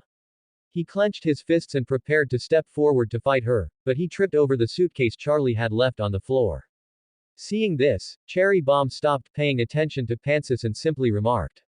Need you even ask? She pulled some gum from her cleavage and addressed the group in the lobby. I'm going out with Angel, and I'm taking you losers with me. A second later, Mantis stepped forward to strike up a conversation with Cherry Bomb, looking somewhat shy. But their conversation was interrupted the next instant as a round, black, pineapple-like object rolled to their feet. Hearing the sound, both looked down. The moment she saw it, Cherry Bomb realized what the object at their feet was. In her urgency, she kicked Mantis away, then rolled behind the lobby sofa with Angel. The grenade exploded a second later, kicking up a large cloud of dust and debris. Before the dust could settle, gunfire rang out. Rapid bullets pierced the smoke, flying straight into the sofa where Cherry Bomb was hiding. The wooden sofa couldn't even withstand 2 rounds before being shot through. The penetrating bullets flew straight into the television opposite the sofa, blowing it up. Cherry Bomb and Angel scrambled to move. Angel clutched his head, leaning against the left side of the sofa, and shouted at Cherry Bomb. What the hell? What's going on? Cherry, which of your enemies did you lead here? On the right side of the sofa, Cherry Bomb was quickly searching her person. No way, those idiots could never find me. A second later, Cherry Bomb pulled out a bomb printed with a pink skull and smirked. Haha, taste this. As she spoke, she poked her head out, lit the bomb, and threw it toward the direction of the gunfire. However, a second later, a bullet accurately struck the bomb midair. The bomb detonated instantly, and red, shimmering smoke scattered everywhere. Cherry Bomb didn't show any disappointment. Instead, she shouted to the others who were hiding throughout the lobby. Now's our chance. Everyone, run. With that, she dashed toward the hotel's front door, burst through it, and ran outside. The rest of the hotel's residents followed close behind. Everyone rushed out of the hotel and breathed a sigh of relief. Looking back, they saw a figure slowly emerging from the smoke. Everyone watched warily, their bodies on high alert. A second later, Wade's cursing voice drifted out. Godfoolit, who is the fool that just bombed me? A stick grenade flew out. Seeing this, everyone outside the hotel quickly scattered to avoid it. Following the explosion, Wade stepped out wearing a German steel helmet and clutching an MP-40 submachine gun. He was in the middle of swapping magazines. After loading the magazine, he looked up. Wade's face was currently a bloody mess from the explosion, but to everyone's discomfort, his mangled face was repairing itself at a speed visible to the naked eye. Everyone watched in stunned silence, but Wade didn't give them time to react. He aimed his weapon directly at Cherry Bomb. Without a word, he opened fire. Angel realized what was happening and tackled Cherry Bomb to the ground, shouting. Wait, Wade, let's talk about this. Mantis rushed over and tackled Wade, who was firing wildly. Wade kicked Mantis away and stood up to change magazines, but a tall shadow loomed over him the next second. Wade looked up to see Vera had arrived, with Guanwen following close behind. Before he could react, Mantis scrambled up. Wait, let's talk, stop shooting, Wade. Wade turned back and roared at Mantis to shut up. In the next instant, Vera's 4 arms grabbed Wade's arms and legs respectively. She hoisted him into the air and didn't let go, no matter how much he struggled. Seeing the danger had passed, Angel stood up, brushed the dust off his clothes, and reached out to pull Cherry Bomb up. He rubbed his brow. What kind of cluster is this? He then turned to look at Cherry Bomb. So, Cherry, why couldn't you just use the front door? Why did you have to blow your way in, and why not even blow up the front door? Cherry Bomb simply raised her hands. Don't you think it's cool to blast your way in from somewhere else? Angel covered his face with his hand, while Vera nodded to the group. Alright, I'll take Wade to calm down first. You guys go have fun. She then took Wade back to her restaurant. As soon as Vera left, Angel and the others spotted a sneaking Guanwen. Seeing that Vera hadn't come back out to look for him, Guanwen breathed a sigh of relief and spoke to the group. Hey, take me with you. I'm exhausted. Cherry Bomb shrugged, then beckoned everyone to leave. As for Charlie, the two of them arrived at the gates of heaven. Charlie looked at the sunlight and the glittering gates of heaven and exclaimed. Veggie, look at this place. It's amazing, isn't it? Veggie looked at the scene of heaven and spoke calmly. Right, super cool. Heaven, wow. Suddenly, a bright smiling blonde angel appeared at the registration desk next to the gates of heaven. Hey, hello. Welcome to heaven. Then, she took out a roster and opened it. Could you please report your names? Upon hearing this, Charlie immediately smiled and reported her name. Charlie Morningstar. The blonde angel muttered Charlie's name and started searching the roster. After searching for a while, she looked a bit strange. Oh, your name is not on my list, that's strange. Then she looked at Charlie a bit awkwardly, and Charlie quickly explained. The meeting was arranged by my dad. The angel suddenly realized and said. Oh, your father, okay. Charlie then hesitantly said. How about you look for, Lucifer Morningstar? The blonde angel's expression changed immediately upon hearing the name, and she exclaimed. Oh. Then she smiled awkwardly but politely. Oops, did I not see that right? Ha ha ha. Then she spread her wings and flew down to Charlie. Are you sure you want to come here? Maybe you're in the wrong place. Veggie made a snide remark, and Charlie explained. No, I'm here for a meeting. The next second, a holy light shone, followed by an ethereal and sacred voice. Saint Peter. The group hurriedly turned back, only to see two figures, one big and one small, slowly descending along the holy light. Just leave them to us. Seeing this, Saint Peter hurriedly stepped aside respectfully. The six-winged angel in gray-white sacred robes introduced herself. Hello, daughter of Morningstar, my name is Sarah, the Exalted One, the six-winged angel of heaven. It is a blessing that you can come here. The little six-winged angel beside Sarah walked forward excitedly and said. Hello, my name is Emily, I am another six-winged angel. Then she came to Charlie. But you can call me M, Amy, Lil, M, whatever you like, ha ha ha. Then she smiled and welcomed her sincerely. Welcome to heaven. At this time, Saint Peter intended to introduce heaven to Charlie and the others with a song, but the next second, the sound of a portal rang out. Everyone turned their heads in confusion upon hearing the sound. Only to see a large lump of black clouds wriggling out of the portal. Everyone on the scene except Saint Peter was stunned looking at this large lump of clouds. And Saint Peter smiled ungraciously. Oh, ho, looks like he's in for it, ha ha. The next second, the large lump of clouds swung around, and soon the original lump of clouds became a six-winged angel. Sarah frowned when she saw this, and then said. Sarah Lore. The original white-haired six-winged angel was about to greet Saint Peter. But the next second he saw Sarah, he was suddenly embarrassed and stood there, then realized and smiled awkwardly, rubbing his hands.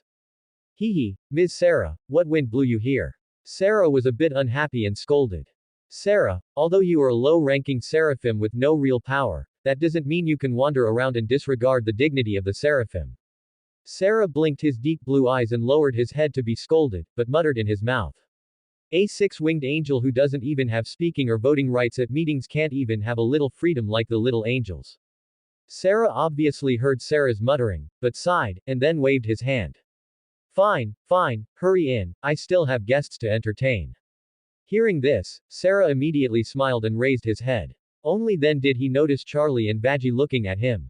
He hurriedly greeted them with a smile. Hey, hello there, I'm Sarah Lore. A six-winged angel with no real power. Charlie smiled and greeted him, then Sarah said goodbye to them and jumped into the gate. Seeing this, Sarah shook her head with a helpless smile, while Emily waved goodbye to Sarah. Sarah, who had crossed the gate, only then saw Emily.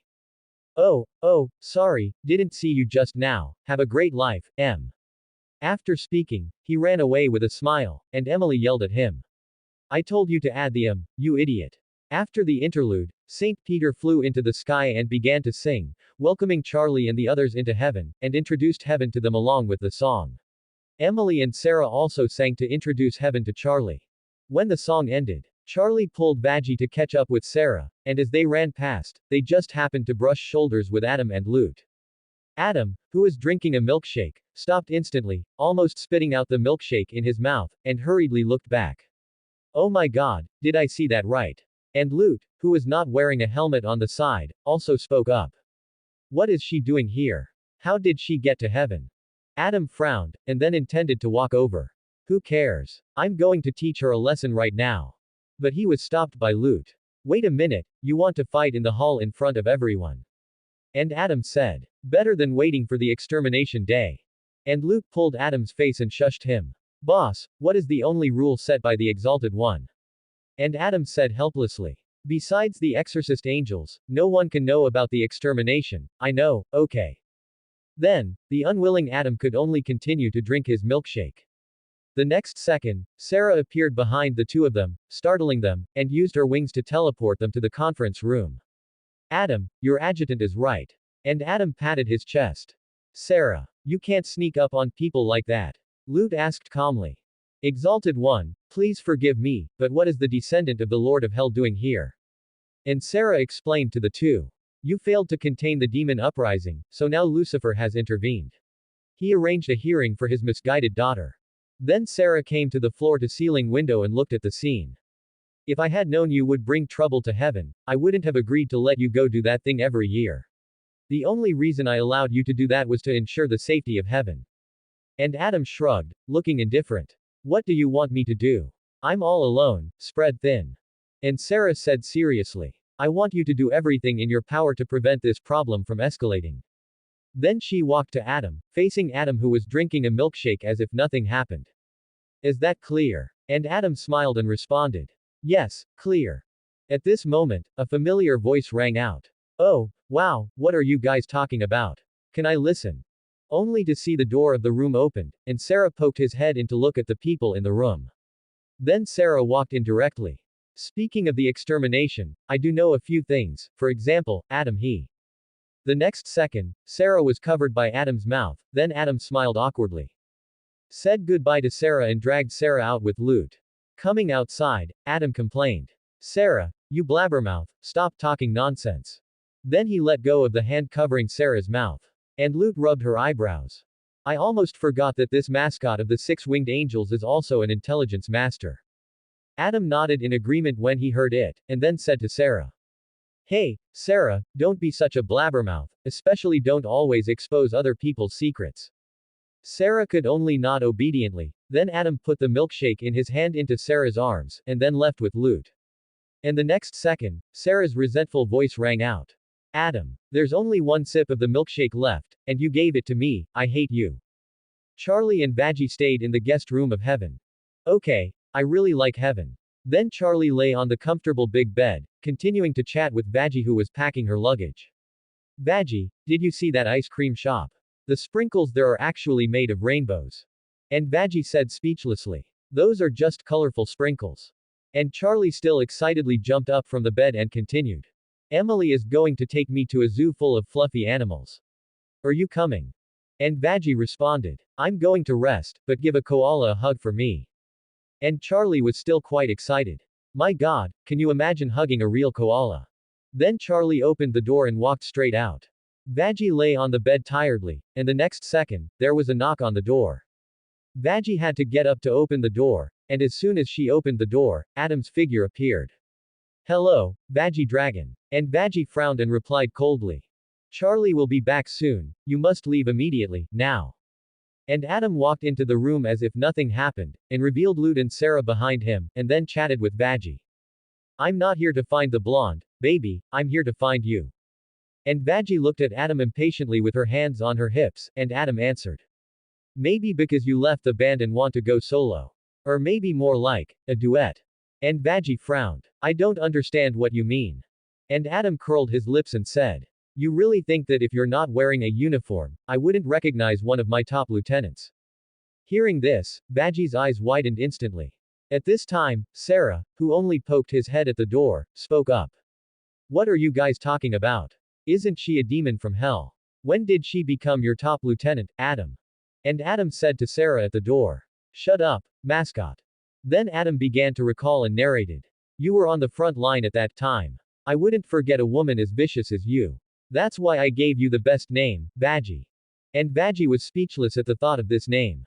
Actually, the pronunciation should be Vaggie. And Adam only thought for 2 seconds and denied the other party. No, anyway, you messed up back then, didn't you? Saying that, Adam sneered a few times, and then continued to explain. As Adam continued his explanation, they entered another flashback. At that time, Vaggie, still a member of the Angel Army, was hunting down a demon child. After cornering the child, the demon child began to cry in fear. This made Vaggie soften, so she let the child go. But this act was discovered by her direct superior, Loot. Loot was furious and immediately gouged out one of Vaggie's eyes. She then popped the eye right in front of her, ripped off her wings, stripped her of her status as an angel, and abandoned her in hell. Vaggie struggled in a deserted alley, threw her original angel uniform into a trash can, and leaned weakly against a dumpster, where she was found and rescued by Charlie. Adam spoke up. Someone as useless as you actually managed to hook up with the little hottie born to Lilith. Should I congratulate you? Loot, standing to the side, spoke angrily, their love is evil, a blasphemy. Adam, hands on his hips, added, but it's enticing. Adam then leaned in toward Vaggie and sneered, but I'm curious, what will your little fool think when she finds out you're actually one of us? Hearing this, Vaggie asked, what do you want? Adam laughed and replied, simple. Serve me again, and help me out at the hearing. Put an end to this childish and unrealistic project once and for all. Vaggie replied firmly, never. Adam was taken aback for a moment, then said dismissively, oh, fine, that's not a problem either. Then Adam said with a malicious grin, then I'll just tell Miss Optimus that she's sleeping with someone who has killed thousands of her kind. He then added, feigning indifference, I'm sure that won't affect your relationship at all. Adam prepared to leave with Loot, but Sarah, who had been peeking out, spoke up again, hey, Adam, you might have a point. After all, Miss Charlie is willing to accept someone who was trying to kill them just a second ago into her Hazbin hotel. Adam stared blankly at Sarah upon hearing this, and Vaggie looked at Sarah with the same expression. Then, both spoke almost in unison, how do you know that? Sarah didn't reply but slowly pulled her head back. Adam didn't press the matter, instead waving at Vaggie, alright, see you in court. Not long after, Charlie and Vaggie arrived at the Heavenly Council Hall. Charlie looked around curiously. The next second, a figure walked past her. Charlie glanced, instantly recognized him, and her face fell, oh no, why is it him again? The person passing by was indeed Adam, who greeted Charlie while flying over to Loot's side, how are you, babe? He then sat down, but didn't stop talking, looks like you went to complain to my superior. That's a really low blow, little missy. Sarah, sitting in the highest position, spoke solemnly, we are gathered here today to determine if souls in hell can achieve redemption through the rehabilitation of the Hazbin Hotel and ascend to heaven. She then looked at Charlie, Princess Morningstar, shall we begin? Charlie looked troubled as she tidied up her speech notes, thank you, Seraphim. She stood up, coughed twice, and began, Merriam-Webster defines redemption as. The next second, Adam interrupted Charlie, objection.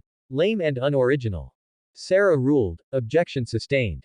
Please stop quoting the dictionary. Charlie smiled and agreed, then began searching through her notes. Adam, sprawled on the table, said impatiently, if you have real evidence, show it to us. Charlie hurriedly responded, we have a resident right now who is making incredible progress. Adam was surprised and asked who it was. Charlie replied firmly, Angel Dust. Adam slapped his forehead and laughed, oh right, that porn demon. He's definitely worth saving. He then stuck his tongue out at Charlie in mockery. Charlie said with a serious face, fine, since you know so much. Tell me, what are the requirements to enter heaven? Adam was momentarily speechless and began to think. Sarah asked, are you alright, Adam? Adam quickly replied, come on, give me a second, okay. He turned around, pulled out a pen and paper, and started writing on the spot. After finishing, he threw it at Vaggie. Vaggie took the golden paper and read the words on it: selfless behavior, no stealing, daring to challenge authority. She then slammed the paper onto the table and demanded, "You aren't serious, are you?" Adam continued to sprawl on the table and waved his hand, "Of course I am. That's what got me in here, isn't it?" He then turned his head, looking a bit awkward, toward Sarah. "Right, Sarah?" Sarah said uncertainly, "He is indeed the first human soul in heaven." Charlie said seriously, "Fine, I bet Angel is doing these things right now." Adam gripped the table and said unhappily, "Then let's see." Sarah. Sarah, who was with Sarah and Emily, was startled, glared at Adam, then pulled a white cloud from her sleeve and placed it in the center of the hall. The cloud floating in the center instantly turned into a sphere and began to glow, slowly becoming a ball of light. Seeing this, Charlie excitedly introduced to everyone, "Distinguished guests, please allow me to present evidence no. 1. The ball of light then displayed an image, revealing a messy bar. The camera shifted to the bar, where Cherry Bomb and Angel were present. Watching the colorful lights, the dancing crowd, and the pumping music, Cherry Bomb said to Angel, "This place is the foolish best, isn't it?" Beside them, Husk, who was drinking, laughed and said, "I admit, informed consent is a good name for a romance nightclub." Meanwhile, Mantis, who was next to Cherry Bomb, suddenly felt dust rising all around, so he turned to look and found Nifty frantically sweeping with a broom. "Nifty, what are you doing?" Nifty continued to sweep, speaking unhappily, "I'm sweeping, look how dirty it is here." Mantis was stunned for a moment, then explained, "My dear, that's because we are in a nightclub." Nifty looked around after hearing this. "I was wondering why the Hazbin hotel looked so different." She then threw the broom aside, revealed a terrifying smile, and walked away. Mantis started talking to Cherry Bomb. "Miss Bomb, I'd like to buy you a drink." Cherry Bomb turned back and teased, "Why? Didn't you say we were arch nemesis?" Mantis thought about this awkwardly, then came up with a brilliant idea. The next second, he spread his arms and shouted loudly, "That's because I'm buying everyone a drink."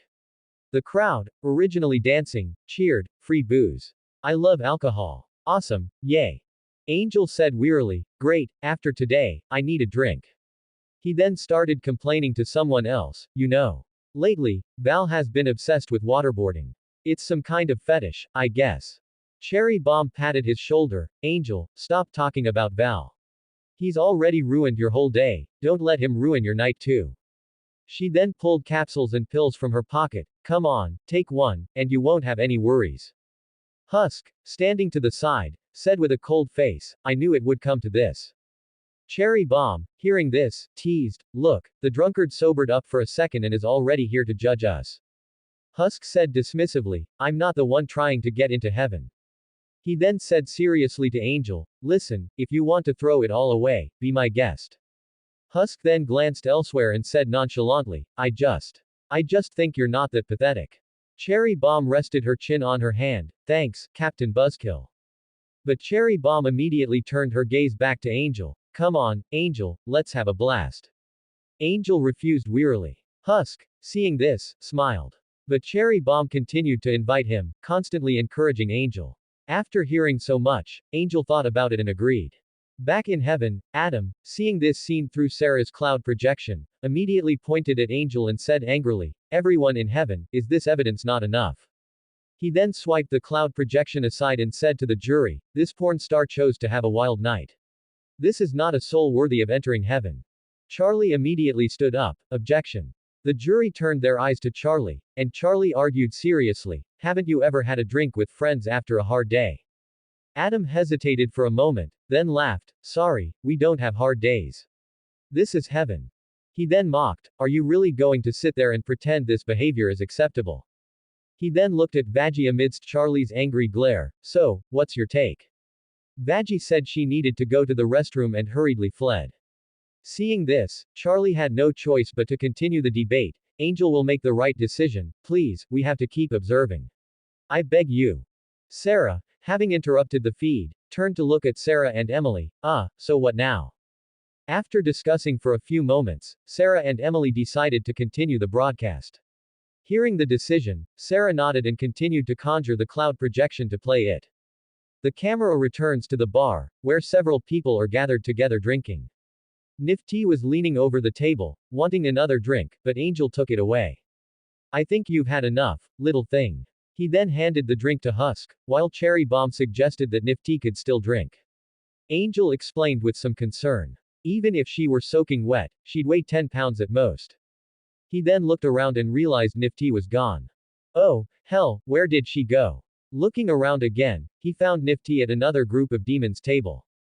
She was sweeping their drinks into her sack, muttering about cleaning up. Angel hurried over, apologized to those demons, threw a stack of money on the table, and then began searching for Nifty again. Just as Charlie spotted Nifty and walked over, a tall figure loomed over the demons who were fighting over the money. Whoa, you guys really dare to take just any money, aren't you afraid of losing your lives? The demons were immediately annoyed upon hearing this. Who the hell do you think you are? Get lost. But the next second, the three demons looked up, saw who it was, and withered.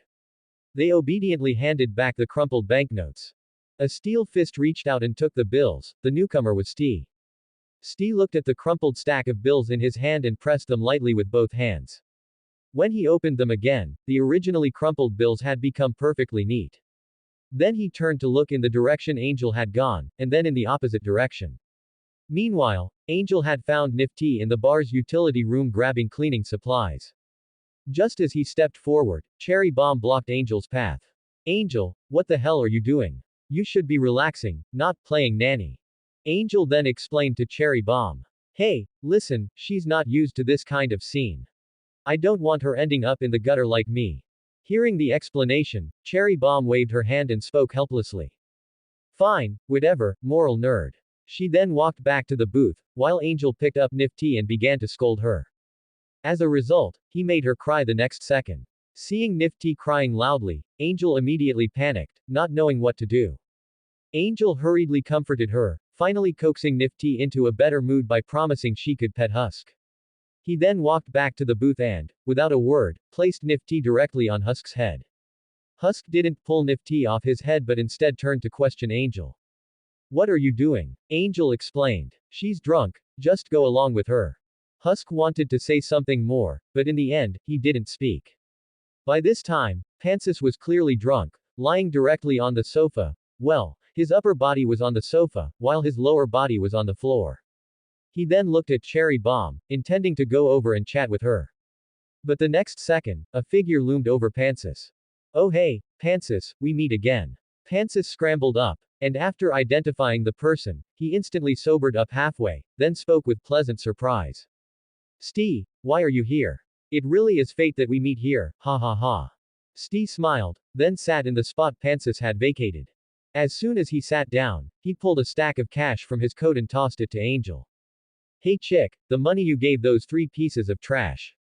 Angel caught the money thrown to him with both hands. The stack of bills still had some warmth to it. Angel smiled. Whoa, well thanks then, Mr. Steam Tilda. Stee waved his hand to indicate it was no big deal, then pulled a design blueprint from his coat. He handed it to Mantis, and the two began to discuss it. What Mantis didn't know was that Stee's arrival had interrupted a fate where he might have become a breeding snake due to his own pride. Seeing the two of them chatting so seriously, Angel and Husk didn't disturb them and instead walked over to Cherry Bomb. Cherry Bomb also spoke excitedly. We could have a blast like this every night. You don't have to spend your time after work on self-improvement. Husk stepped forward and explained to Cherry Bomb. What's making him unhappy isn't the Hazbin Hotel, it's. Angel glanced to the side and seemed to discover something. His expression changed instantly. Valentino. Husk happened to have forgotten the name, but hearing Angel say it, he suddenly realized. That's right, that son of a fool. But the next second, Angel continued. No, I mean Valentino is here. The others looked in the direction Angel was pointing, seeing that in the quietest main area of the bar. Several beautiful demons were sitting around Valentino, while Valentino was holding them, smoking and talking. I come here often, they all know me. He blew out a puff of smoke, then looked at one of the demons he was holding and spoke. You're very pretty, do you need a job? The next second, he asked the person how many they could suck. Angel hurriedly signaled the others to leave, but the next second they realized Nifty was gone. Angel turned and saw Nifty running through the gaps in the crowd toward the raised platform where Valentino was. Without any hesitation, Angel rushed forward, struggling through the crowded people to catch Nifty. But he also found himself at the foot of the platform. Valentino saw Angel and spoke with a smile. Oh my, it's Angel Dust. Baby, what are you doing here? What, haven't had enough yet? Angel didn't give Valentino a friendly look. But Valentino didn't care. Instead, he looked at Nifty in Angel's arms and leaned forward to point at her. Who is this little fellow? Some fresh meat you brought for me. The next second, Nifty bared her sharp teeth, wanting to bite Valentino. Valentino was startled and immediately retreated back onto the sofa. Nifty then spoke with a wicked smile. I just wanted to have a taste. Seeing this, Valentino went along with it and spoke. That certainly is peculiar, but I'm sure someone out there has that fetish. Angel stood up while holding Nifty and spoke to Valentino. Back off, Val. Valentino's eyelid twitched upon hearing this, and he then looked at Angel. What did you say? Angel spoke again with anger. I said back off. The originally rowdy crowd went silent upon hearing this, and then everyone turned to look at Angel. Angel continued. While I have to endure your humiliation, you are not allowed to humiliate my friends. Having lost face in public, Valentino's face twisted as he stood up. Have you forgotten who you're talking to? Red smoke billowed from Valentino's mouth, then condensed into chains that locked around Angel's wrists. He then pulled him onto the platform. You are mine. Angel showed a look of fear, but the next second his eyes became determined again. That's right, in the studio it's like that. There you can do whatever you want with me. Just like our agreement says, but outside the studio, I have the freedom of choice. He then struggled, trying to break free from the chains. So I'll say it again, get lost. Thoroughly enraged, Valentino swung his arm in the next second, slapping Angel hard across the face. But in the next instant, a hand steadily caught Valentino's palm. The scene went silent, both Angel and Valentino were stunned in place. Guan Wen, who had caught the attack, nonchalantly swirled his teacup. Excuse me, but I just can't stand by and watch someone else be beaten. Valentino's eyelid twitched, and then he angrily threw off the other's hand, looking at him coldly. Do you really enjoy meddling? Guan Wen calmly took a sip of tea. This breezy attitude completely infuriated Valentino. The red smoke began to condense again, but in the next second, Guan Wen calmly raised his hand and gave it a wave. The red smoke that was originally condensing around Valentino uncontrollably flew into Guan Wen's hand, obediently hovering into a red gas ball. This scene left everyone stunned, while Guan Wen gave Husk a meaningful look. Seeing this, Husk instantly snapped back to his senses, stepped forward, pulled Angel up, and headed for the door. Seeing this, Valentino had no choice but to let it go, but then he gave a sneer and spoke to the departing Angel. Looks like you have a helper, but, enjoy the rest of your night, whore. Because tomorrow I'm going to enjoy making you compensate me. Angel's body stiffened upon hearing this, and he turned to look at Valentino. You idiot. This time Valentino wasn't angry, instead, he gave a disdainful smile. But the next second, he felt a pain in his shoulder. Turning his head, he saw Nifty had ripped out a clump of his fluff. Ah, what the fool. Turning his head, he saw Nifty's manic smiling face. For my collection, ha ha ha ha. Then Nifty jumped to the ground and ran away. At this time, Guan Wen looked at the red smoke condensed in his hand, then gave a devious smile. You are Valentino. I recall you're a Hell Lord, right? Hearing this, Valentino turned to look at Guan Wen, gave a cold laugh, and sat back on the sofa. That's right, what, are you scared? Guan Wen, however, showed a malicious smile, and Valentino also caught that wicked grin. In the next second, Guan Wen made a classic three-pointer motion with the red smoke ball in his hand. Then the smoke ball left his hand, and after a perfect arc, it smashed directly onto Stee's head while he was seriously discussing things with Mantis. In an instant, the bar went quiet again, and Stee and Mantis also went quiet. Stee stiffly looked up at the red smoke drifting above his head, then slowly turned his head to look around. It took only a second to lock onto Valentino, who was still holding a cigarette emitting red mist. Guan Wen then gave Stee a slight nod. Stee saw it, and then his entire body began to tremble, the familiar sound of rising air pressure ringing out. In an instant, Mantis, who was sitting next to Stee, broke out in a sweat all over his body. The next second, Stee stood up, overturning the table as he moved, and then began walking toward Valentino. The crowd in the bar immediately parted to form a path, while the air around Stee began to distort, terrifying heat surging in all directions. The demons who passed by Stee all shrank back in terror. Meanwhile, Valentino, who was locked onto by Steve, sat blankly on the sofa, his originally mocking smile frozen on his face. The beautiful demons who had originally gathered around Valentino quickly moved away, acting as if they didn't know him. Guan Wen also quietly retreated into the crowd.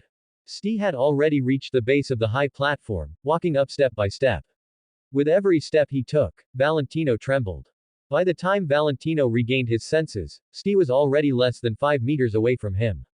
Valentino swallowed hard and quickly forced a smile to greet him. Hey, wait, buddy, it wasn't me, it was. As he spoke, he looked toward where Guan Wen had been, only to find him gone. His expression filled with shock.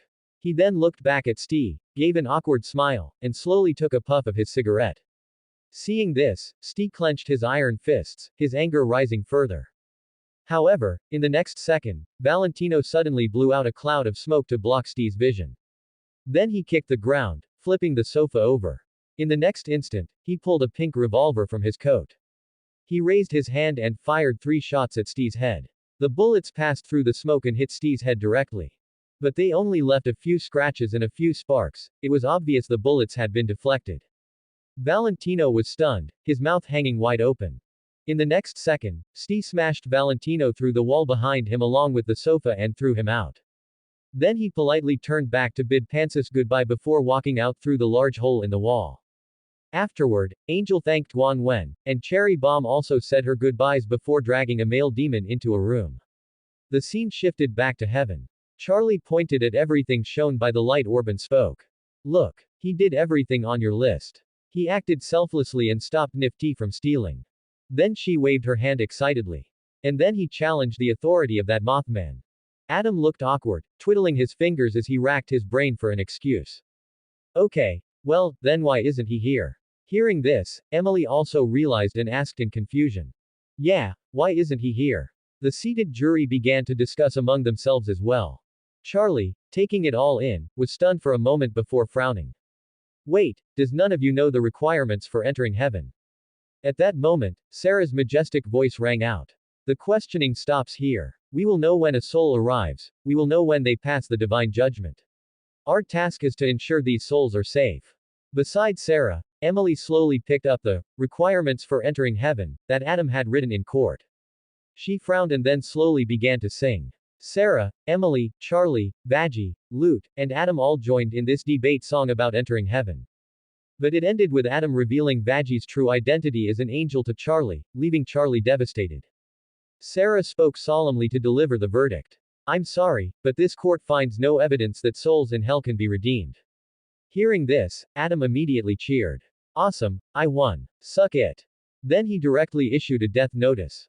You'd better keep that day free, because we're going to your Hazbin hotel first. Adam then summoned a portal, intending to send Charlie and Vaggie back to hell. Emily watched the farce that had ended so poorly despite all the effort, but she could only speak weakly. Charlie, don't give up on this. I'll find a way, I promise. Then she began to think about what to do. But obviously, the relatively inexperienced Emily had no ideas. Glancing to the side, she saw Sarah looking indifferent to the whole ordeal. Emily suddenly recalled a time when they were all chatting, and Sarah's eloquence had dominated the room. So Emily turned to Sarah and spoke. Sarah, say something. Sarah turned to meet Emily's gaze, then shrugged helplessly. I'm just the projector and the mascot, I don't have the right to speak. Hearing this, Emily looked at Charlie, who was still arguing, and then at the silent Sarah. Gritting her teeth, she took a deep breath and shouted at Sarah. Sarah, in the name of a 6-winged angel, I permit you to join this debate. Hearing this, Sarah's eyes lit up instantly, and his slouching posture straightened immediately. Are you serious? Emily ignored Sarah's complicated look and nodded firmly. Seeing this, Sarah immediately snapped his fingers. The portal that had already sucked in Charlie and Vaggie instantly filled with cracks and spat the two of them back out. Adam's eyes widened. What the hell? How the fool did you two fools come back? At this moment, Sarah tapped the table and said loudly. Now, the hearing will continue. He adjusted his collar and began his statement seriously. My view is that the requirements for everyone to enter heaven are different. It shouldn't be determined by heaven's standards, but by their own hearts. Adam's eyelid twitched, and he immediately retorted. Objection. Once you're in heaven, you should be judged by heaven's standards. If it's based on their own heart's standards, heaven would have been in chaos long ago. Sarah spoke. Objection sustained. Although heaven has no fixed standards, heaven is never wrong. Sarah nodded. Then I'd like to ask, is it not evil for an angel to kill a soul from hell? Adam spoke as if it were obvious. Of course not. We kill them entirely because they pose a threat to heaven. They deserve to be killed. What we're doing is a great deed. Sarah sneered. Hey, so you mean killing evil people is something heaven implicitly accepts? Adam nodded, but Lut frowned, not knowing what Sarah was trying to get at. Having received the answer he wanted, Sarah nodded with a smile. Then why did a policeman who killed a criminal end up in hell after he died? Hearing this, Adam's brain stalled. He stared at Sarah, not knowing how to answer. Seeing that Adam couldn't answer, Sarah turned to the other Sarah and raised an eyebrow. Please, rule on this, Sarah. Sarah looked deeply at the male Sarah, glared at Adam, and then sighed. Just as she was about to speak, Adam spoke angrily. He deserved to go to hell. It's not our business that he didn't make it to heaven. If you have so many questions, go ask the creator of heaven. Heaven is heaven, and hell is hell. People from hell shouldn't defile heaven's floors. Seeing Adam roaring in frustration, Sarah frowned, took a deep breath to suppress her emotions, and spoke solemnly. This hearing is over. We will continue to discuss the matter of demons from hell ascending to heaven later. That is all, the meeting is adjourned. Emily's eyes dimmed, and Sarah could only indicate that he had done his best. Charlie and Vaggie could only return to hell through the portal unwillingly. After they left, Sarah gave the male Sarah and Emily a meaningful look, then dismissed everyone and left. Sarah was also about to leave. Just as he flew up, he heard Emily's thanks.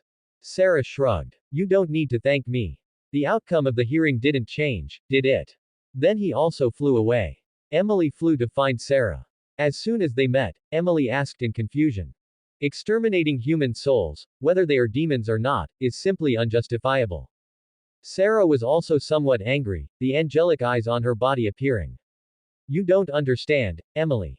Do you know what they've done? As the leader of the six-winged angel, my responsibility is to protect my subjects at all costs. Then her tone softened as she came before Emily. And your responsibility is to ensure they are happy and joyful.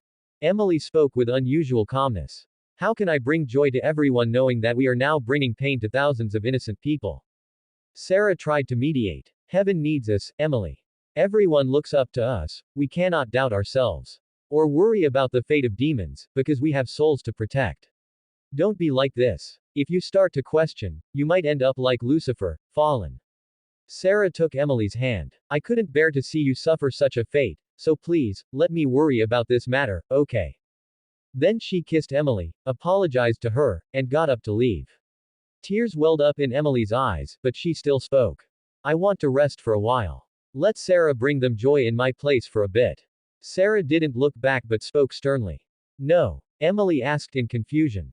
Why? He knows how to make people laugh better than I do. He understands happiness better than I do. Why not? Sarah stood there in silence for a long time, then sighed. Emily, do you know what I meant by what they've done? Sarah paused and spoke again. They once staged an uprising. It was a disaster, a complete and utter terrorist attack. Emily lowered her head upon hearing this, but then she looked up again.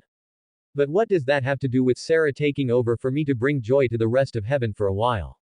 Sarah didn't answer but gave Emily a meaningful look before leaving. Emily stood there thinking quietly. After a long time, she was about to turn and leave. Just as she turned, she saw Sarah standing behind her. Emily was startled.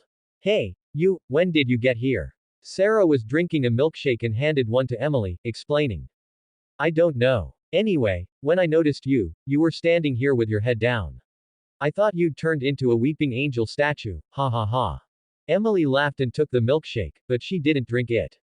She thought for a moment and then asked. Sarah, if I asked you to bring joy to others in my place, would you be willing? Sarah choked on his milkshake. After coughing twice, he quickly waved his hand in refusal. No, no, no, I'm not doing that. Besides, I have my own things to do, and they go well with yours. We could be a duo. Emily became interested. What are you responsible for? Sarah smiled and put his hands on his hips. I'm responsible for being relaxed and carefree. Wouldn't that make us a duo? Relaxed and happy. Emily couldn't help but laugh, and her mood improved. She thanked Sarah and left. Sarah waved to her. When she was far away, he gave a thumbs up to the other Sarah, who was partially visible nearby, indicating it was settled. Sarah nodded and then disappeared. Ever since Charlie returned from heaven to the Hazbin hotel, she had locked herself in her room. Everyone from the hotel had gathered in the lobby, and Vajji had confessed to all of them that she was once an angel. Nifty, leaning on a stone platform, asked in confusion. So, where are your wings? Hearing this, Vajji felt a phantom pain in her back and could only explain. Nifty, I don't have them anymore. Angel then spoke up. Have you ever considered that she might be sensitive about not having wings? Then, the tone shifted. Just like how she's sensitive about her lack of a chest. Her attention immediately diverted. Nifty looked at Vajji's chest and asked. Oh, yeah, where is your chest? Vajji replied impatiently. So, does anyone else have any other questions? Husk, sitting on the sofa drinking, raised his bottle and spoke. I have one. Why is it that every time Charlie finishes talking to heaven, our trouble gets even bigger? Vajji explained. It's not her fault, it's just that those angels are. Angel interjected nonchalantly. Liars. Vajji shook her head. No, they're just difficult. But Charlie is doing her absolute best. Husk gave a cold snort. Oh yeah, so far her absolute best has been working out real well. After saying that, Husk walked away. Angel seemed to remember something, looked around, and asked in confusion. By the way, where's Miss Fearless Leader? Isn't it time to execute another plan destined for failure? Vajji replied that Charlie was upstairs, then added. I believe she's currently thinking of a solution. Alistair, who had been listening to everything nearby, smiled. He then transformed into a shadow and went upstairs. He went to talk to Charlie. No one noticed him. At that moment, Guanwen thought for a bit and then asked with some confusion. To be honest, I really can't figure out why Charlie chose Angel in the first place. Vajji responded. Because Angel is changing for the better. Besides, no matter who we chose back then, the result would have been the same. Guanwen nodded and continued drinking the tea Vera had brought over. Just then, Wade, whose bottle was already empty, walked over. He looked at the people present and asked in confusion. Wait, where's Alistair? Only then did everyone notice Alistair was gone. Vajji sensed something was wrong and prepared to go upstairs to check. The next second, the lobby ceiling began to emit a green glow, accompanied by eerie runes that started to spread. Everyone looked at the scene in horror, while Vajji, sensing trouble, rushed toward the room upstairs. Wade swallowed hard and asked weakly. Is there some kind of mysterious ritual going on upstairs? The others shrugged, indicating they didn't know. In the room upstairs, Vajji kicked open the door holding her angelic spear, only to see Alistair and Charlie inside. The two were holding hands, and a powerful green light was erupting from their joined palms. Seeing this, Vajji shouted angrily and charged forward with her weapon, but was stopped by Charlie the next second. Looking at the horns sprouting from Charlie's head, Vajji's weapon dropped to the floor as she spoke in disbelief. No, Charlie, please tell me you didn't do that. Charlie spoke seriously. I made a deal with Alistair. Alistair also stepped forward and said. Don't be nervous, her soul still belongs to her. Charlie then began to explain to Vajji. Alistair told me something that can save the Hazbin Hotel, but we need to find someone to help. We can defeat the angels, and Carmilla is the key. Vajji asked in disbelief. What? Carmilla Carmen? Charlie nodded and continued. During the last extermination, she killed an exorcist angel. She knows how to cause harm to angels. Hearing this, Vajji spoke with some uncertainty. But, I didn't even know that was possible. Charlie bypassed Vajji, picked up her red suit jacket from the floor, and walked toward the door, saying. Even if you knew, would you have told me? Without waiting for Vajji's answer, she continued. I need you to go find her and convince her to teach us how. If she's willing, we might still have a chance. Vajji questioned. With just the 7 of us. Charlie fell into thought. No, we need others as well. At this moment, Alistair leaned in, saying he knew who could help. After saying a few more words to Vajji, Charlie left with Alistair. Before leaving, she looked at Vajji and asked if she was coming. Vajji slowly walked downstairs, then looked at everyone in the lobby and spoke. Everyone, we have a hard fight ahead. Listen, this Hazbin Hotel is about to become the most dangerous place in hell. Her tone then gradually became somber. We can no longer guarantee your safety. I still believe Charlie's dream can come true, and I know this place will work, but you didn't come here to face off against angels. She then pulled open the hotel's front door. Stopping at the threshold, she turned back and spoke calmly. I'm going to learn how to fight back. When I return, if you've already left, I'll understand. After saying that, Vajji walked out of the Hazbin hotel, leaving the few people in the lobby behind. While they were still standing there, the hotel door was suddenly pushed open. They looked toward the sound. Pansis's eyes instantly lit up as he spread his arms and stepped forward to greet the newcomer. Hey, Sir Stee, what brings you here? Stee smiled and gave Pansis a hug, then pointed to several demon minions made of the same material as himself who had walked in behind him, and introduced them. Let me introduce you. These are members of my gang. I've formed a gang called, let's call it Iron Hat. Seeing this, Pansis stepped forward and excitedly examined the demon minions. The next second, Stee stuffed something into his hand. Pansis lifted his hand to look and saw a top hat badge with an eye printed on it, along with a gear-shaped hat clip. Stee patted Pansis on the shoulder. This is your membership emblem. Touched, Pansis put the emblems on himself, then excitedly hugged Stee and thanked him repeatedly. Stee patted him back. The next second, the door was pushed open again, and everyone turned around. Reese's familiar figure walked in, a long cigarette emitting purple smoke dangling from his mouth. Hi, everyone, how are you? I'm here to check if my vending machines have any damage. He then ignored the others and walked to a corner to check a cigarette vending machine. Stee squinted slightly at Reese and then asked in confusion. Reese, aren't you an overlord? Why are you putting vending machines everywhere? Reese didn't turn around but continued his inspection, replying casually. An overlord needs to make money too. If an overlord doesn't make money, are they supposed to wait around to starve to death? Stee curled his lip. Demons can't die anyway. By then, Reese had finished checking the vending machine and restocked it with new goods. He then turned around to tease Stee. And you're supposed to be an overlord too, so how come you can only form a gang now? Stee didn't answer Reese but pulled Pansis to a corner to discuss matters. At this point, Angel thought for a moment and spoke. To be honest, I feel like our combat power isn't weak. Husk is a former overlord, and Alistair, Stee, and Reese are 3 current overlords. Wade, Vera, and Guanwen are also roughly equivalent to an overlord. On the surface, we have 5 overlord-level fighters. Reese exhaled a puff of purple smoke and asked. What's going on? Are you guys going to a gang fight? Angel explained. Charlie went to a meeting in heaven to try and stop us from being slaughtered, but the result was, somewhat, less than satisfactory, to say the least. Just then, an egg boy suddenly spoke up. And that Miss Calculus was actually an angel. Hearing this, Reese thought for a moment and realized the egg boys was likely talking about Vajji. He then let out a sly grin. Speaking of angels, I actually know one, and she's in hell right now. Upon hearing this, everyone in the lobby immediately turned their gaze toward Reese. Seeing this, Reese waved his hand. Hey, I'm just joking. But since you all know she's an angel, why don't I see any, disgust from you guys? Angel shrugged at his words. An angel didn't kill me, so what do I care about the demons who were killed by angels? Reese nodded, then said goodbye to the group and left. Meanwhile, Charlie and Alistair arrived at Cannibal Town. On the way, Charlie had been complaining to Alistair. 3 years. A full 3 years. I've lived with her for 3 years. I told her everything, my hopes, my dreams, my insecurities, my embarrassing habits, even which deodorant I prefer.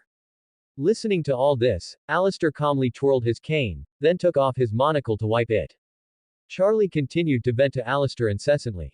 While complaining, Charlie looked around and realized something was off. Wait, where are we? Alistair immediately gave an enthusiastic introduction. Cannibal Town. I have a friend you should meet. He then took Charlie's arm and led her toward a building surrounded by many demons. Hearing this, Charlie frowned slightly. A friend in Cannibal Town. She then looked at the quiet and peaceful scene around her and said with some surprise. However, it's surprisingly harmonious here. Alistair pushed open the door and led Charlie inside. Inside, cannibal demons were lined up in front of a counter. A cannibal demon behind the counter, dressed in red and black, was chatting with the customer in front of her. Who hasn't thought about eating their first husband? If my first one hadn't tasted so bad, I definitely would have eaten him. She then smiled and spoke again. How about this? You bring that old, tall, black, armless fellow to me, and I'll whip him into shape right away, alright, dear. The demon behind the counter then walked out with the customer and handed them a business card. She then spotted Alistair and Charlie. Oh, my goodness, are my eyes deceiving me? She smiled, pushed through the crowd, and stepped forward. Alistair, where have you been lately? Without your lively presence, this hall has lost its luster. She then turned her head to look at Charlie. And who is this you've brought along? She turned around with a matchmaker-like smile. Oh please, Alistair, she's far too young for you. Oh, I'm just joking, I know you're asexual. She then smiled and spoke elegantly. But where are your manners, sir? Introduce us. Alistair then turned to Charlie. Very well, Charlie. This is Rosie, the kindest, most delightful, and most dangerous overlord on this side of hell. Hearing these words, Rosie gave a satisfied smile. Oh, still so charming with words. Alistair then introduced Charlie to Rosie. Rosie, it is my honor to introduce to you Princess Charlie Morningstar, daughter of Lucifer and heir to the throne of hell. Charlie waved and greeted Rosie. At that moment, a sound seemed to be approaching from the distance outside. That's the end of part 2. Part 3 is coming soon. Thanks for watching. Please subscribe and support our channel for more stories.